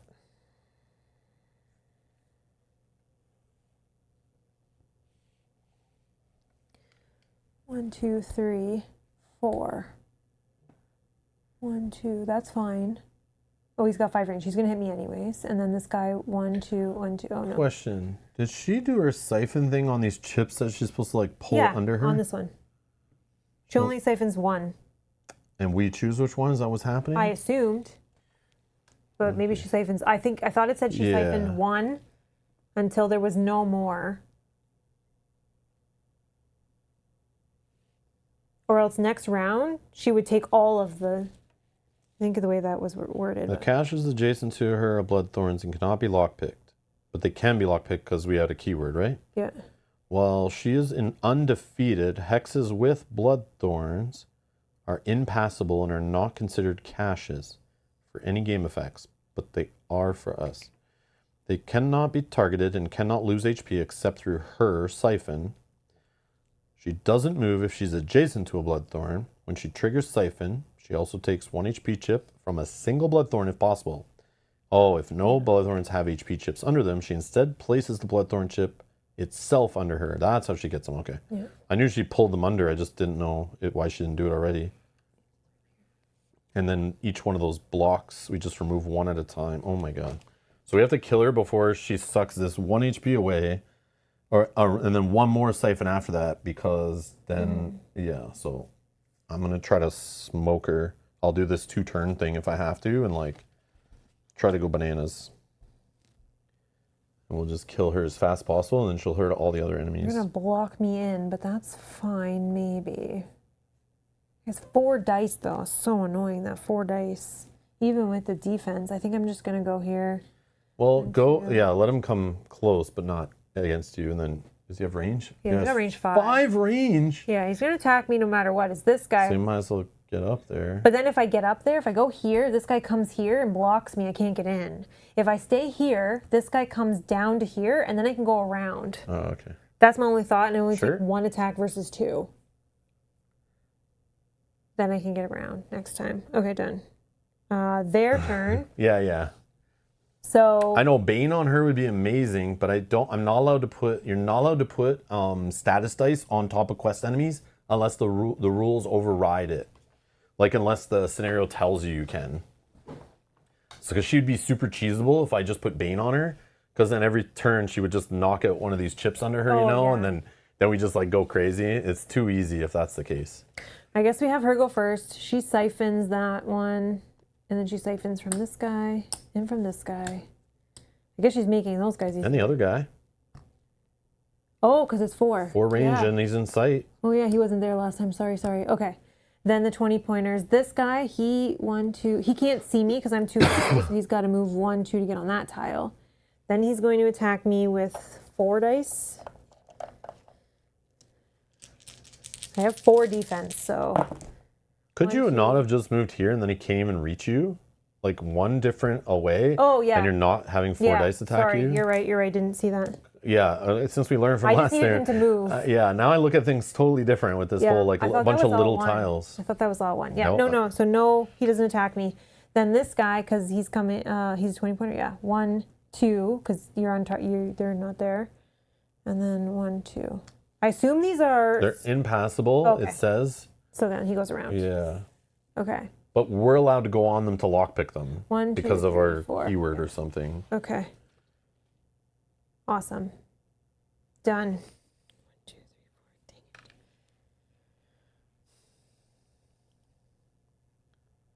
it. Yeah, we may move into those hexes and interact with them as if they were normal caches, but not enemies. Okay.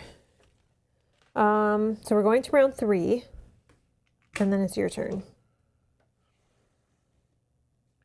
I so want to just go beside this guy and like speech him away, but Yeah, go ahead. You can. but then I'm beside this guy. Can you go?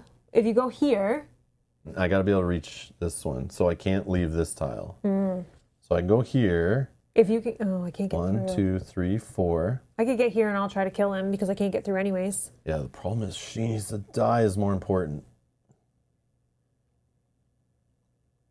And like I kind of want to just like run into the room and like. Yeah, but we have to be strategic. We still have to kill all the other enemies as well. I know But she killing her first helps us clear all the other enemies because she will give them all Bane status dice and deal damage to them and stuff. But yeah, you're right. But I don't think we would get her fast enough. All right, so I'll go here. She's still 1, 2, 3, 4 range away. She still get me there though. And she rolls 3 dice on me, siphons me. Do you need to attack her? Oh, is it for one of your skills or something? Need to attack her? Like you want to be in We don't want to win. No, I know. But you're saying just work on these guys instead? Well, I'm just wondering why you want to be in her range. So I can attack her. Okay. I can't attack her if I go to this tile. Mm-hmm.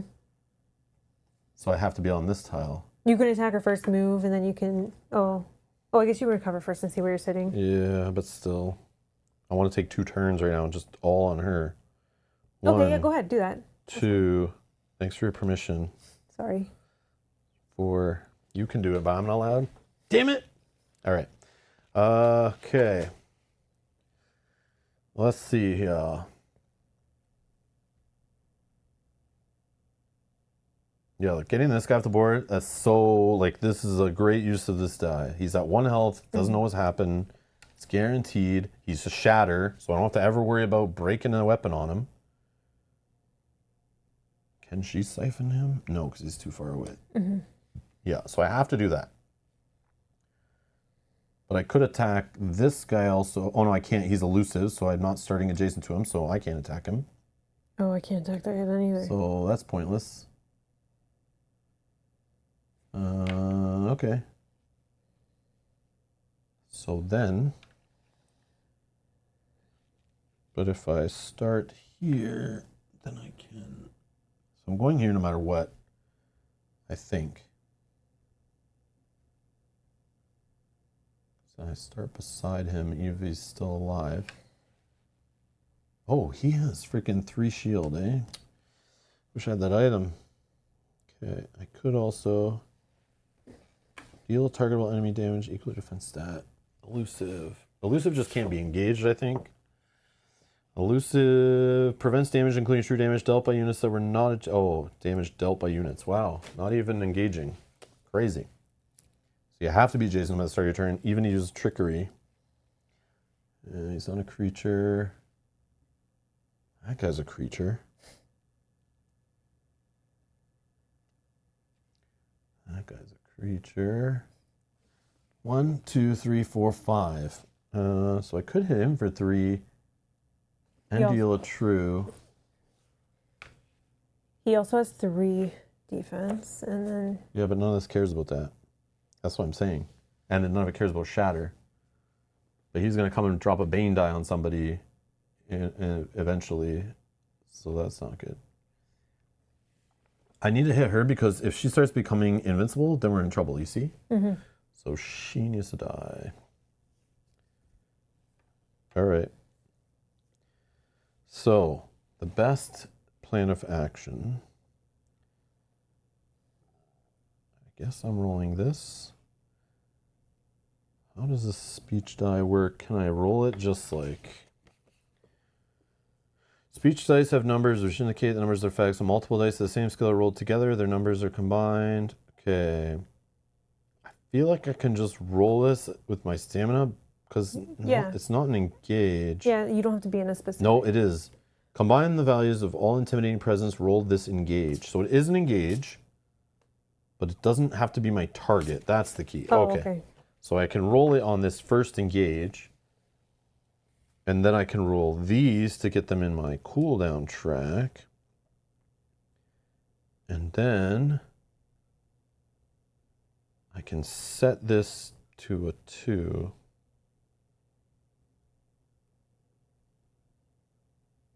Or I do this. Oh, but I can't deal damage.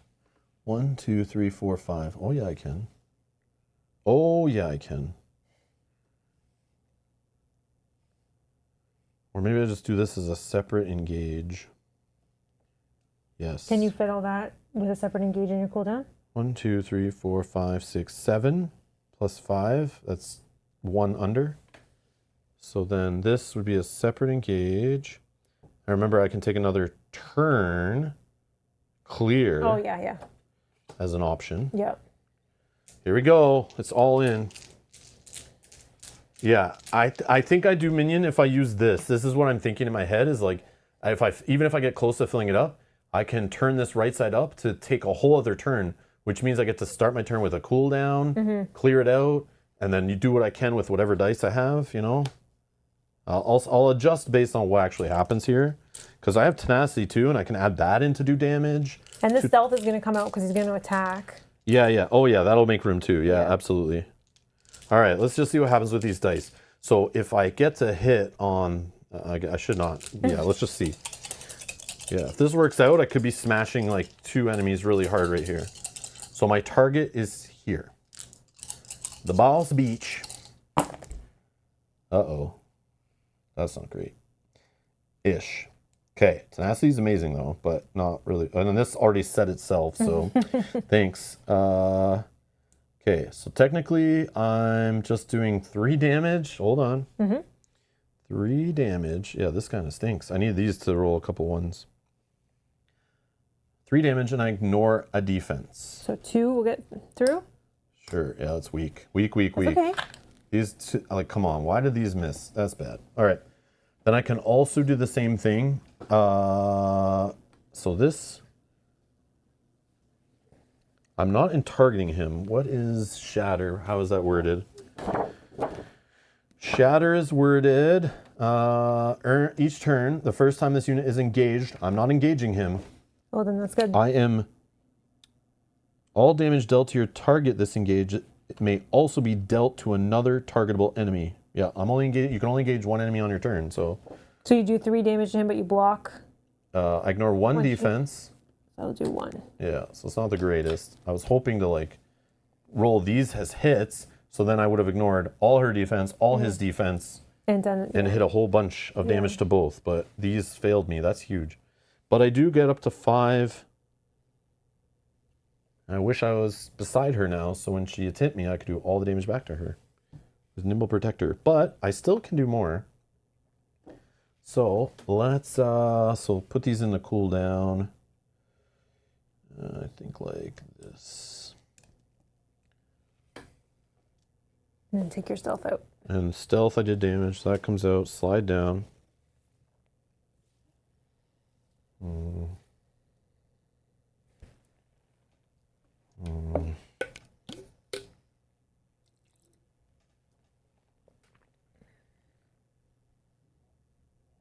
Yeah, let's just Oh, Yogi says take another turn, loot a spot next to her, then trigger the 5 tenacity. Oh yeah, another turn means more movement. Yeah, you start all over again. Okay, so then I am doing this then. Okay, I'll just roll this against this guy. 1 simple engage, 1 die. Got him. Boom, he's removed from the mat, so I don't worry about his shatter or any of that horse crap. This is drained. Okay, now I'm taking another turn. This item is right side up. You may flip it upside down to take 1 free turn after your current turn ends. If I'm defeated, I could flip this right side up. Sure, whatever. Okay. So you get to cool down. Cool down, only 4, unfortunately. Not the best. But it does allow me more movement to put me in that position. Just be careful of I this know, guy, but he doesn't have range, so. So 1, 2, 3, 4. You can. Oh yeah, he can't go through those things. No, he's got to go around. You're good. So I'm gonna go here. And then lockpick, you can. Oh yeah. Lockpick that. And what am I locking it for again? Just like remove it. Mm-hmm. But I think you still Can get I add HP to them or something? No. That's not a thing. No, I wish. But it's 1 less that she can take. I thought there was a way. Oh, you could have moved through more than 1. Right? Because you could have went like this way. Doesn't matter. Still gets me in the same spot. Yeah, but then you remove 2 of them. It's less that she can take. Oh, I get you. Yeah, because they're like free Yeah. interrupting movements. Yeah. 3, 4, 5. Yeah, so I'll do this one. Here you go. Sorry. Oh, but if I fail, they don't go away, right? Right. So this is a 3 and 3, 5, 5. I guess I got a 5.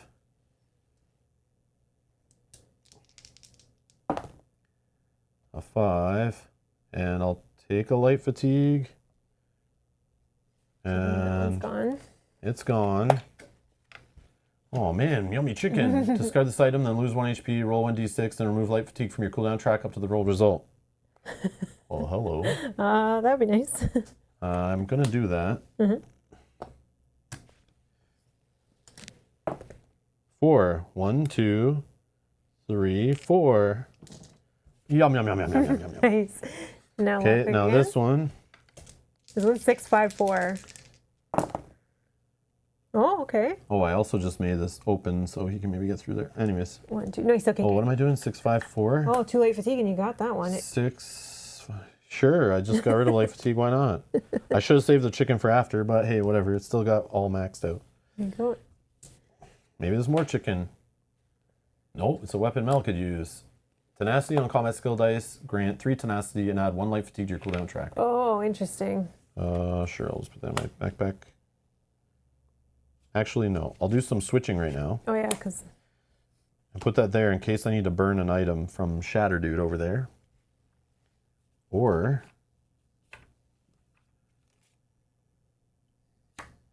Man, I could get silly. I could get silly with movement and literally do a ring around the rosy around her and steal all her little chips. But I'm not going to do that because that's cheesy.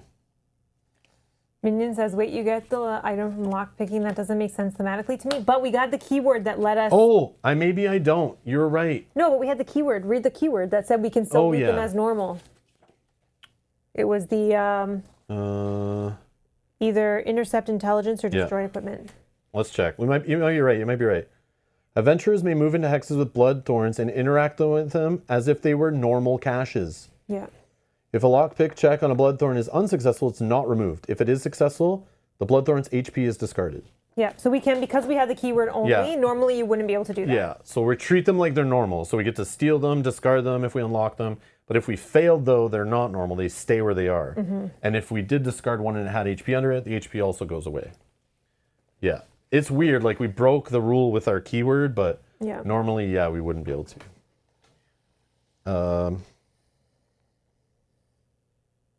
But wait, you still have more. You could move another action. You could do ring around the rosy like for real though, because you still have 5 more. I'm just debating. Can't. I think because it says as normal. I don't know. That's how caches work normally. Yeah, and it says interact with them as normal.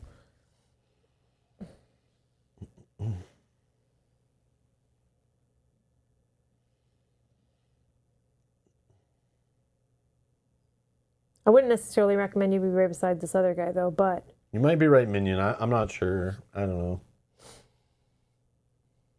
I'm not too worried about it right now, though, but you might be right. Yeah. And now, your tenacity did what to her with 5 tenacity? I could spend 4 to interrupt. If when you would take damage, deal all that damage to an adjacent unit instead. So she could damage me, or this guy could damage me, or this guy, and I hit him to her, but I have to spend the 4 tenacity. Right, okay. So I can only do it once. Luke wants you to do the ring around. Yeah, but then I could end up right beside this guy. But then you spend your 4 tenacity and hit her back. 1, 2, 3, 4, 5. Yeah, I could be right here, actually. But then this guy can just move 1, 2 down, and he hits me. I kind of like where I am right now, not getting hit. Right now, she'll siphon me, this guy, and one of these chips, which shields her. But if I keep going around her, I might not pass all the lockpicks and run out of fatigue, and it could be really bad. That's true. But what I could do is just roll this. Oh,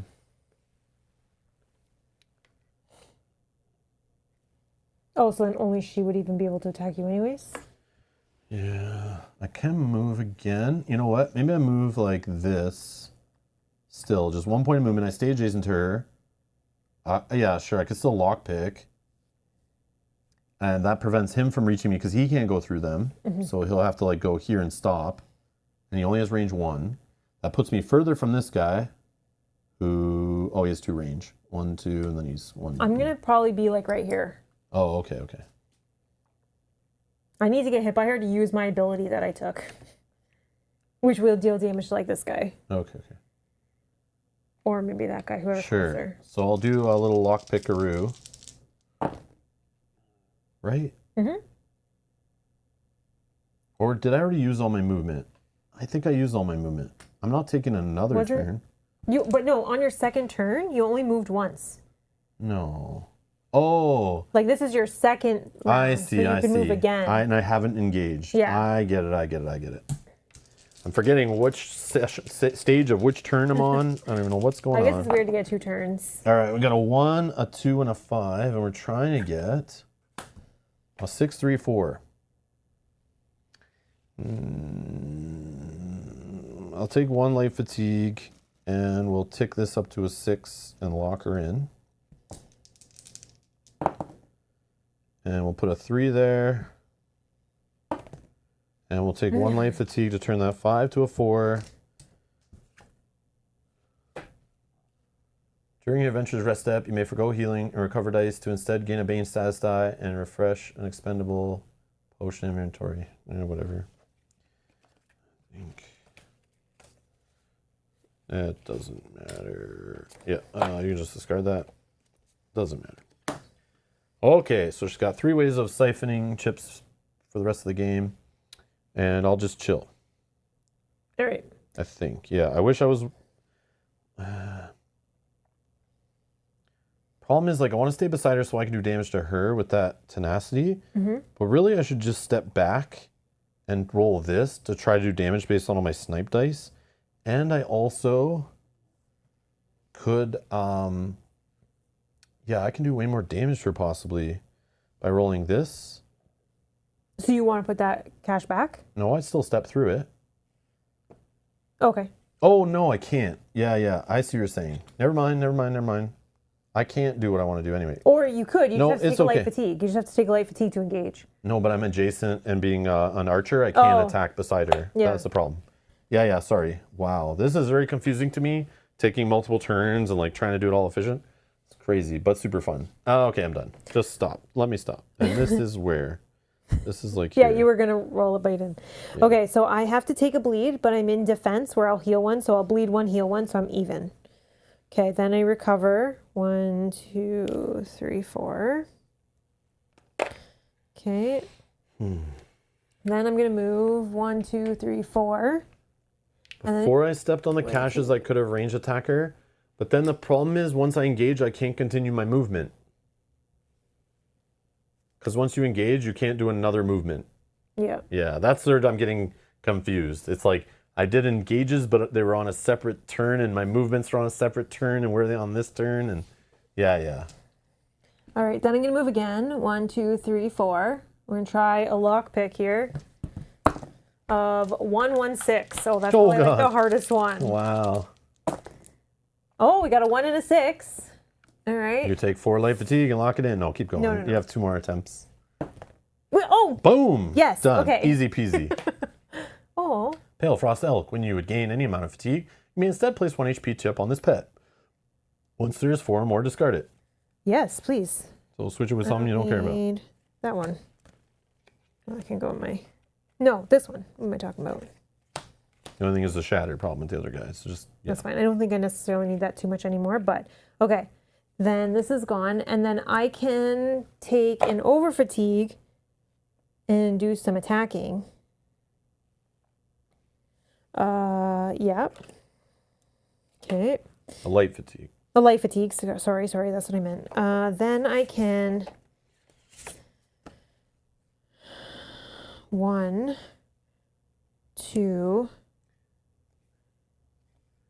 3, 4. And I'm just... So here's the thing, guys. This is key. This is key to playing any complex game like this. No matter if Chip Theory makes it, whoever makes it. Here's the key. Here's the key tip, which I've learned. This is what I learned after many years of dealing with these type of games. It's interesting to know, like, how would it be ruled? And let's find out if they can rule it for us. And let's wait on an FAQ and find a ruling. And let's harass them in a Discord while they're working, or like make fun of FFG on a stream and tell them to update get the janitor to update the FAQ on the website. All the funny jokes you make about that kind of stuff, right? But the key is, it's your neoprene, your PVC plastic, your cardboard, your paper, your whatever. It's your game. Do whatever makes sense in the spirit of the game on your table, whether it's what the designers intended or not. Most designers, would be like, hey, respect what I wanted, and you should assume this. But I know there are some designers that are like, do whatever you find fun, YOLO. My favorite is Final Girl. That's like, pick a way to break any confusing anything, timings, whatever. Do the funny rule, do the realistic rule, or do the hard rule, whatever, right? Some have the grim rule. Some games like Earthborn Rangers have the complete opposite of a grim rule. Do whatever the hell you want that's easier. Go nuts, right? So it's like, part of me wants to get it super correct on stream because people might be learning, but in reality, we're on the 3rd episode of a campaign playthrough. Way less people make it to this point who are watching. Those who have made it to this point, again, will learn from the first 2 are more important. Future playthroughs are better, but I'm not making a how to play. But again, if somebody finds out the answer to this in the future, leave it below in the comments. But I still don't think it's something to stress over. But I know it is something like I want to know the answer to. I'm curious. And we could easily probably look up the rules and it's there. Like they did a good job within the rule book. Most answers are there if you just go find the different sections and dissect it and put it together. Just, it might take a little deciphering, right? but I don't really want to do that right now because we've already been streaming for 4.5 hours. I still want to talk about the game after and just relax. So I'm just trying to get to the end, and that's why I'm not rolling back and looking up. And if I really wanted to, I know we're not playing on a weekend or a weekday, but if we were playing on a weekday, and I've done this before, someone in the chat or myself, we would just literally go in the Discord and put in the rule, and somebody from Chip Theory's team would answer like super quick. We've had it where they were doing stuff and we like messaged them directly and they like corrected stuff like live on stream. We've had Adam in the chat, Josh in the chat, like whoever in the chat from Chip Theory before. And we've corrected things on the fly. It's fun, but like right now it's a weekend, we're chilling. Let's not stress. Let's just rule it and go on. But yes, the beauty is this will be on YouTube for whatever. If you find the answer timestamp, drop it below in the comments later to help anyone who's curious like learn, including myself. But it's just like, this is where I'm at. That's just the way I'm thinking. So if you guys are like, why does Rob all of a sudden not care about the rules? That's just what I'm thinking. It's like, but yeah, I don't think I need like a super hard, like, let's get this figured out. You might be right though, and why I'm thinking it might be right is because it says just interact with them, you know, like they were normal caches, which means like do a check. But then the fact right after it says, don't discard them like normal if you fail, means I would treat everything else. Otherwise, I think it would also say, don't take the loot. Don't take loot like normal, and don't discard them if you fail. Because it says interact with the caches as normal. Yeah, which means gain a loot from the top of the deck. It means discard the chip, and all that's not worded specifically, right? So that stuff's like, so then we can interact with them, but now I'm supposed to not discard it. You know what I mean? But it says right, you know what I mean? So like, you can't take some of the rules, but not all the rules, if that makes sense. So that's why I'm thinking, based on what is written there. And I think it's a bonus keyword that we got specifically as well, so it wouldn't be as treat good. them as normal. Yeah. And then right after it says, except basically, it says like, don't discard them if you fail, which would be normal. Yeah. And then you normally would cycle the loot back too, right? So it's like, I don't know. But I think they would still want us cycling the loot, so that's also still something that it didn't say don't do that either. So yeah, I don't know. But yeah, you choose it however you want, right? Make it as difficult or as you could play Grim Rule style. But don't stress. The problem with these games, like I learned this, I think Cloudspire, maybe Mage Knight, one of those games is just like, if you literally want to like solve every little problem while you're playing, especially on a stream where I have a hard, I want to start here and end here, I'll be here for like 12 hours. You know what I mean? And like it's not as fun sometimes. I do love looking up rules and trying to solve the puzzles of rule books and figure if we can find out in an FAQ plus the rules and people digging on BGG. Like I love that hunt of trying to solve the problem on the fly. But yeah, in this case, I'm just going to go with like what sounds right based on the rules in the book. But again, we're playing with a pre-production copy, not finalized rule book. I don't think. Maybe this one is the PDF I have now. But not finalized rulebook, not finalized cards and abilities in the game, not finalized gazetteers and stuff. Like the only thing that's final in here, I think they said, were the dice and the chips. Were the only things. But over 120 cards have reworked, which I don't know if that includes references. And then on their Q&A stream, they said they did update some reference stuff based on some feedback they got for the final print. So I don't know, right? Yeah. So let's not stress about this copy too. That's another thing. Let's stress more on the future playthrough if we ever have one with a final production copy, if that ever happens. Then we worry then, because it's like, this is what's in people's hands, right? We're playing with pre-production, so yeah. So sometimes we just got to make guesses. So yeah, my super long-winded answer, when yes, I could have just looked up the rules and then all that same time I just went long-winded on that, but that's okay. Carry on. All right, I'm attacking here. I'm using my weapon to ignore one defense. I am rolling these 4 dice. Okay, I think that's good. All right, let's look at this one first because I think this is, this is the one where it says deal damage to your target equal to your current HP, which is 1, 2, 3, 4, 5, 6, 7. This die deals 7. Deal half of the damage rounded up to all other enemies adjacent to you. So this will deal 4 damage, 1, 2, 3, 4 here, but he's got some shields. We'll figure that out in a second. Okay, so that's 7 damage. I'm talking about this lady first. 7. This one, on this side, deal 2 damage to your target for each fatigue and your cooldown. 2, 4, 6, 8. This deals 8. So we're at 15 damage right now. That's it? This one, no, not done. This does 2. So 17 damage. is done here, and I'm minusing 1 defense. So I think she's dead. 1, 2, 3, 4, 5, 6, 7, 8, 9, 10. Yep, she's dead. Just need to do 11. Okay, and then here I'm doing 4 damage, but I don't think I get. How are you doing it? From the cleave, which is Read it. deal damage to your target equal to your current HP. Deal half of this damage rounded up to all other enemies adjacent to you. Okay, so it's not, this is only a target. It says target right on it. So then it only does 1. Yeah, because it's blocking. Fine, that's fine. But at least it gets by shatter because you're not targeting it, which is but at a this cute point, way to get around it. I could probably use this on the next one and then and you just overtax it, which adds 3 enemy combat die to this engage. Yeah, I will do that. So it's basically like you're just assigned to slam this in its head and just leave it there. Okay, and then I get 1 tenacity, which... Oh, sorry, I should have went into... I need to go into... We killed her.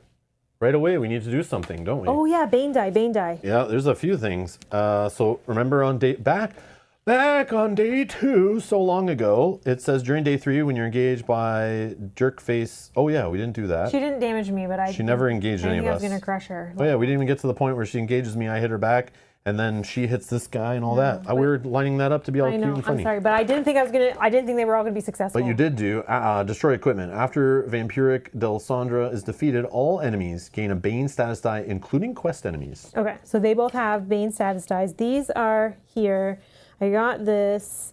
I could use this to... Sorry. So now for fun, just the last 3-ish rounds of the game, we turned it back to Too Many Bones of Fatigue rules because they got Bane dies. Yeah. So we can now just kite them and run around the map, and then we'll eventually get to the Fatigue where we start losing HP. But don't worry, because we have more HP than they have HP, and because they have Bane, they'll slowly die. So we could just hear them down the hallway bleeding out. Yep. I'm going to spend 2 tenacity. Oh, and they get 2 true damage? Is that in the other? Oh. There is way too many rules. I don't think they get 2 true damage. Yes. After she is defeated, this is the very last line I read, but I only read it once. Oh. I love you guys paying attention. After Vampiric Delisandra, I can't say that word, is defeated, each adventurer may heal to full HP, and all enemies are dealt 2 true damage. Oh, okay, hold on. 1, 2. Guys are so my full HP is actually, we're playing, I told you. What's my HP now? 8. 7 for me. 2, 3, 4, 5, 6, 7. Full 8. HP, they get 2 true damage. So let's just run around the dungeon away from them. But I am going to use the 2 tenacity from this card to remove a status die from your cooldown track and heal 2. I just really want to get that Bane out of there so I can also recover more dice. Sure, because it's super important. Yep. Okay, done. So enemies will go... He's a 20-pointer. Bleed. And then he just needs to get within 2 range of you. He's rolling. And roll 3 dice on you. Oh, he does the native freeze thing. Yeah, so. You can take this one at this point. 1, 3 2, damage. 3. 1, 2, and that's fine. Okay, and then this guy, he's going to Bane 1 and then roll. And he's going to Bane you right after. That's fine. So he rolls 3 dice. 3. 1 is blocked. And one then blocked. He gives you Bane. Oh, it would have went to the end anyways. Oh yeah, sorry. That's not how that works in this game. I was like, I'll put it on your chip. Let me just put this Bane on your chip. Oh no, never mind. Oh, we can't even kill this guy. We have to wait till he Banes himself because we're not adjacent to him. Oh yeah, true. Whatever. Okay, but we can kill this guy. Okay, so round 4. Yeah, and it's you. You can go for some loot. Shut up. It's all good. Okay, I will just... I block only melee damage? Where does it say that? Is it on here? Is that the case? That's fine. Oh, I yes, can take because it's the other level 1 die is about range. Remember there's 2? While your dies in the cooldown attack by an adjacent enemy. Okay. So you block the 2, but you take 1. No, I'll do it the other way. This guy hit me. Well, he hit you first, so you have to make the choice. Yeah, so I use this, and then I'll lose 1. Right? I don't have to choose this. I know. And then now he hits me, and I use this. Okay. So it still would be like that, though. Not that it matters, I know. I but can't it's remember, good to point it out, guys, though. Good to point it out. I can't remember. Oh, yeah. Yeah. Good to point it out. Can't remember if it hit me for 3, but we'll do like that. Yeah. That was so long ago when she took those dice. I know. They've been sitting there for so long. Jacko says, cheat. Fatigue. Yeah, sorry. Game's on the knife's edge. Yeah. You're right. All right, let's wrap this up. Yeah. Okay, so this guy... Sure, I can... He does have 2 or 3 defense. 3 defense? Yeah. Oh yeah, let's cool down. Oh, too bad you can't talk him to death. That would be fun. I know, that's what I was thinking, but I don't have that. This way. Okay, so yeah, just from here, I'm gonna overtax this because I don't want him to break my other weapon I don't use. So for this, it's super important. For this engage, I have unlimited range. No, I'm just joking. I don't even need to do that. So I just 1, 2, 3. I can roll this, and that is all. That's all I need. All right. So I can ignore 2 of his armor. Set this to a 2. So he has 1 defense left, and So then he gets hit for 5. okay, he's Smoke dead. him. And then I'll break this weapon. And I'll take 1 tenacity. Oh, I'm already full on tenacity. A creature. Can you move me? No, I don't have that. Oh. That was a whole different playthrough. Oh. And then I'm done, sure. Okay, and I'm done because I can't hit him anyways. All right, then he goes and But I will take these out of here so he that bleeds out. it looks better. Oh, I have to lose 1 because I'm bleeding. Yeah. Crazy. Okay, so We now did it. we did it. When completed, go to the epilogue.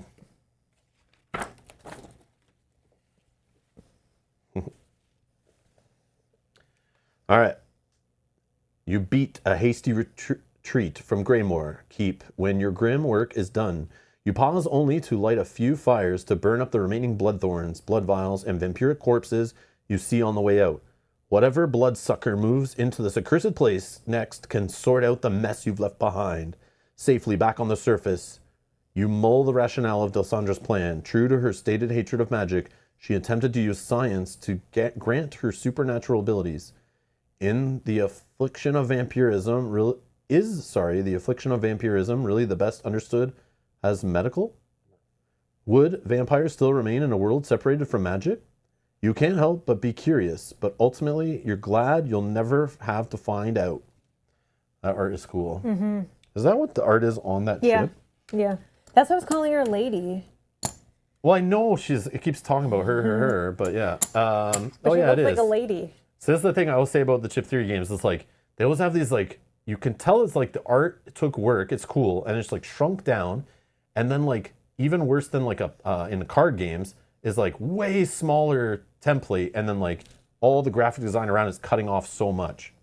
But then every now and then they jam it in an art book or a rule book, which is you can actually see like, oh my god, someone took the full work to do this whole thing and then literally like cut it down to like that. You know what I mean? It's like.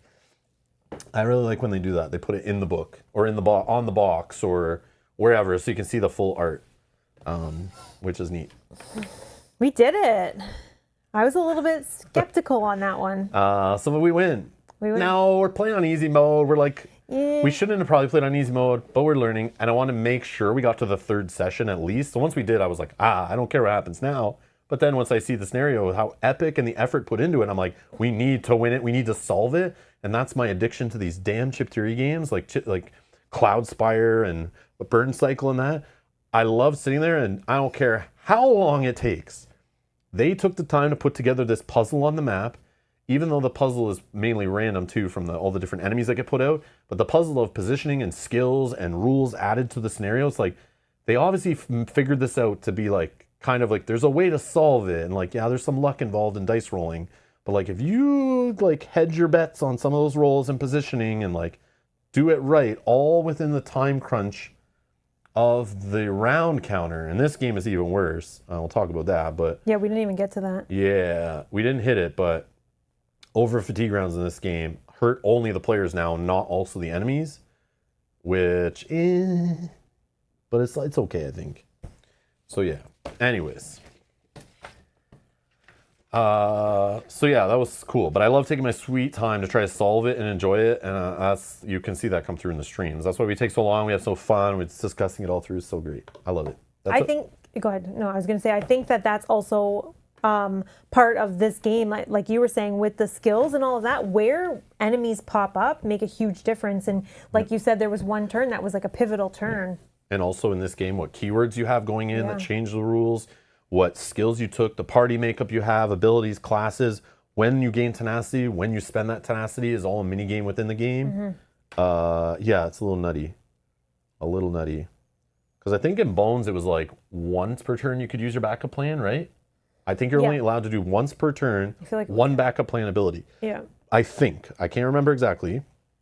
But in this, you just are limited to each one of these on your turn, one per, as long as you have the tenacity. So there is, with the whole multiple engage thing, there's the possibility of like, spend a tenacity, do this ability, then like attack with some dice that give you more tenacity, do some other ability. Some of these are just have the tenacity. So if that fires off, some of them are interrupts and don't even happen on your turn. So then if you have the tenacity, you can spend that to do them then, and then it gets to your turn, you earn tenacity and then do something like this little, while I have in my hand, like blows away backup plans from Too Many Bones. Like blows them out of the water. So, yeah, I got to remember that when we try to answer that question of like, since this game was designed as an evolution of Too Many Bones, and I know we keep comparing it to it, but it has to be compared. Because if somebody coming at this game looks at this game, and I know why people ask it, is because you could go spend, I don't know what, because it's if you're at a convention, if you're on crowdfunding in some pledge manager, or if you're on Chip Theory's web store, or if you're in your local game store, or if you're browsing like Facebook Marketplace to trade with people, or at the consignment hall at Gen Con, or wherever the hell it is, you're looking at that copy of Too Many Bones, you're debating on putting in your collection, what the price of that is compared to the price of this big shiny bad boy, you have to then decide, is it worth, which one is worth spending the money on if you can only pick one? Is that other one better to spend less money on?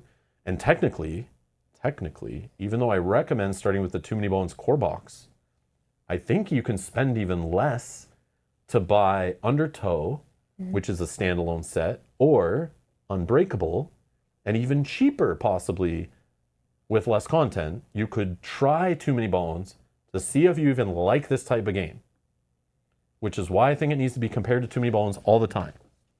Unless Too Many Bones was completely out of print and you couldn't find it, it was more pain in the ass to get a hold of it, or it was way too expensive, then you can ignore that, but you can't. So I don't know. But anyways, I'm going to bring up my notes. Same. Which are a little out of date now because of some things I learned recently. Bring up my notes as well.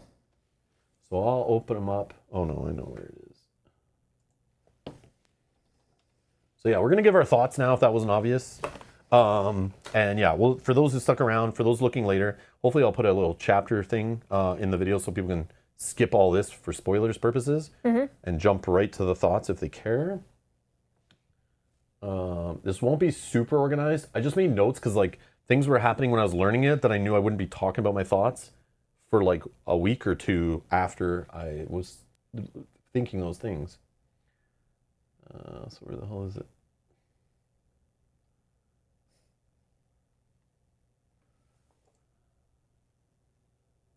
All right. Okay. Do you want to just go first? Sure. You go first. Sure. You get it all out. Some of mine may be similar to Ross, but he can elaborate as we know he will more than me. We'll go to this screen, but we can go down if you need to look at any components and kind of like point them out. I don't think so. But this is not going to be organized in any kind of like official, like, let's talk about components and art and gameplay and value. And like, it's just random stuff off the top of our head, notes we made while we played it on stream and while we learned it and played it off stream and while we discussed things and things that people have asked. And hopefully this helps you in any way. Again, I will preface before Mel speaks. You need to make your own decision. We're not going to tell you if you should own this game. I don't care if you own this game or you don't own this game. Okay? I don't care. It doesn't affect me whatsoever. I'm not going to tell you must own this game or you shouldn't own this game. That is a decision for you. You know what you like. You know what you have room for. You know what the people you might play with or not play with like. You know what mechanisms you like. You know what your financial situation looks like. You know if you want to set up a game like this or not, or if you have the table space for a game like this or not. You know if you like complexities like this or not. You know if you like this theme or that's all on you. That's all personal stuff I have no idea about. I have no idea anything about you, okay? Do not assume I do. So no one except for yourself or maybe your significant other, someone you play lots of games with that might know you really well, can tell you if you should own a game or not. Okay? And even then, they might not still know your financial situation or whatever, and whether you should be buying a game at all of any cost or not. That is all up to you. Okay? Because reality, if you look at it, hard facts, there is no game that's must own. Because this is a hobby and everything is a nice to have. These are all wants, not needs. Okay? But that goes without saying, right? But there are some people on the internet I read that are like, it's life or death if they get something or not from a corporation. And it's like, oh my God, they're sold out. My life's over. I hate this company. I hate these people. I hate everything. I can't own this game. But it's like, dude, this like, you don't need it to survive. Do something else. You're fine. Okay. So anyway, go ahead, Mel. Go ahead. So yeah, but we're just going to give you our thoughts, dump them out. If they help you in any way, like kind of figure out like, oh, Mel doesn't like that, but I do. That's good. Oh, Mel mentioned how she doesn't like doing this. That doesn't bother me, so I don't care about that. You just use whatever information we're just about to vomit on you here, however you want. And if you don't want it, just close the stream, go away. You're fine. We're not going to grade the game, and based on some rating, you decide whether that deserves to be in your collection or not. Like, you can hoard how you want to hoard. I don't care. But we're just going to give our thoughts on this game based on two content creators, basically, sitting here playing games on stream and off stream. And what we have in our collection is completely different. What we've played over our journey through this hobby is completely different. And we might be at completely different places in the hobby than you are. And we're looking for completely different things. So go ahead, Mel. Okay, and I'll give my slight disclaimer as well, that I have never played a Skyrim. Elder Scrolls. Elder Scrolls. I don't even know the title of it. That's The Elder I'm Scrolls. looking at the Skyrim that's on there. I've never played an Elder Scrolls game. I don't even think I've really watched anyone play it. So I have no tie whatsoever to the theme specifically of Elder Scrolls. You've 100% walked by or at least sat and probably watched me playing Skyrim Maybe. on the PlayStation 3 like 10, 12 years. I don't even know how long ago but like that was. I have no tie whatsoever. If you showed me a character, I would have no idea. Probably back in like, when was that? Like 2009, 2011, somewhere around there. I don't even know. Yeah. So I just want to give So that. while you were being a mother to like a 2-year-old, and I was playing, while you were doing mother things, and I was just like, trying to save Skyrim from dragons, important work. Yep. While you were doing whatever mom stuff you do. Back then not was important different. things, obviously. I was playing Skyrim. So if you saw me like walking, it was a first person game. And I'd be like shooting magic or bows or fighting dragons, learning to speak Fustura, or Fusroda. Speak those dragon terms and chants and stuff, and yeah. But I'll say, I've watched him play a lot of games, but if I were to see you playing like a Dark Souls game versus an Elder Scrolls game, You I wouldn't don't know that I wouldn't know the difference. One's first person, which you know what first person games are, like Call of Duty and stuff, where you're looking through the eyes. So it's very awkward. 2 hands are out, and I'm slashing a sword and shooting magic. I mainly played in third person though on purpose because that felt super weird to me. Yeah. But Okay. yeah. So You might not have watched too much of it, but you probably were sitting beside me while I was playing Probably, it, but I didn't realize or care. wouldn't what have I no was idea. saying. So I'm just kind of giving that disclaimer as someone that has no tie to the theme whatsoever, that's where I'm coming from when I'm saying what I'm saying about this game. Secondly, I was also going to say that I am giving Rob free permission to jump in, say things, add on to what I'm saying. Stop interrupting her. So totally fine. You can say whatever. Secondly, I'm coming at this with my goggles on for Too Many Bones. That is one of my favorite games. I How many hours do you think you've played of Too Many Bones, Mel? like hundreds, Yeah. probably. Yeah. And I'll never forget first being demoed that game. And even Rob said he could tell, even just the way I was interacting with the woman that was demoing it to us, that I loved it. I got Too Many Bones from Chip Theory. I requested a copy of it, literally based on the fact Mel enjoyed the demo so much. Yeah, I loved it.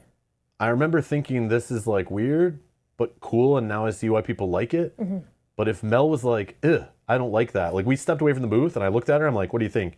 She's like, I love it. Yeah. I'm like, I'm in. But originally, if she did it, she was like, I hate this, I probably wouldn't even have approached them at all, which is crazy to think. It is crazy. Yeah. It is crazy to think about. So those, I'm just giving those two Anyways. disclaimers of like my sheer love for Too Many Bones, and then the fact that I have no idea about Elder Scrolls. Okay, that's my little disclaimer here.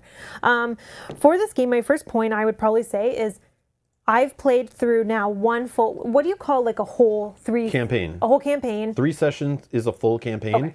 Technically, a full campaign could be 1 session or 2 if you died and failed Okay. and couldn't get past the quest requirement. Yeah, so I've played through one campaign and then one session that we were kind of playing to learn this game. So I haven't played through tons, but I do feel that this game benefits people that play often, or like the more you play, the better at this kind of game you will become.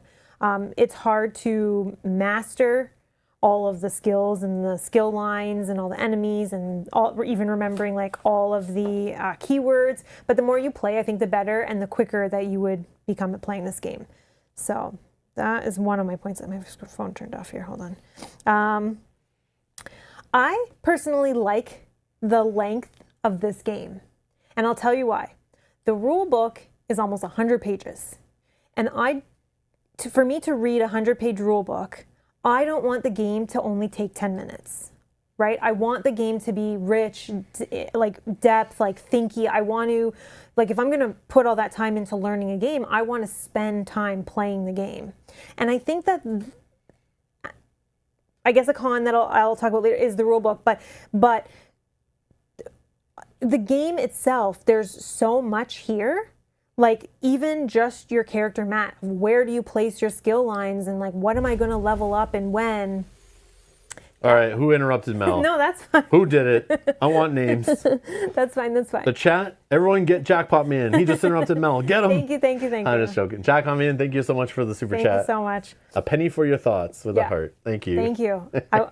I'll give you, I have some more thoughts. But I definitely think that I like the length of the game, the 3 sessions. I like that.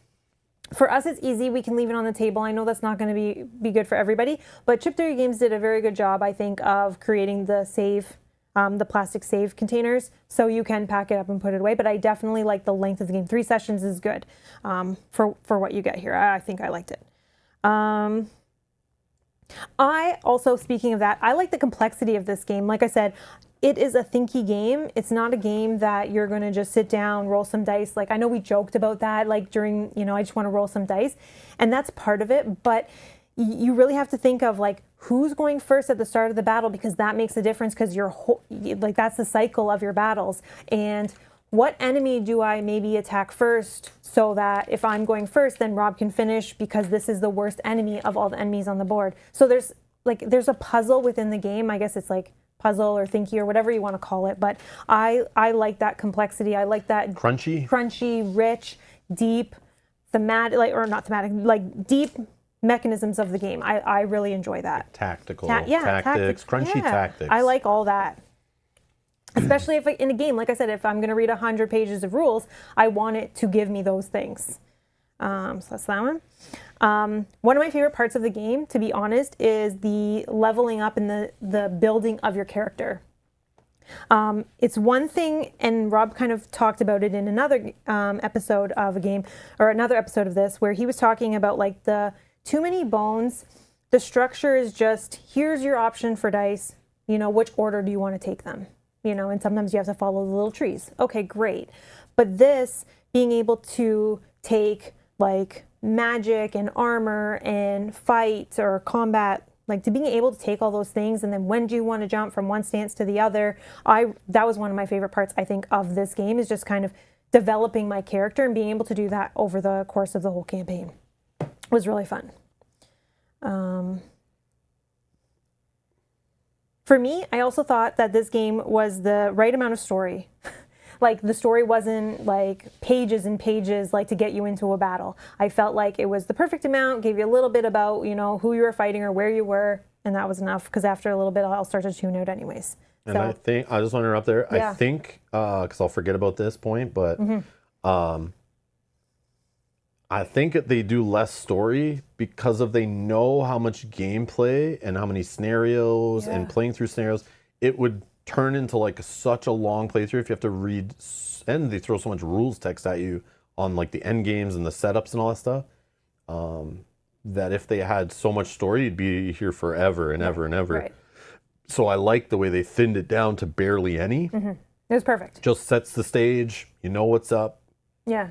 Fill the rest in with your imagination if you know the IP. If you don't, just fill it in with generic fantasy and you're fine. Also, maybe yeah. that's why, for me, it was enough story because I don't know the IP, the background. Like, I don't know the characters, but just tell me who they are, why are we doing what we're doing, and move on. And I love that. Same. One of the things I thought was really cool about this, and I think maybe you can't really do it in Too Many Bones, but you can do it in this game, is you can select where you go and what type of encounters you do based on what your XP level is and what baddies you might fight. So you might look at it and say, oh, I'm going to be at a level 4. Or I'm going to have 4 baddies because my XP is 2, for example. I'm just making something up. And 2 players. So maybe I want to go to Peaceful because I would rather go to a conflict next round when maybe I'm only going to be fighting 1 5-point baddie. So you can kind of... That does exist in Too Many Bones because based on your day, you times it. You can decide whether you want to do a conflict or a Peaceful. But you only really get 1 card and you just... Yeah. Sometimes you don't have a choice. Sometimes, yes. Yeah, true. But I feel like there's here more there's a options. little bit more choice. Way more options. Right? Yeah, So you can kind of play your game based on what your enemy level will be. And I like that. I don't think we did it too much in this game until we got to that one encounter where we were trying to figure out. I think we would do that more at a higher difficulty. Definitely, yeah. You'd need definitely. to take that more serious. But I like that, and I that was just one of the things that I thought was really cool about this game. We kind of briefly touched on it, but one of the things I wish you could do is when you're in a town and you get a skill line, I wish you can then, even if it's another action, another town action, that you could spend XP to like get the first level of that die so you could start using it faster. I don't know. Maybe there's a reason why they've chose to do that, but that was just one. Sorry, again?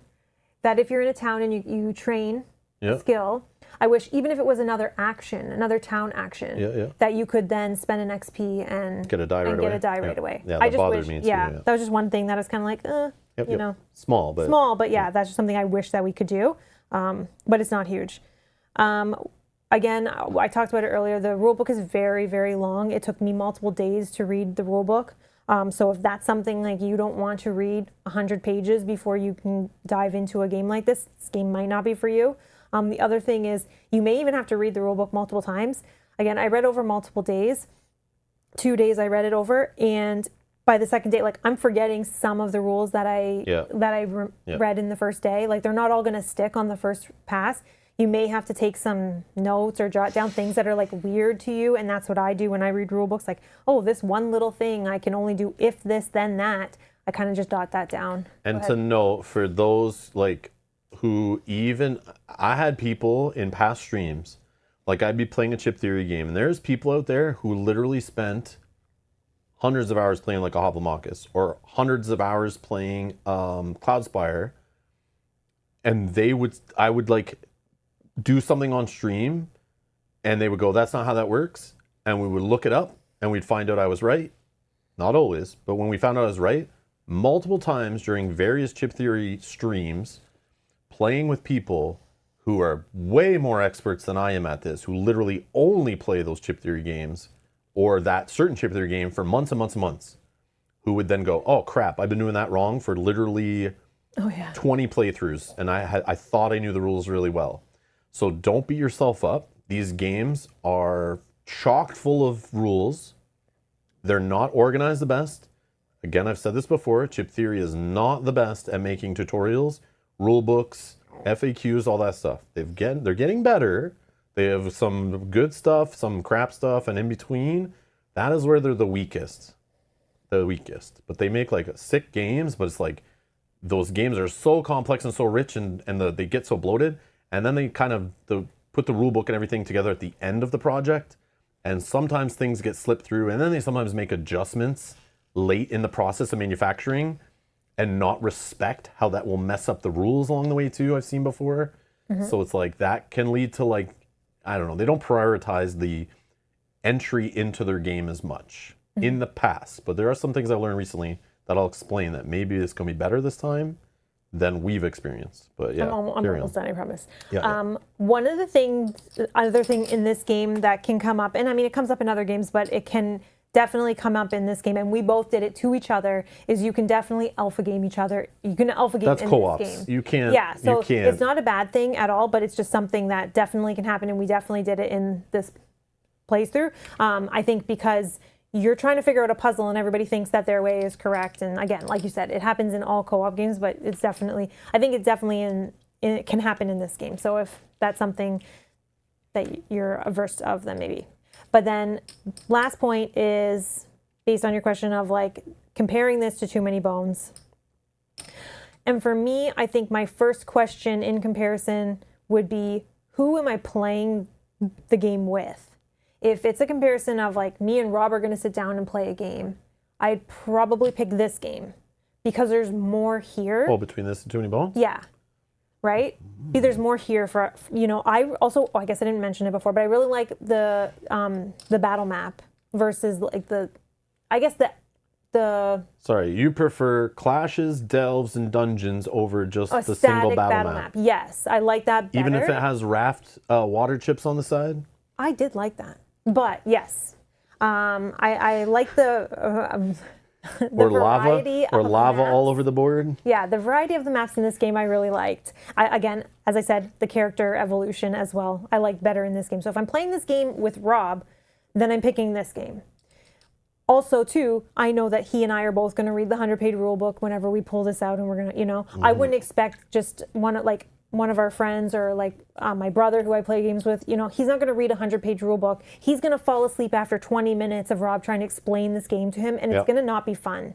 Correct. Too Many Bones, on the other hand, where you can kind of explain just kind of how movement works, how battle works, pick your stats on how the gear lock mat works for picking dice, and then here's some gear lock references. Who do you want to kind of play with? And you can kind of figure it out as you play. This game is harder to figure out, I think, as you play. So if I'm playing with more of a casual gamer, Too Many Bones is where I would go. If I'm playing with somebody that wants to get in deep, crunchy, multiple sessions, I'm going to choose this one. Any questions? No, I'm just kidding. I'm done. Yeah. Do you agree or no? You may not, but that might be in your point, so you go ahead. Maybe. But going back to when we first got demoed this game at Gen Con and like the like pre-alpha version, whatever the heck it was. Mm-hmm. And the way Andrew just demoed it was like, it broke my brain. The way it's just like, here, pick a class, but why? Yeah. Here, pick a race, but why? And he kind of explained what it is, but I'm just like, there is so much choice here. Why am I making these choices? I need to know everything. That's my own thing though. I'm a game that's big and chunky like this. You can't just tell me to make a whole bunch of choices for it when I don't know the full scope of it.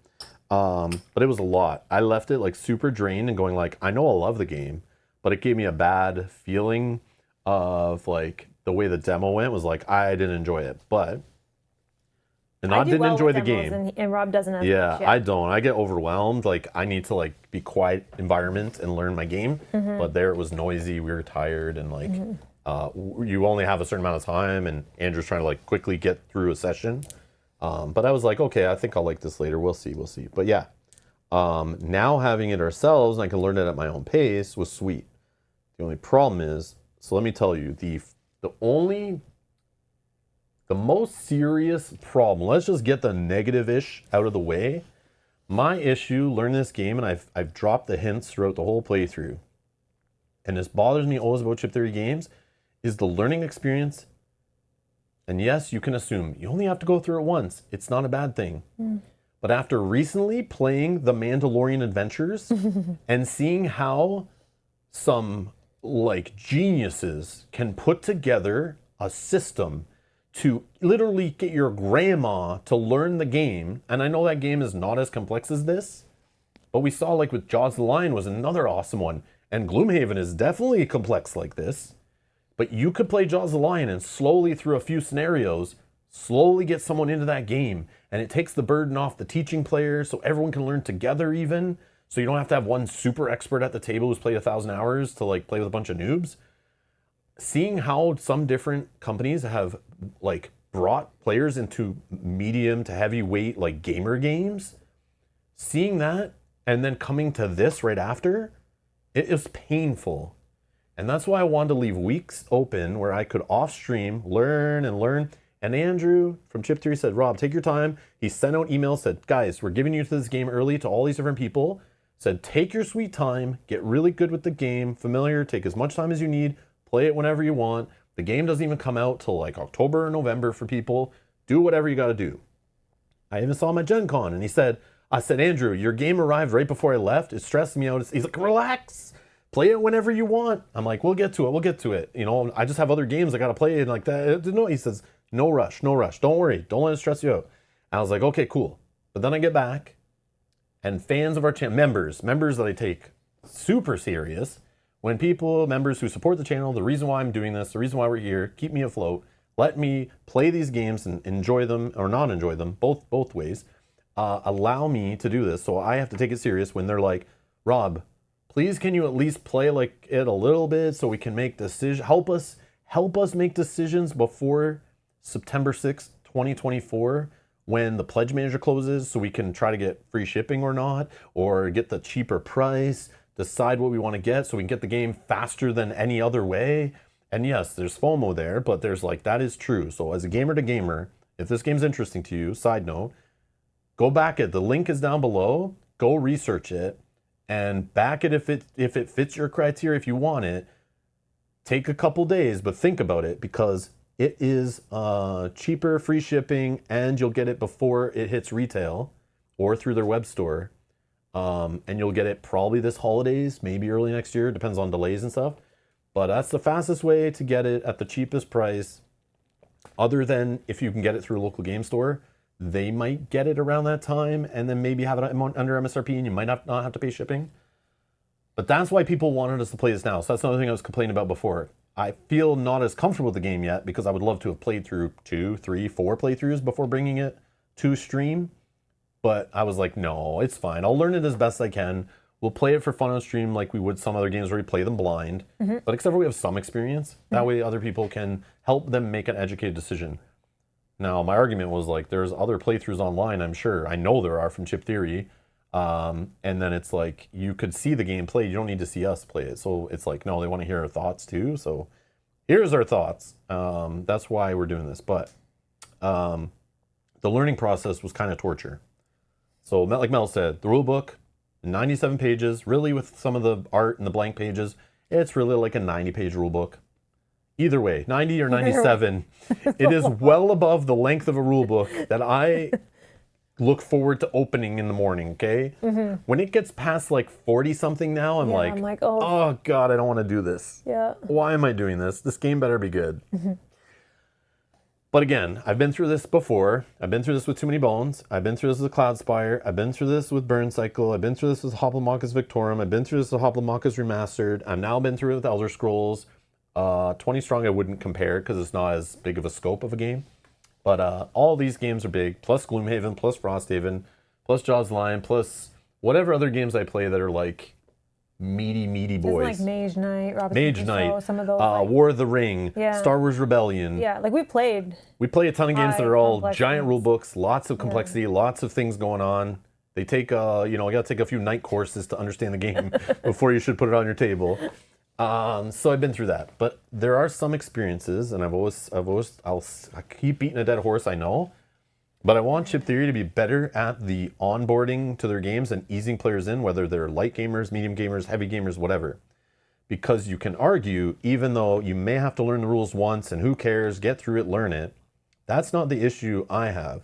The issue is, in reality, when I look back, any game that has a very poor reference system, which I'll get to, a very poor tutorial, a very like maybe like a bad or no index, no references on the back of the rule book, no reference cards, like all those kind of things, right? This game has some of that, right?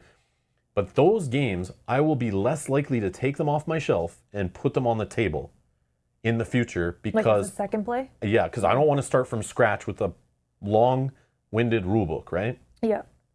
Because you just dread it, right? You're like, oh, I got to read that 100 pages all over again. So the best way to get into games in general, I love, is having multiple ways for people to learn the game as best you can. But have a good tutorial to let the player do what they kind of want, learn the game as they go, fill in some of the rules, make a learn to play kind of system, add a rules reference for all the heavy rules that don't really matter your first few plays, or if they want to look them up, they can. Have references everywhere, back of the rule books, reference sheets, cards, more references the better. Also including on those references somewhere are commonly forgotten rules you learned during playtesting or previous editions of the game, stuff that you saw playtesters forget, or are weird rules that just don't make sense or you know they need to happen, like gaining 2 tenacity off of an unstable place after you do it, right? People will forget that. I know they will. Because it's kind of weird to the flow, it's kind of whatever. Have that on a commonly forgotten rules. I love FFG's the best at all this. FFG has the best like rules lawyer team. They put together best references, best learn to plays, best tutorials, best reference sheets, and they'll also include sometimes those easily forgotten rules sections. Oh, on the first printing sometimes. So you know they play tested it because they wouldn't know what people would forget if they spent tons of time and effort and money play testing, okay? So that's what I look for and what I wish every game company would do, especially complex games like this. But when I got this game, and I looked in the front of the rulebook, and all that was included was a tutorial guide and the rulebook, and on the back, this is the only reference. The only reference. Where is it? This is the only reference, okay? This only reference on the back of the combat dice, okay, there's one for each player, which is nice, is the turn breakdown and the engage breakdown, which is nice, and what defensive forms are. Okay, that's sweet. So this is a reference focused on when you're in the battle, after the battle is set up, before starting the battle, before setting up the battle, is all ignored. This is literally, it's got to your turn. How does your turn work? How does engages work on your turn? And what do your forms mean? Okay? You saw us play this game. There was an overlay map phase. There's a flow of the day. There is start a battle, set up battle. There is enemy turns. How the hell do they work? Okay? There is like, don't forget your tenacity. What do you do in a town? There's lots of little rules that people will forget. What does a group town action mean? Like all these things, they're all in the rule book. They're all in this ginormous book. But like I said, when I opened this and I was like, oh, there's enemy skill references too. Okay, we know that. But I was like, where's the Garg? And anyone who plays Too Many Bones, where's the Gearlock Adventuring Reference Guide? The one that had the lock picking on it, the one that had the flow of a turn, the one that had how battle setup goes. I need to open it to show you. But this game and in this rulebook, it has a problem where it forgets to tell you the scope of what you're getting into and then diving deep into it. So for example, there'll be a section about here's how a battle works. And it'll start listing the points of a battle and then just start telling you about character actions or adventure actions, but not tell you about like at the end of like the steps of it, like, you know, like do the high level flow of the whole thing, show you the scope like you're supposed to do in every technical document. You just, here's the scope and let's break it down and go into more detail later. But it would like go in the scope of like part of the scope of a flow of a battle and then just go into details and then all of a sudden wrap back around and start telling you about stuff that happens later in battle. And it was like hard to follow along like where things were. So it's like not the greatest rulebook too on that kind of thing. But I went, oh, that's fine. Where's the reference sheet that shows me the flow of a day or how the flow of a battle works? So I don't have to flip between 7 different pages to find all those puzzle pieces to put them together in my mind. Show me at a high level, then we dive deeper. This is how education works, right? Let's tell you what we're going to learn this semester. Here's it all. Here's the sections in the book. Here's the table of contents, right? Then it's like, we're going to spend the first week diving deep on this and dive, but you know what the end game is. You know what the exam is going to be at the end, what it's going to cover. Like, you know the whole thing, right? Like, it's like, that's what I've been trained my whole life to learn that way. And I come at this and it was very confusing. I would have to read and reread and like flip and flip and flip and flip. I see why it has a spiral bound thing because you're constantly like reading about this, then flipping back here, right? Like even the flow of a campaign, it's like, it would just like drop off. It's very weird. It's all here though. It is all here. So I give them that. I have never not been able to, I think, look up something and find the rules for it. It just might take some searching and deciphering and flipping between 3 different pages. But there are examples. I just probably didn't note down the pages. But it was hard, okay? And there was no Gearlock Adventure reference guide, which I probably have right here. And I'll show you what I mean for those that have never played Too Many Bones, because you'll understand what it's missing. And I hope the designers see this and maybe can do something about it in like a future expansion, like add a reference in there so when the new player's sitting at the table, they can look at it and help them understand the flow and help the person teaching them learn. Not to mention me, when I pull the game out after 6 months, I can quickly look at that again to remind me of like, oh, this is the flow of the game. Let me go read about the sections I need, right? And I took that for advantage in Too Many Bones and thought after a while, this is a useless component. It's not. Every time I relearn Too Many Bones, I love that page. There's many games that we play actually, and I can just read, especially with FFG, I can just read the back of the rule book that just kind of walks through the turn. You know, how many actions do you get? What do you get? Blah, blah, blah. And then any like frequently Setup weird steps, questions. mulligan rules, hand size, and then any I'm of that like, kind of stuff. I'm good now. I just need to know like those few things that I just can't remember for this game. This might not be the latest Gearlock Adventuring reference guide, but literally the game this game is based on, it decided to, instead of adding more learning opportunities, it feels like they reduced them. For a game that I feel is bigger in scope. Definitely. Was less in scope for the references. And that's like my biggest thing I feel is like in our industry is so like there needs to be standards. And I always rant about this. I know some people are like, this doesn't matter to me. Exactly. Some people this will not affect, but to me, this is important to me.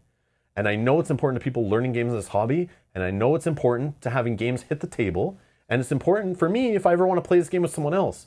And publisher, if your game gets played by more people, it will sell more copies.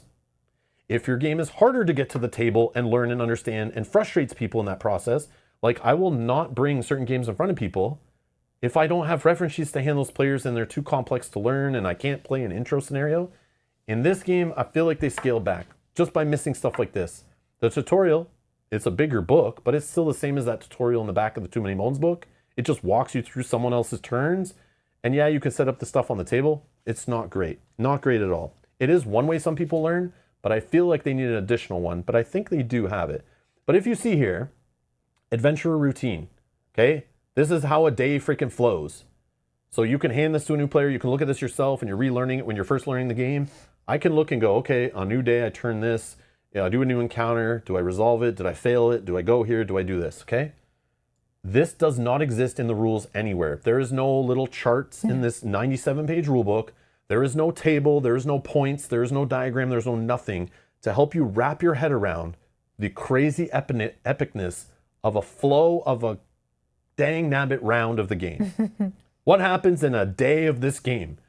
I don't know. A little bit of it is in the first section. 40 pages later is a little bit more of it. And 48 pages after that, it's a little bit more of it. Okay, there's no like, there's like a line or two in the beginning I feel that's like, here's what you do in this game. It's over 3 sessions. You do this. But like, show me it technically so I can flow through it and fill in what I need to fill by looking up parts that I'm not understanding, right? Mm-hmm. It's like break the big problem down to small pieces, but show me the scope first. This is what needs to happen. So, you know, maybe there's stuff in the rest phase. Like we had to keep looking it up constantly. In fact, we made our own reference sheet, literally walking through, and I will not show this on camera because we typed it how we wanted in our own words and we're not sharing it with anybody. But because it's like personal to us, the way we've worded things, but we have it like step 1, new day phase. What you need to do, increase the dial, max 12 days, okay? Overland phase, triggers, move, base move is 3. Extra move from this, plus 1 light fatigue for additional movement. But remember, you can't take more light fatigue than your base movement, but base movement can be adjusted. So there's all these little things that like you'll learn after you play it a bunch. But in reality, we want to make it so when we pull this game out after 6 months of not playing it, we can learn it again quicker, right? Yeah. And it's like, or teach someone new. And that's why we're complaining. But if you've played this game and this is the only game you play on the table and you're going to put this on your table and learn the crap out of it and play it for 6 months straight, none of this might matter to you because you're just going to be playing it all the time and it's the only game you care about, okay? The other thing is we have encounter phase, reward phase, like end of day phase. What order do those happen in? It's like there's no quick way you can look that up, you know what I mean? And what steps happen in which one. But it's so easy putting them in a little chart like this or on a table like this battle sequence. This doesn't exist. And in the rule book, this like has these steps and then starts talking about turns, but doesn't talk about any of this until later. And it's like, there's nowhere I can look at this whole scope like this. No. And this is beautiful on here for someone who might need to see the whole picture before zooming in. great learning tool for those who learn a certain way, right? It's like you should have more ways to get into the game to help everyone who learns different. Because if you've never done it and studied it and learned what type of learner you are, there is like a whole science behind of how we learn. People are audio learners, visual learners, or hands-on learners. And some people are in a scale of all three, or some of one and none of the others. I am half video, half visual, half audio learner. And like, I never need hands-on to learn something. Okay, that's how I learned when I took the tests and everything back when I was in school. I went through this whole study, we did the whole class, we learned all about it. It was very cool and very eye-opening. And like, that's where I wish the industry kind of knew those ways and kind of made a way to do it. But these are like why I complain, because I like understand how like you make this good, it gets it on the table, more people play it, you sell more copies, great, right? Makes my job easier too, right? It's awesome. So we have more stuff on that reference sheet that's missing and stuff that we just didn't want to keep opening the rulebook and flipping for. So we put them on there. We listed page numbers too for sections that you kind of have to keep looking up. For example, that end of session EP table. Why could that not be somewhere in a tiny little box on a reference sheet? Okay. So I know this is all boring stuff, but it's stuff I wish to see maybe in a second edition or something in the future, which would help, is like that kind of stuff. So instead of having to find where that page is, I know there's an index in the final rulebook, so I'm not complaining about that. And I know you could look in the table of contents and find this, right? I know you think you could just leave this open on the table, but this is a simple little table of numbers. Like this could easily be shrunk down, put in a nice little clean table in the bottom corner of a reference sheet. It could be on the combat one. But wait, printing extra reference sheets costs lots of money, right? Rob's gaming table, bad rule person design 101, however you want to call it. One of my biggest pet peeves, and maybe in the final version it's not like this. Maybe it's not like this, but I'm still going to complain anyway. There's a pre-production copy, but I need to, this stop needs to stop, okay? I need to buy t-shirts, picket signs, everything. For a game that has a 97-page rulebook, 30-page rulebook, 50-page rulebook, doesn't freaking matter. But a rulebook that I will need to leave beside me and reference often because of how meaty and crunchy it is. If this rulebook is going to take up table space because it's nearby me and it's always going to be there, then I better not have blank real estate on the back of this book, because I don't need it sitting like this all day. Okay, I know I could leave this one open on a page, right? But if I'm going to have this here, why is the back of the rulebook blank? Why is there not reference material on here to prevent me opening this book? Because as a designer, a rules designer or a game designer, you should try to make it as best you can. The goal should be making players have to open this book as little as possible after learning it, right? Anything that doesn't sink in or is unique to your game, put it on the back here. My flow of day should be here. My flow of battle, my table of endpoints should be there.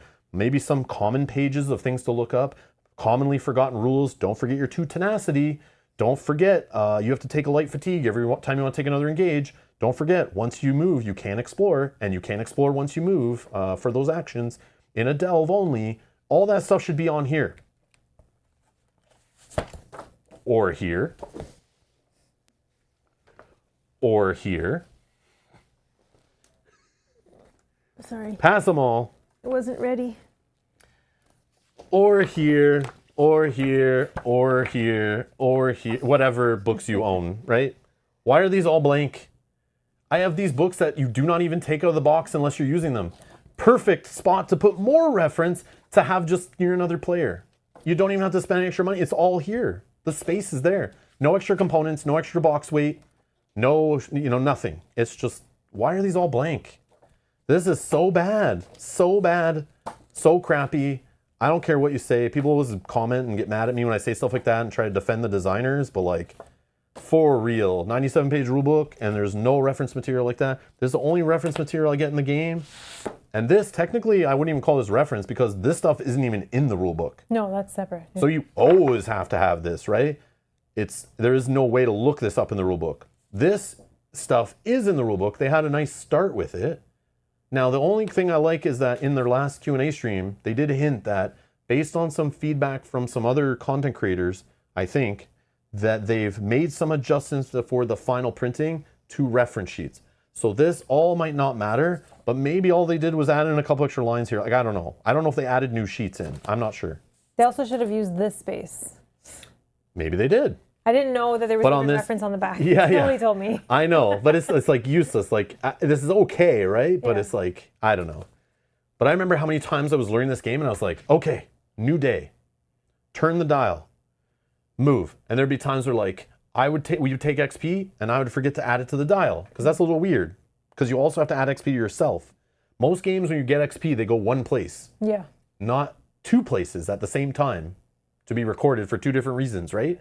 So it's like those little things. Don't forget to increase your dial, or don't forget that enemy pool equals XP dial times players. Like little things like that are easily forgotten rules because like maybe you played another one of their games where the day counter is how you figure out the EP. So it seems like an aesthetics choice. I don't know. But in my mind, I don't know. I just go back to when I learned Cloudspire, learned Too Many Bones, learned Burn Cycle, all that stuff. Like Burn Cycle was cool. I had to learn to play and a reference and stuff. Cloudspire, the second edition, they put a tutorial scenario in there, which was beautiful.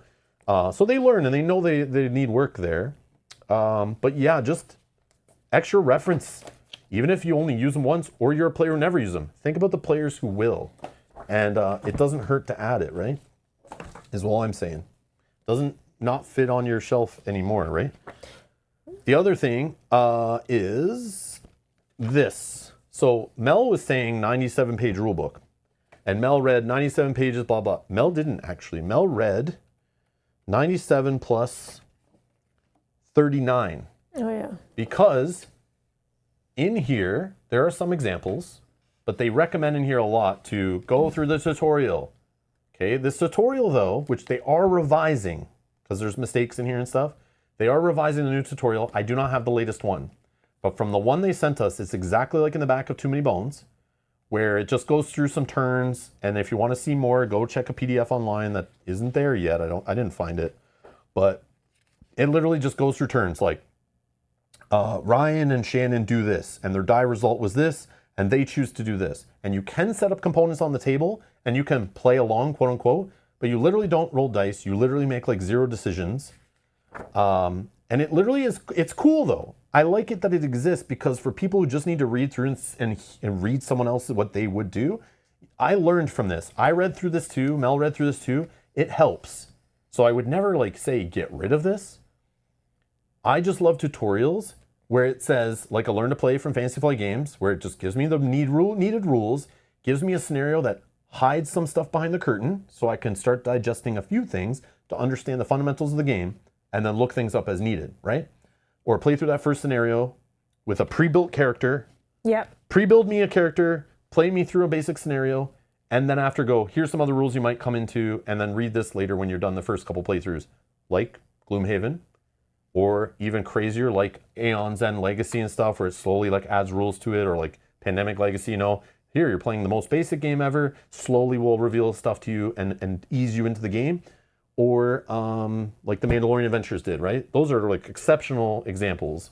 Also, I felt that it was just lacking in the let me do things as well. Lionel, I will get to that stuff, Lionel. I do have more to say about that stuff.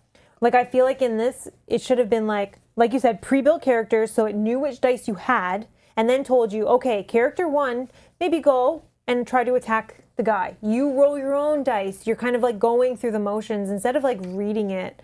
You don't really retain it all. You're kind of like, okay, why are Correct. they? You don't really know why they're doing what they're doing. The other big no-no to me, this stuff still will apply, is almost all the examples used in here that take up pages, they're all in here also. So instead of using that page real estate in here to give additional examples for other edge cases or different examples to really hit home, sometimes people read a single example, but that example doesn't answer their question. Right, yeah. So you have a second example to kind of show another situation to help really hammer it home. Mm-hmm. Instead, they put examples in here, and they're like, this is the same examples that are in here. So when I was reading through this, I'm like, oh, I've already read this example. And this. So it's like, why do you waste pages printing the same thing twice? Yeah. When you have the opportunity, if you're going to use those pages, put separate examples of different situations helping cover additional rules from different angles, right? So that's weird to me. That feels kind of lazy and cheap. And I'll be honest, that's the way I felt when I was reading. I'm like, why just do them all in here and not do them in here, or do them all in here and not in here then, like, or do their different ones, right? Or do more complex in here and easier, and then to see more basic rule examples, go to this book. Now, some of this has been changed. So I made notes about all these problems I had learning. It was like, my God, they need to fix this stuff. And this is like almost final production, right? So I'm like, oh my God, they're going to print with this soon. Oh no, this is worse than my learning experience from Cloudspire, I feel, the first time, right? Yeah. I'm like, no, no, no, no, no. There's going to be people who love Elder Scrolls who are going to buy this game who don't know heavy board games. Oh my God, there's so many things they could have used to make those players ease them into it with like nice lighter scenarios and like hand-holding mode, right? But still let them have fun with the game. Literally have a whole campaign based on noobs. And I know they have the Black Marsh book and it's supposed to walk you through and be simple, but like they could have really hid things right from the player and really made it basic, pre-built characters, go at it. Now, they do have in the rulebook on page 90 something or other, they have the Jailbreak Introduction Encounter. Oh yeah. It's a step in the right direction, but it's like Earthborn Rangers did the same thing. And Earthborn Rangers 1 was just a way to build a character, to kind of slim down the options, because there's a lot of cards in that box, a lot of choice to build a deck in Earthborn Rangers and build a character. In this, it's the same thing. There are a lot of options to throw at a player. And this is what happens when they demo the game at Gen Con. Was like, here. Yeah, you're like, and I'm like, why so much choice? But I love it having the choice at home when I'm playing, for sure. But as a new player, you can play through this, and it slims down some of the choice. Does it teach you the rules? No, it literally says right in here, like, before you play this, make sure you're completely familiar with combat on page whatever, and fully familiar with how the day structure, the round structure works on this page and that page. So you do have to go read lots of rules in the rulebook before you can even do this, which is in the rulebook. So like, this is a start in the right direction of like a super simple scenario, super simple setup, but I really wish they were like, here's some classes pre-built. A pre-built class, here's a pre-built scenario with these exact specific enemies, which they do kind of do here. And here's how it, like a learn to play, like here's how combat works, here's how a day works. Go through the first day, roll some dice, play it. How did it work out? Now there is something better I've learned coming for this, okay? For anyone that doesn't know, they did announce they are doing a Dice tutorial. I've never used the Dice app until 2 days ago. For fun, I used it for Gloomhaven's Buttons and Bugs. Right on the front of the rulebook, they have the logo. It says, go here and use the Dice app. And I went, all right, I'll give it a try. You're throwing it right in my face. I've never used it before. I literally downloaded it right there. And I went, clicked on no cost, and I clicked on Buttons and Bugs. And this little tutorial, the work they put into this tiny little game, it literally walks you through, like they put in coding that literally is like, take the monster turn now. Is the monster in range? Like, what did you roll for the monster? You put it in and it goes, okay, here's what the monster would do based on their range. Here's how range attacks work. Now take your turn, roll the die. It literally walks you through the whole steps of a game without reading anything. And it literally drops in nuggets of knowledge as you literally are playing the game. So it makes sense. Audio, right? video, and hands-on, all in the same learning experience. I was like, this is the way. This is the way. This is the way. It doesn't work for everybody, but man, they have all bases covered. Instead of me just reading through this, and this is telling me, sorry, you won't even roll dice. We'll just tell you what the die result is. You can get out the components if you want, but you don't need to, because you literally just follow along, read. Oh, by the way, we stop, and you got to... So in that one, I actually played through a full scenario, and it kept asking, have you killed the enemies yet? And if you killed them, it then talks about, here's how you wrap it up, blah, blah, blah. It's really cool how they coded it to ask and make sure that it could handhold you through a whole playthrough, but still let you off on your own. Mm-hmm. And the scenario was made so it gives you 2 basic enemies, not like 4 of them or 10 of them or whatever it could do. Super simple scenario. It tells you you can only play with this character out of like the 6 in the box because it's the most straightforward character. And you're going to just take these cards and play with them. And it just keeps it super simple. I played through it. It didn't take long. I was like, this is amazing. I'm playing Gloomhaven. It's literally almost the same rules as Gloomhaven. It has all the statuses in there. You're choosing top and bottom actions. You need to know all the different symbols in the game. You need to know monster movement. It's all in there. It's crazy. And then Chip Theory in their Q&A the other day were like, yeah, we're working with Dice. We gave them a game. Hopefully by the time the game's released, we'll have some form of a tutorial in there. So my complaint about learning in this game is going to be way different when the game releases, hopefully, because they said they also are working with Good Time Society, which aren't the best tutorials, by the way. Their zoom in without using 1080p is very hard to see component. Anyways, that's different. But there was someone else they said, and I don't remember who. No, themselves. They're going to do their own tutorial too, I think. Yeah, I think. Anyways, they're trying to make some good tutorial videos somehow with people and other people, whatever. And they're also working with Dice to make a digital app. That still doesn't fix the reference sheets unless they're actually adding reference sheets. That still doesn't fix my issue with a bunch of wasted paper where forgotten rules and how to do a turn that I could hand to a player as I'm teaching them the game or when I'm looking it up later when I come to the game. So I know there are ways that you learn the game, and some people might find this non-issue, which is great, but I know there are people that will. Okay, I've seen it before. Okay, so this bugs me. So learning this game stinks. Playing the game and looking up rules stinks. The fact that I don't have a reference sheet to reference for a lot of the things that could stop me from opening the rule book and keep me playing the game and less digging through this book, whether it has an index or it doesn't, or table of contents, these are all great. But the fact that I even have to open it for certain rules questions can be solved by just putting the flow of the game, easily forgotten rules, flow of battle setup and cleanup, and end of day and adventure rest and towns and whatever, and the table for end of enemy pool, end of session stuff, to remember tenacity. There's so many different things, right? There's other things I'm not even thinking of that I was like, damn, man, it would be good to remember that later. I have something that you just actually, which I didn't think of until you just said. Can I interrupt Go for 2 ahead. seconds? Yep. One thing I thought was missing as well, that now that Rob is talking about this, is there's nowhere also that kind of says, here is some character combinations for new players. So start with this race and this, like start with this build to play. Yeah. There's no, and I feel like so many games do that. Like, take this class and this race and this, and then just start. And then from there you can expand your board based on like what trainers come out. But there's not really like a couple starters. I feel like, like in this one they say just take this, whatever one looks pretty to you. Sure. Take it. But this stuff matters. And this matters when it's combined with whatever one of these. At least they recommend, I love the way they recommend at least, to take, we talked about it earlier, they recommend like take two-handed or one-handed shield or destruction because you're going to need to do damage. They don't hide the facts. So they're like, if you're learning this game, take one of these 4 skill lines and pair it with something here. But I don't know if it would be nice to have like a little combo. Like this one kind of works with this. Like, if you're playing 2 players. Like don't take destruction staff if you're taking someone with no magic. You know, like because somebody may not know and be like, okay, this looks fun. I want to roll these dice. I don't know. So just something that maybe they could add. Yeah. And that could come to the whole that human psychology thing,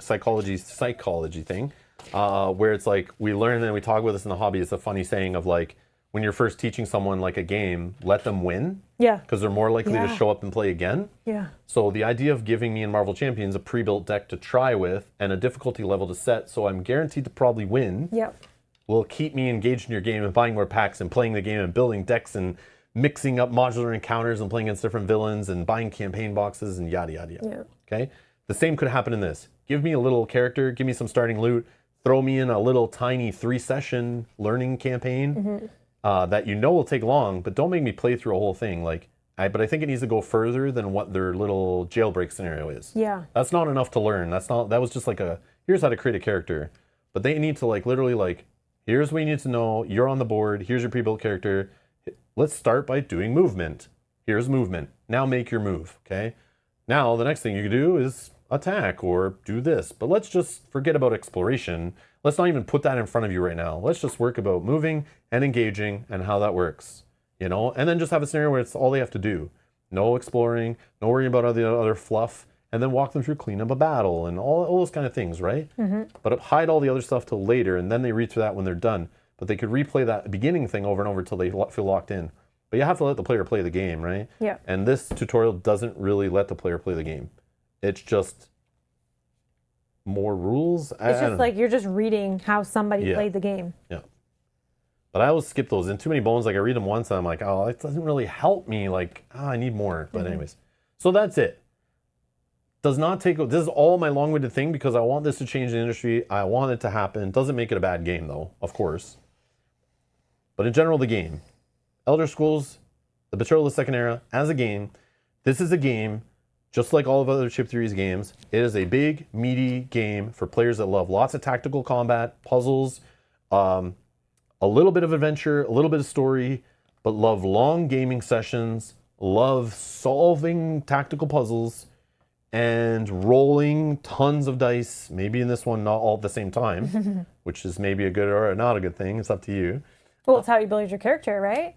You build your character all the way across. You're rolling like what? Yeah, maybe. 1, 2, yeah, I 3, guess 4, you could 5. get You 6 rolled stamina. 6 dice. Yeah, I guess. I mean, you were close. True. So. But I think it is targeted at the player who likes Chip Theory's other big meaty games or games of that similar weight. This isn't necessarily targeted at the Elder Scrolls fan, like most other video game IPs on tabletop gaming we see. Okay? Most of the times they're like on the shelf at Walmart, kind of light family games or little card games and stuff. Super easy to learn. This is not that. This could be someone who comes from Elder Scrolls Online or whatever and tries to play this, could turn them off of the whole modern board game hobby and send them back to Monopoly. Okay? It is not for that player, which is unfortunate. But I feel like Elder Scrolls players are smart enough to know that. Like it's not the simplest game in itself, right? Elder Scrolls games. So I don't know. But what this game is one of Chip Theory's, like, in my opinion, one of the best games they've made, minus the learning and the rules and all that stuff. The game systems, obviously Too Many Bones is a hit. Everyone loves it. Tons of people buy it. It's not for everybody. In price and complexity. It turns people off sometimes in both those situations, right? Mm-hmm. Hard to get a bunch of people around the table for it sometimes. It's very complex. You need to dedicate a lot of time to it. It demands a lot from you, but I feel like it gives you a lot back. These type of games from Chip Theory, they all fall in the same bucket. For me, is if you give them the time and are willing to struggle through the learning and the memorizing, the skills and all that, they become like a world that you want to live in and understand, and then you're just in. You're getting tattoos and stuff. Like then you're fighting with people on the internet, telling them they're wrong, telling them anything about your games are wrong, because you become like a fanboy. You're instantly like locked into Chip Theory's ecosystem, because you could tell the love is like spilled out everywhere. But these scare people away, and that's why I wish the rule stuff got people into them. Because if you're willing to sit there and break your brain, that's what these games are for. They're puzzly, fun, little interactive. They're kind of like video games put on the tabletop, right? Mm-hmm. They're like, yeah, I don't know. It's so cool. But just like all the stuff I love about Cloudspire and Too Many Bones, Hoplomachus, the whole tactical fighting stuff, it's all here. That stuff is there. They couldn't mess that up because they just kept it in. The deciding where to spend XP points to level up, okay, it's all there. The on a turn, the what to roll and what to decide in this game. I don't know if I'm wrong, because I haven't played Too Many Bones in a while, but on Too Many Bones, I feel like most of the time I'd look at my player mat and what I can roll on that turn, and the turns are more structured there, which I wasn't a huge fan of. Like, you move, you attack, that's it. Okay? Next, very structured. This, oh my God. They're getting closer to what I love about just let the players go crazy. Okay? Like, I love games where they're like, every round, you choose who goes first and work together with the team and solve the puzzle. I love games even crazier where they're like, each player has 3 actions, but you can spend them in between each other's turns. Oh, yeah. Like, that I love. This doesn't do that, but it's getting closer to that. This still has some structure to it. There's still like, you can't do this action if you did this action. You can't move after you've engaged. There are some still strictness to it, but they've opened up where it's getting closer to exactly what I want. They spread out the maps to make them bigger, just like I wanted, just like I love in Hoplomachus. I love in Cloudspire. I love having a more open and interesting arena to play in. Okay, so that's here. And this mat, they've opened it up. This whole taking a light fatigue to do another engage, or another engage, or another engage. Oh my God, the possibilities can be scary, but it's not that bad the way the mat limits you to only taking so much dice and XP spend in there. So you still only have so many options, but the order, whether you move or you engage first, then you move, and then do I explore that tile? Do I do my once per turn ability? Do I use another movement off an item I have? Do I then engage? Do I have something that then clears fatigue or take another complete turn? Or like, you saw it there at the end. It gets in. I love it.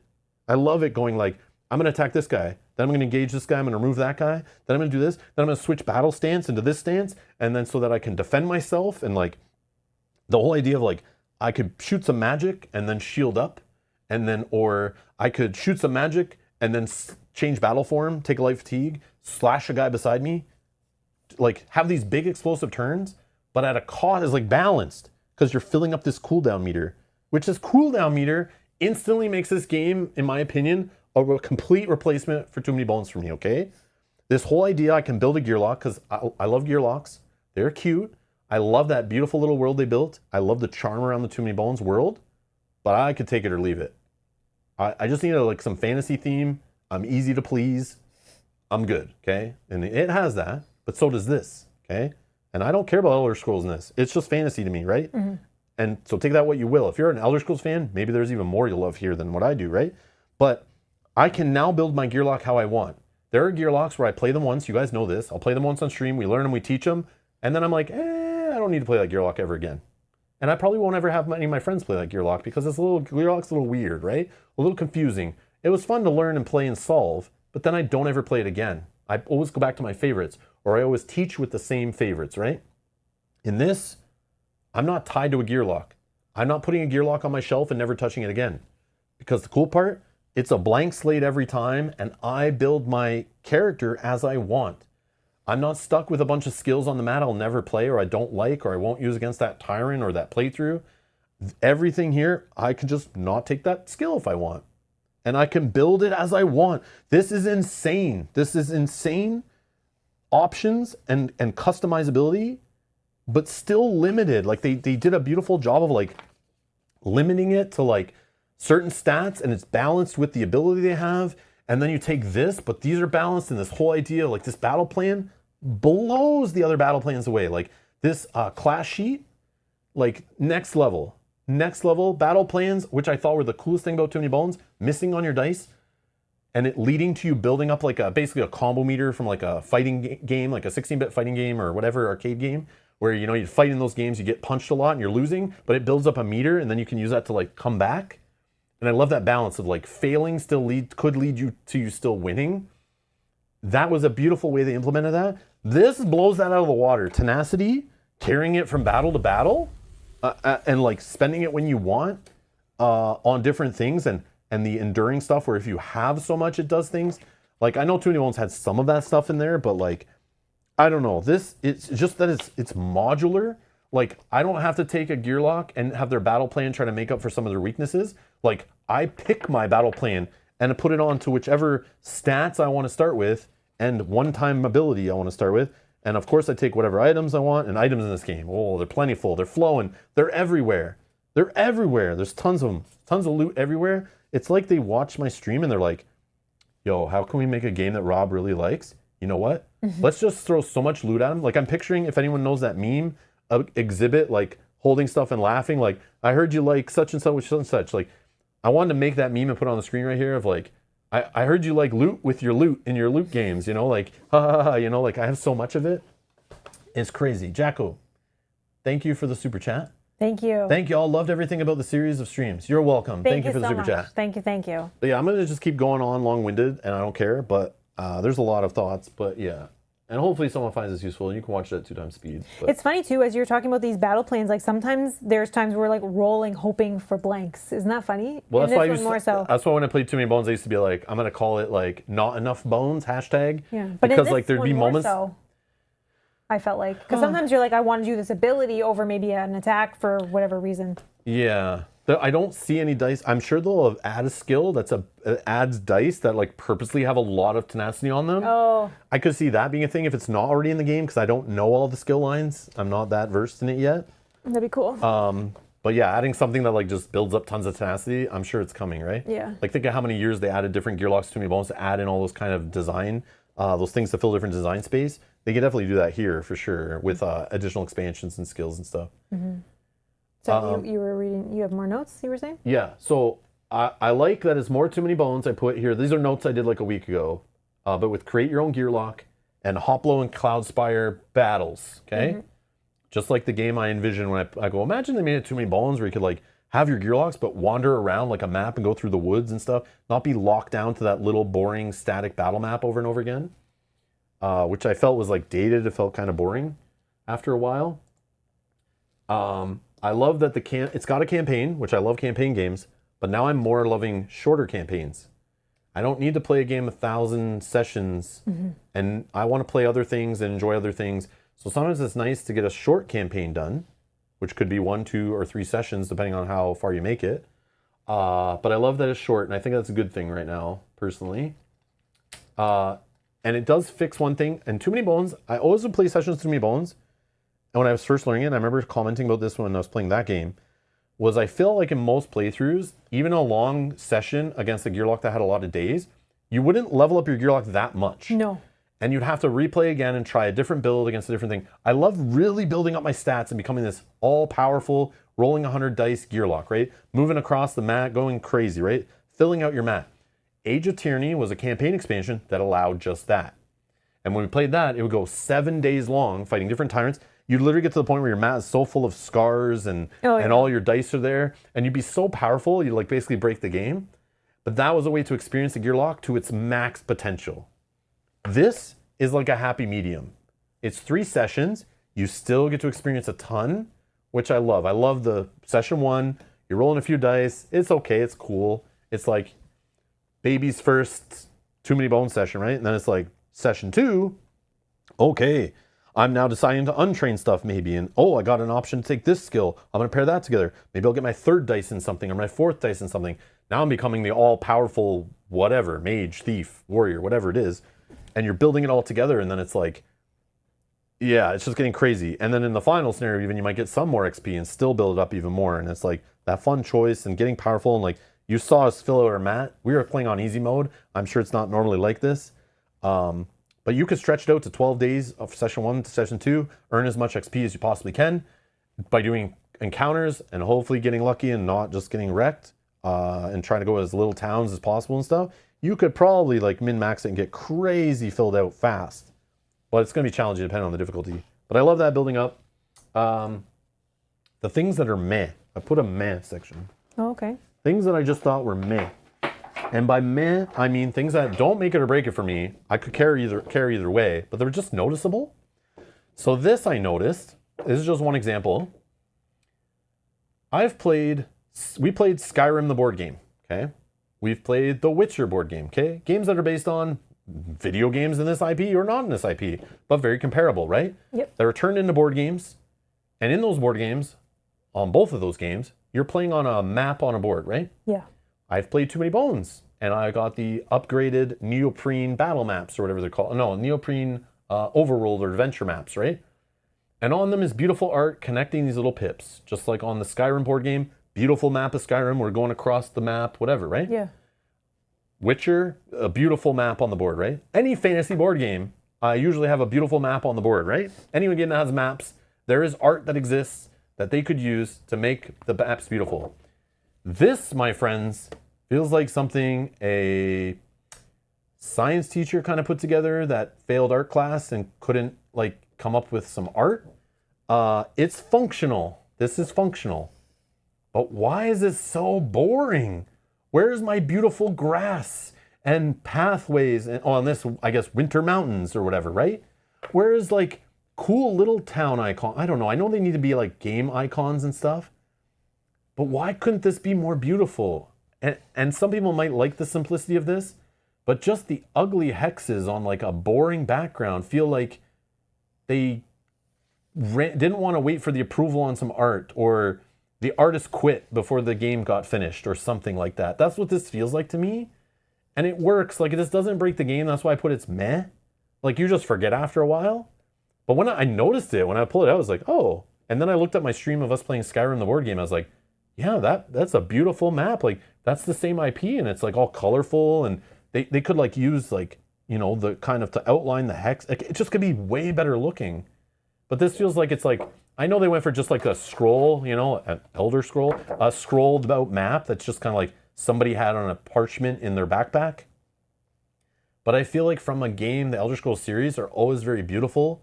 And I feel like there's some more artistic color and something more beautiful on the table. This, beautiful, okay? There is beautiful art, and this sitting on my table is beautiful. This, beautiful art, colorful, sitting on my table. The rule book even, beautiful art on the front. Beautiful art on the tutorial. All this stuff's beautiful and eye-catching, and then you got this eyesore sitting on the table beside them. Even this has art. This play mats have beautiful art. Which are all different, by the way. Which are all different, hiding in the background. What the heck, man? Yeah, so it's just like super nitpicky. I'm more serious about like rules and learning a game and all that. This you just forget about after a while. But I was like, I'm gonna note that down. Why is this like this? It's weird, right? I also noticed the same thing. Again, does not matter. It's just meh. In here, I don't know. Are these places in the video game? I know maybe they didn't want to use like stills or something, but some of these towns just like having this generic art and the layout is kind of weird, right? Like, couldn't they have like the video game town here? Anyways, just very nitpicky. Don't care either way. Doesn't make or break the game. I talked about all the hate stuff, I put hate, but it really is like whatever. Was learning the game, the reference sheets, all that I talked about. But another weird thing, flipping books, right? A pet peeve of mine, Tainted Grail was probably the first one that really made me go, oh, I hate doing this. Like picking up these big books and flipping through them and then having to flip to another page. But the situation I can describe, and I bet Mel would say it's kind of annoying also when we're learning it, when you're on an overworld map and you have like up to maybe 6 movement, let's say some days, and you're here and you go, well, let's go to a town. And I go, well, technically we could reach this town, this town, this town, this town, this town, this town, or this town. And you go, well, what's at those towns? Let's go to the one that has the best ability. I want to go to one that I can get legendary items. I want to go to one that has the best town phase. I want to go to one that has an inn open. Maybe your 4 players are like all fighting. Like, I want to go to one that has the potion place, the alchemy shop, so I can ready up potions. Or someone needs a heal. Okay. Now we got to take 20 minutes while I go like this. Hold on, guys. Hold on. Which town was that one? And you maybe saw it in one of our streams already. Yeah, the first one. Yeah, where I'm like, hold on. Calamoran? Okay, that's what's here. Okay, remember that. This is what the entry ability is. Here's the items. Here's the trainer number. Oh, all this is closed, by the way. And here's its town square action. Okay, remember that. Okay, let's look up the other town we can go to. Hold on. Fell's Run has this. This is different. Oh, this one has an inn. And no, we can't do our guild. Oh, but it has no town square. Okay, remember that. Okay, oh, let's go to the other. What's the other town you said? Oh, this one? Okay, let's look at this one. And you're sitting here and you're like, whoa. I wish I could just see them all at once. And I feel like all this information coming from someone who's written technical learning documents and stuff in like IT and things for training, this information, as nice as it is spread out on the sheet, feels like when you ask your kid, you're a teacher and you're asking a child to write you a full page essay, and then they write as big as they can, taking up 2 lines per letter, and then they leave spaces in between, and they try to spread it out to fill a page to make it look like there's more going on there than there is. That's what this book feels like. It feels like all these towns could have been on one page in like a table. Yeah. Yes, you might miss out on the storyline, but they could put the ability in a line. And you know what it reminds me of? The Cloudspire solo scenario books. They have a table, and then they have a bunch of things, and it all fits on one page. There's a lot of information, but they put it all on one page. I feel like they could do like a table where it's like the town name, the town square, and literally just have a column of like this symbol, and then the number in the column, this number to column, trainers available. These are the top of the column. And then it just tells you like which number is in there, right? And these are lit up or not lit up with check marks, Is the inn open or not? Check mark or not a check mark? Quest board, check mark or not? Guild kiosk. And then maybe underneath is like, these are all usually like one-liners. There's no need, this needs all this space. There are some that do though. But there has to be a way where I could have just looked at a 1 page and we go, what town? Yeah, the inn's open. What about the other town? Yep, the inn's not open there. Oh, what's the ability of those 2? This one says this, and this one says this. I feel like it could have all been on one page. The only problem is on a crowdfunding list or on the back of a box, saying that each gazetteer is only like 6 pages maybe isn't as flashy as saying each gazetteer is 30. But there's enough quest lines that fill out these books anyway. There are already tons of pages of just quest stuff, So having the tables of towns instead of them all spread out like this, like I have to flip and flip. These pages are going to fall out eventually if you're constantly flipping looking for towns over and over again, right? Yeah. I know if you play it a ton, you'll remember some of the towns, but there's a lot. And I don't know how you're going to remember all these different abilities and everything, So I just wish that was easier to look up. Because that could have been a thing on the back of the Gazetteers, was the town chart, So we never need to open the book to look at what the town, or at least a glance, right?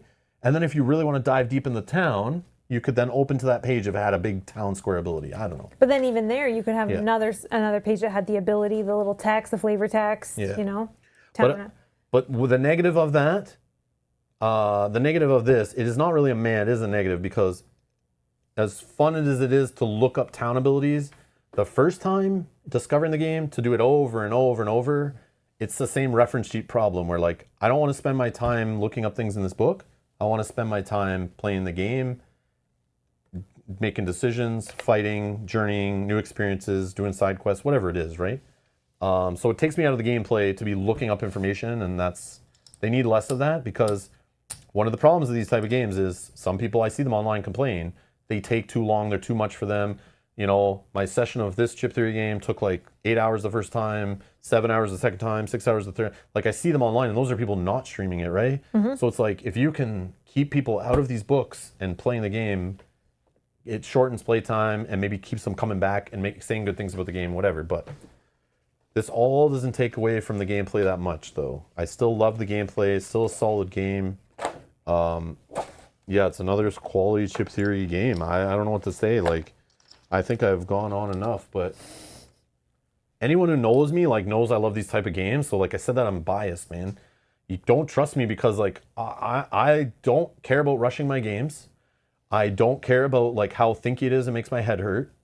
So if those things bother you, don't it's not for you. But I will gush over those things and love them, but not everyone does. So keep that in mind. If you don't like long games, you don't like giant rule books, you don't like having to look up rules a lot while you play and learn a game through multiple sessions, and constantly be looking at reference sheets over and over and over and over again. Reference sheets. I got used to it, but it does get annoying sometimes when you have to keep looking up skills over and over again. It's hard to memorize them, especially if you've played other chip theory games that use the same skills but have a different word. Oh, yeah. That can make it hard to memorize, because you've tried to remember different words for the same abilities. But because we play so many games, I'm kind of just used to that in general. That's my flaw. But yeah, I don't know. Yeah. So for me, if you're asking, does this replace Too Many Bones for me? Yeah. Because I can customize this. I can play a campaign that I think is just the right length.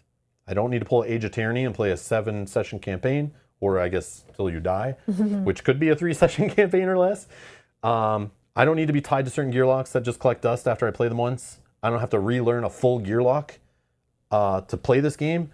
I literally just have to learn the skills I take.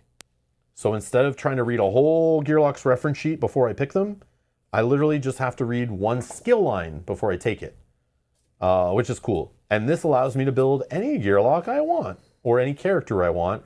I'm not tied down to, I took the range character Boomer and I'm only doing range things and the range tropes and whatever that's, a demolitions expert range character would do, I can say, screw it.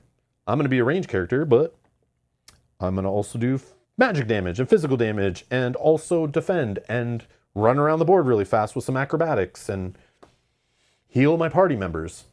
You do whatever the hell you want. Maybe I just described Boomer, I don't know, but you know what I mean? So I'm not tied and locked into a specific character, but still in that game, you can still customize and build that character as you want, but then you learn there's certain dice you just have to take and use. In this, you could say, you're basically in this game, you're cutting, if you know Too Many Bones, you're basically cutting your Gearlox mat into 4 mats and kind of like the lab rats, and you're kind of putting the mat together how you want. That's the best way I can describe it. And to me, that just makes Too Many Bones obsolete, because this is what I love. And this whole cooldown mechanic, instead of just, Too Many Bones is like this mostly. Too Many Bones is roll your dice. I don't want to resolve that. I'll put that back in here. Nice. And these are going here and they're used. And I'll see those next battle. Okay. Then by the end of the battle, you have a whole bunch of dice here and maybe some dice here, and you're just out. And then it's fatigue rounds and it's over, right? Mm-hmm. It's very structured, it feels. But the fact that every die you roll, whether you resolve it or not, like most dice, you're putting them in this cooldown track and this whole little puzzle of the river and the, you know, we've seen this before in other games, but it's cool the way they did it so that I'm not rolling a die one time and it's gone until the next battle, which might be an hour of playtime from now.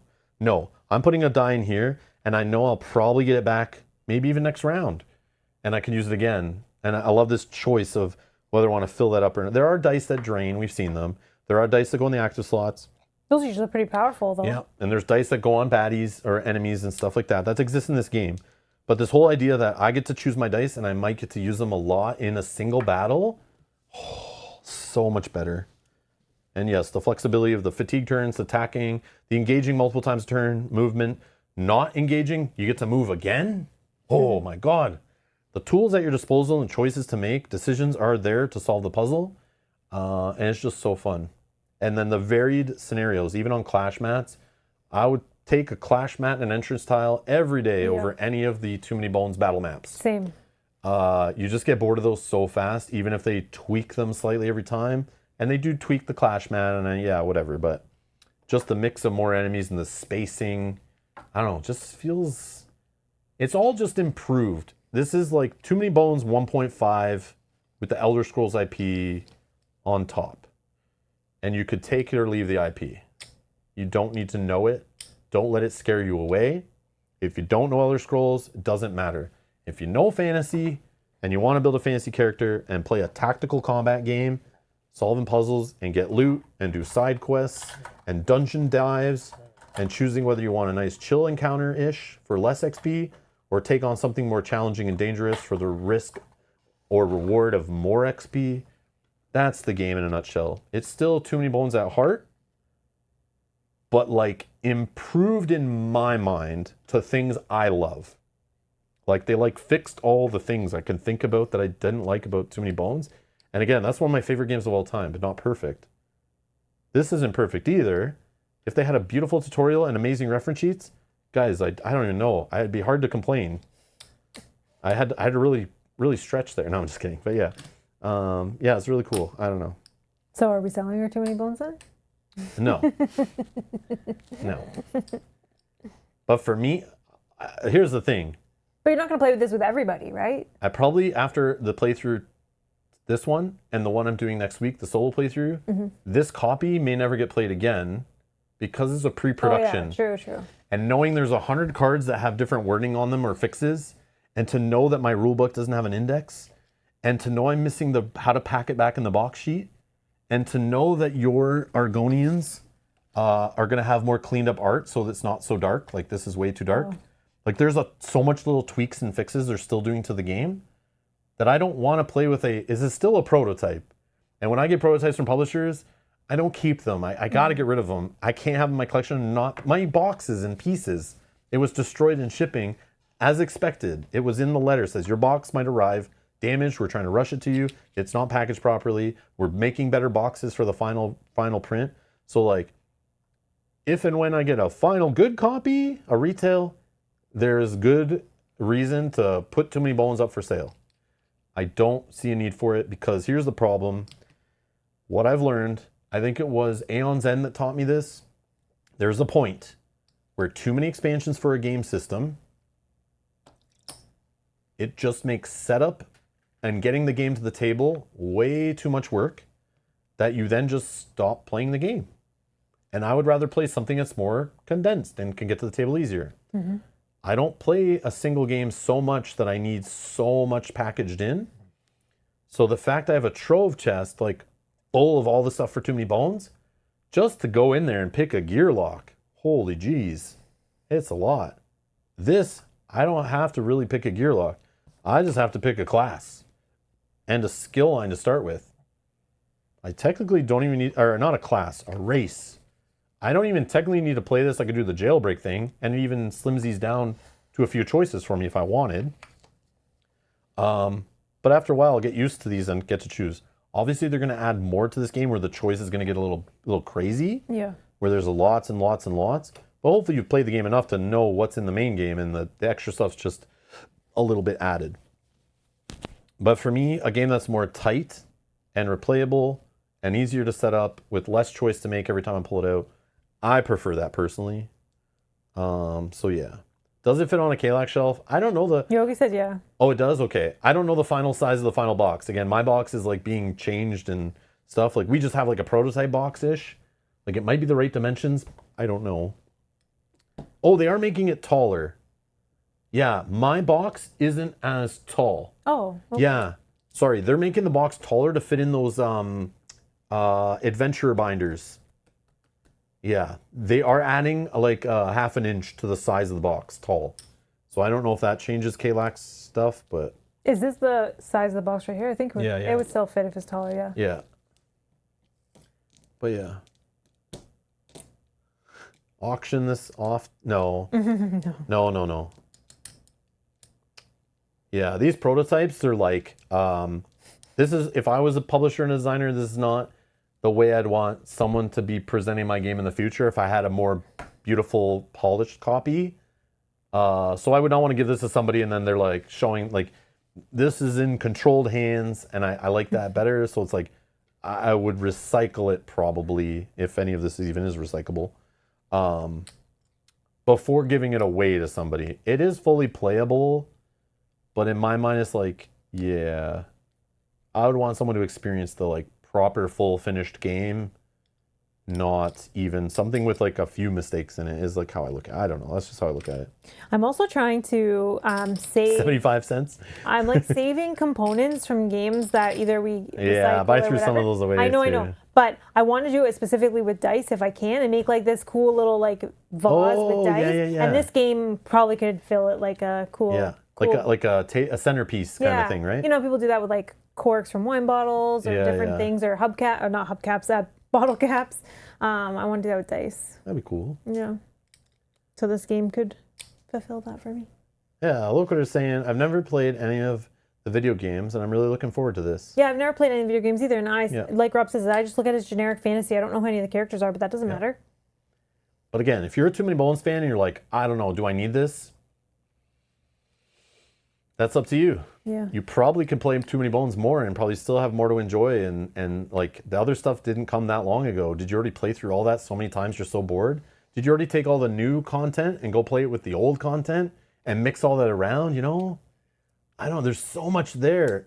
Is this experience that different from the same experience you would have? No. I don't think so. Like, I don't know if I'd spend $200+ on this because there's some things improved to my personal taste. Doesn't mean they're improved for you. And again, you're giving up that Too Many Bones story, world, Gearlocks, Tyrants, all this stuff you've fallen in love with over how many years you've been playing Too Many Bones. Do you really need to replace that? I don't know. But if you're coming in and like you have a choice between both, again, you might not like either of these games. And to be honest, you could spend way less than the money it is on this core set on like Undertow or Unbreakable or maybe even the Too Many Bones base set. And those are all great products. The only problem is if you then love it and you're like, oh, I would have rather had the stuff in this game, that's you need to figure that out. If that just spend like $200 on this base game or whatever it is, versus the cost on Too Many Bones to get in on it. And I still think the Too Many Bones core set is the best way to learn and get into that game and experience and then expand from there. And they're all expensive entry points, really, right? So it's tough. Honestly, your best way is if you can get to a convention where Chip Theory is and demo the thing, that's your best way. I know there's tabletop simulator stuff for all this probably where you could play it online, but that's like I don't know. I think you should be like tarred and feathered and jailed and stuff if you're like telling people to play a Chip Theory game digitally, because like part of the appeal of this is like the tactile feel. It's like no other games you play.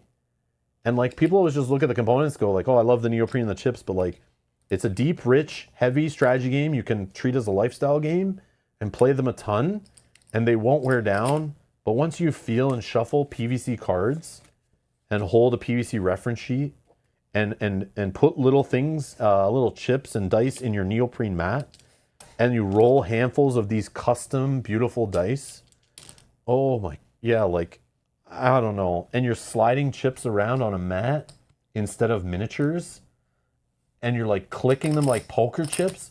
Like there's a reason why people sit there playing like blackjack and poker and stuff, or poker, not blackjack. Yeah, blackjack. Yeah. And you're like sitting there clicking chips, you know? People love fiddling with chips, right? Yeah. And that's part of the appeal of these cool chips, moving them around, knocking health out from underneath.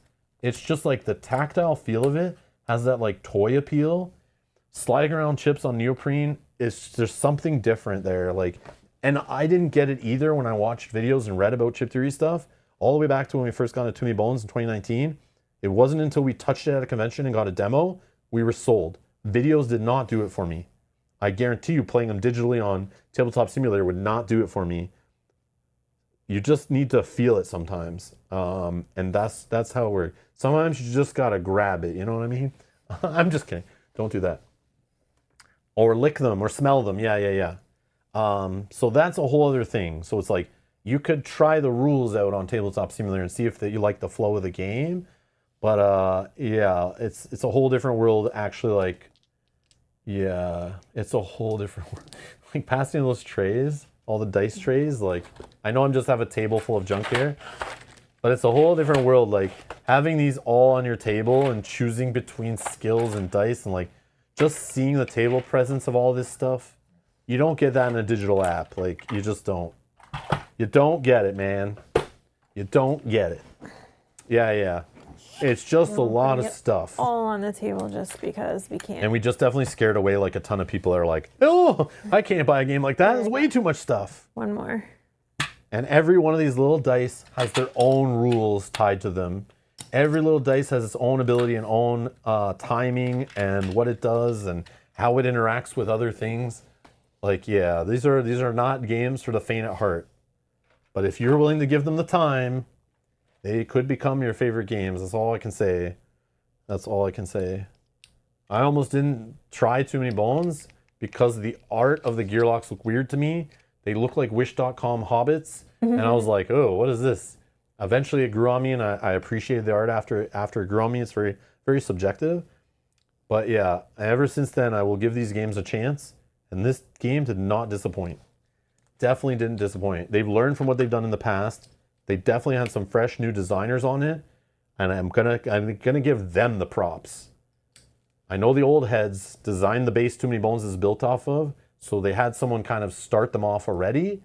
But the improvements and the tweaks and like, you know, all those things I talked about already, you can tell there's some fresh eyes and some experience of past games put onto this one or from different design minds, which you guys did a great job. You guys did a great job for sure. There you go. Join me for a solo playthrough.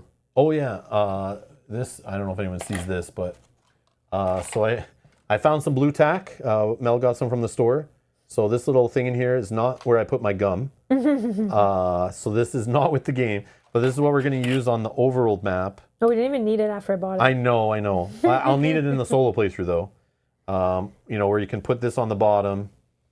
And that one problem I already said in the previous stream of how tokens just slide around on this thing, solved. Whoever said that, like, I maybe didn't put enough there, but yeah, this will just prevent you from like accidentally banging with a die or sliding the mat around like the Terraforming Mars problem of sneezing and ruining the whole game.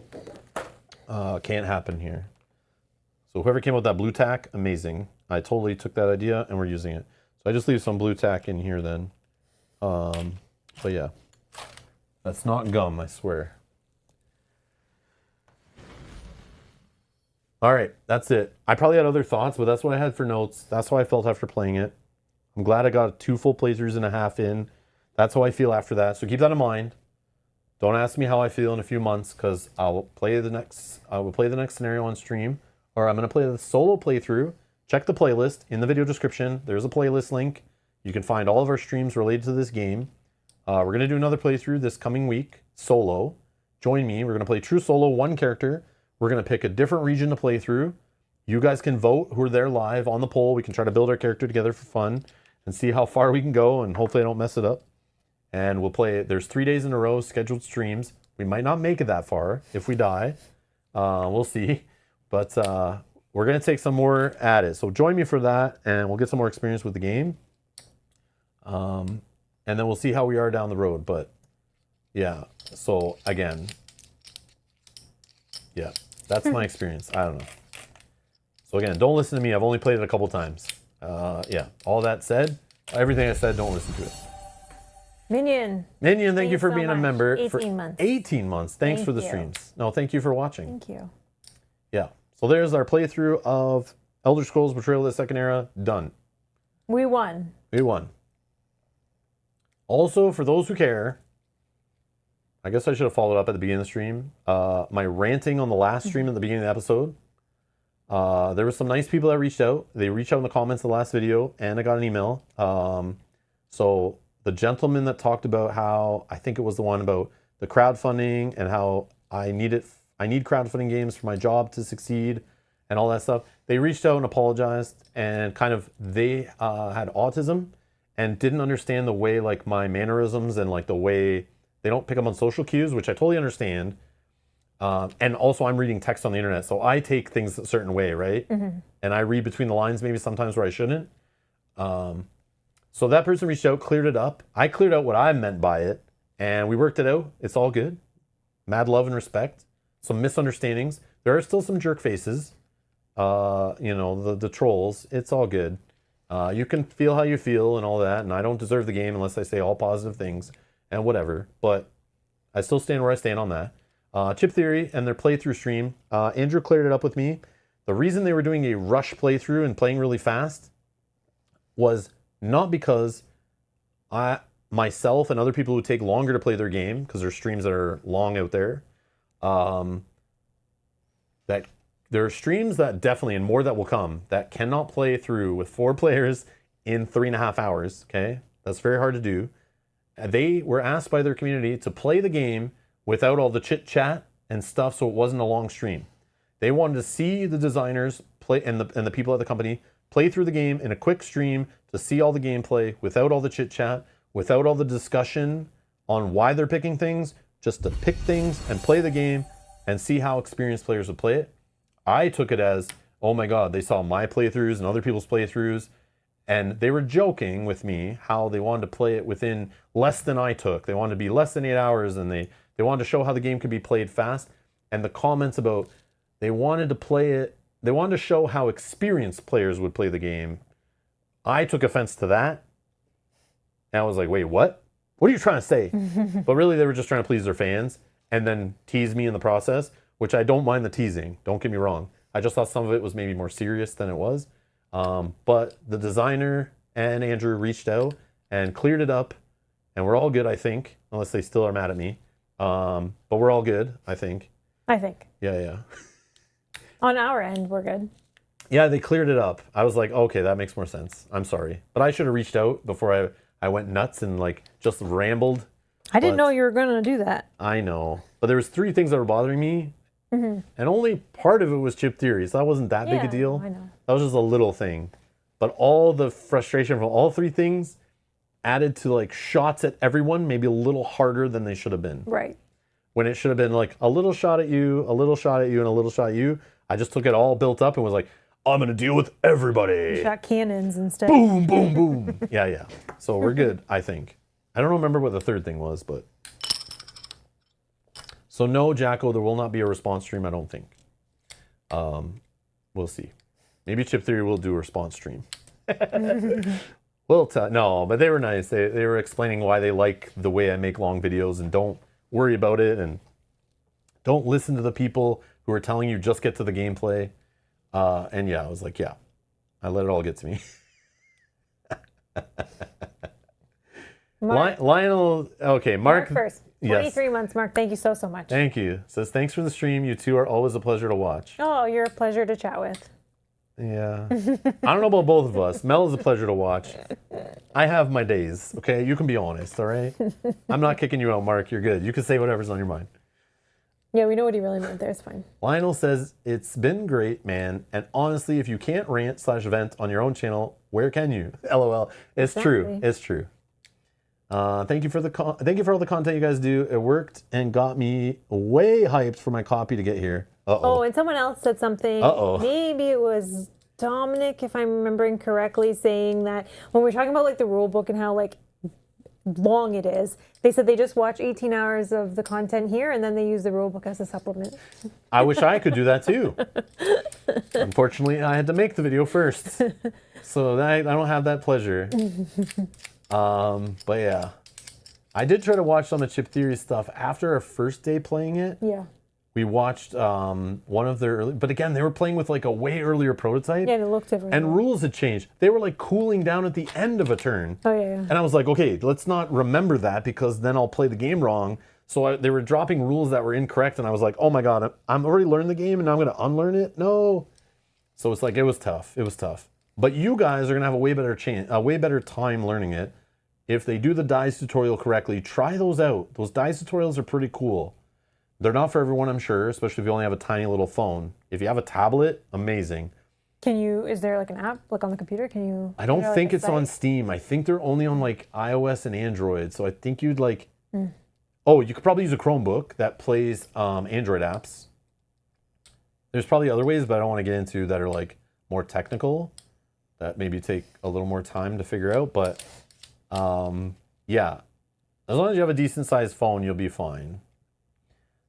And most phones are pretty big nowadays. And the phone has to install apps, yes. If you have a flip phone, that's not a bending screen, yeah, that can't install apps. Yeah, it's not gonna work, but also they'll have how to play videos by then. So my bitching and complaining about learning the game, hopefully it won't be as hard for you. And hopefully if people hear my bitching enough about some of these things, games going forward will be better for all of us to learn and easier to get to the table, even the most complex ones. And that's what we want to do is get games to the table, less time learning, less time in the rule books, less time teaching, more time playing. And people play your games more, they'll like your games more, they'll tell their friends, they'll buy more, and we all benefit. There you go. So Chris says, I come here to learn how to play games. You're a teacher. I know. Other people have said that too, definitely. Yeah. And then Minion says, that's what our memberships are for. We're paying to delegate the rules learning to you, Rob. That's what you pay for. Okay. I'm not trying to. Here's the thing. I'm not doing like a full tutorial because that's like a lot of effort. I'm just trying to teach the game enough so you can enjoy watching us play it and chime in. And know what's happening. Yeah, and understand what you're seeing on your screen. Yeah. And it's like, I can't just put my head down and go, all right, everyone, we're here to play the game. Let's play. All right, Mel, pass me that. Roll that. Do that. Do that. Okay, I'm taking this die. Okay. Yeah. In the past, we've watched other people play games, just in general, like where we consume games as well. And it's hard when you can't see their mats or you can't see part of a map and you're like, wait, I can't see where the enemy is or I can't see what abilities you have. Yeah, so we were zoomed out too high on this one because it takes up such table space. No, but we try. That's why we try to explain what we're doing as well. Yeah, true. So that if you can't see something, you still understand why we're doing it or what's happening. Mm-hmm. Yeah, I'm trying to present the game to you through a playthrough, which has to involve me teaching you how it works and explaining why we're doing things, or else none of it makes sense and it's hard to follow along, right? That's what I think. So it's just like, I feel like it's something that's like, the teaching is like an on the side, kind of like an extra thing that enhances the playthrough, if that makes sense. I don't know. That's how I look at it, if that makes sense, but yeah. Yes, it's time to upgrade your Nokia phone, Zach. Yes. The one that has Snake on it, yeah, you can't use that one to run dies on it, okay? You can't use that one. Oh my god. Yes, watching a playthrough or a how to play video, for me, it helps with reading the rulebook. They go together. It's just when I'm learning this, I also had no how to play video. So I'm relying on what's in the box. And I know nowadays we're spoiled where we have so many other ways to learn the game through playthroughs and like YouTube content, forums, people writing. Oh my God, that's the other thing I forgot to mention. When you're watching this in the future, somebody way smarter than me is going to design the best reference material ever and put it in the BoardGameGeek.com files section for this game. So if you're about to learn this game, oh my God, I told you too late. I should have said this right at the beginning of the first stream. Stop. Go look on BoardGameGeek.com, search up Elder Scrolls, go to the files. Somebody by now, I know it's not there yet probably, even if the reference sheets don't get fixed in this game and added, somebody will take the time and put together reference sheets upon reference sheets. Yeah. And it'll be and better written, like organizing the rule books down to something more digestible. Somebody will come up with a flow chart. Somebody will come up with like, oh my God, it'll all be there. I know the fans will do it. So you'll also have that. So a lot of the things I was complaining about will get fixed, I'm sure. Mm-hmm. But I expect those things to be in my $200 board game from the beginning. I still can't let that slide. I want every game I open to have more reference sheets than I know what to do with. And I want to be able to get back into the game off the shelf quicker. I want forgotten rules on there. I want, high level stuff to help me, high level charts or tables or whatever, and then dive in when I need to.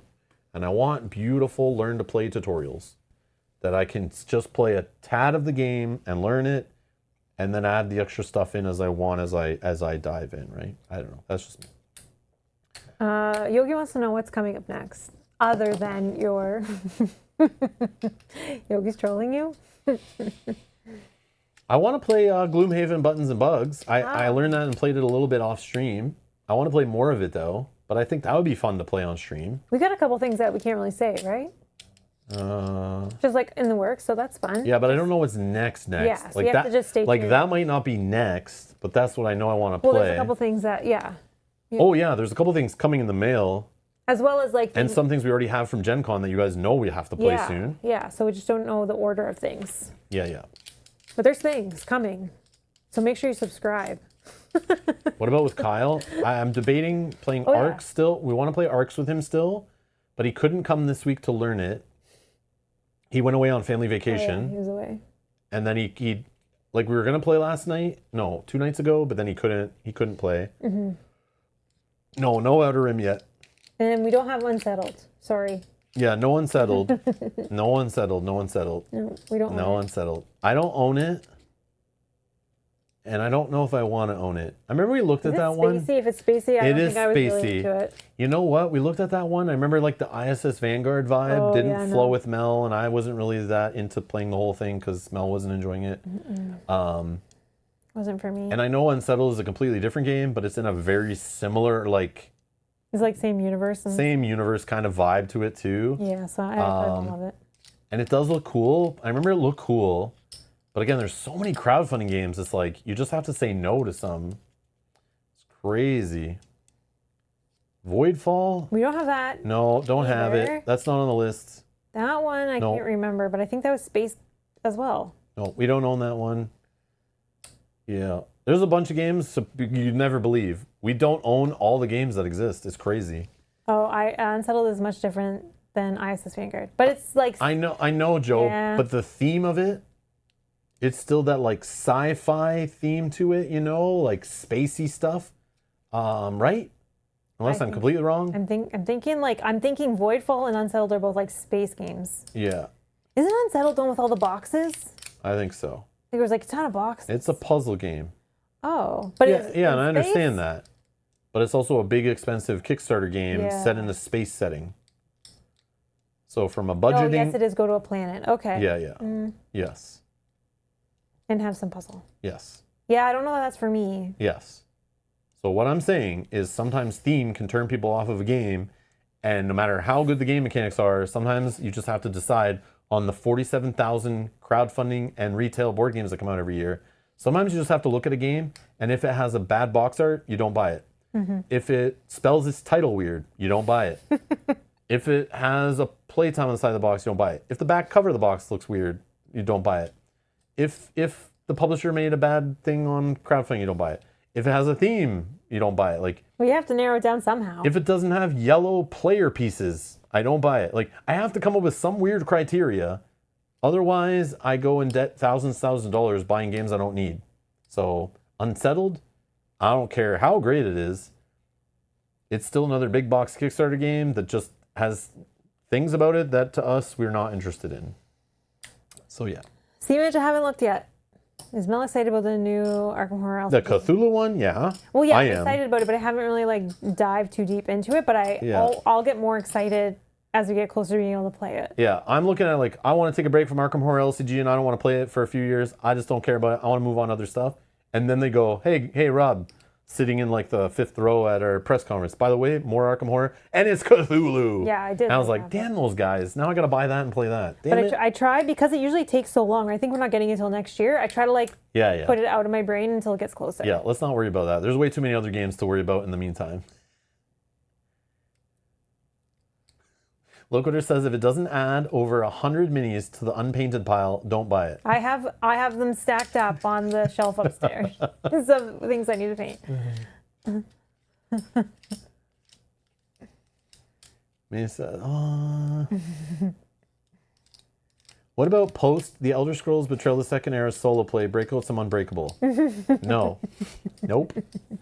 So now... Okay, is there something you're wanting? No, so now after I've learned this game, you're now telling me I got to go unlearn what I've learned that's different in this game and try to revert back to Too Many Bones. I'll now struggle even more playing Too Many Bones. And then I'll just get frustrated because I can't pick my skill lines. Never said he doesn't want to play that. You pick your skill lines, but you can't pick your skill lines, if you know what I mean. He's got this one now. He doesn't need to play that one. That's right. That's what he said. No.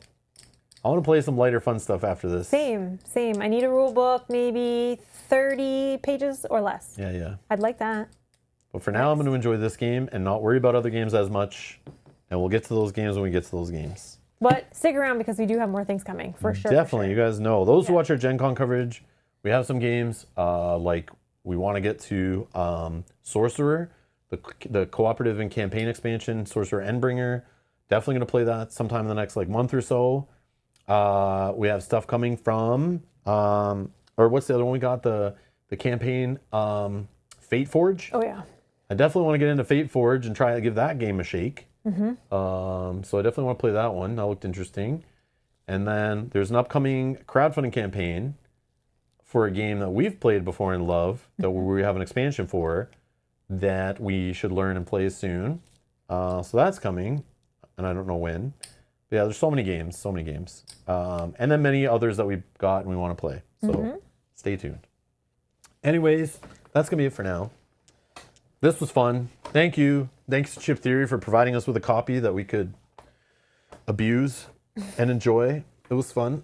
And we'll be playing more on the channel, so stay tuned. And if you liked what you liked, click the like button. If you didn't like it, I don't know what to Are we tell. doing good for likes this one? 97 freaking likes. Oh, can we get 100? Is there 3 of you, please? Then we can say we had over 100 or 100 likes those who on each fell video. Those who fell asleep during the almost 7-hour stream, if you could just wake up before you go and click that like button. Hey I'm you. sure there's 3 of you, right? Hey you who fell asleep. Wake up. 2 more.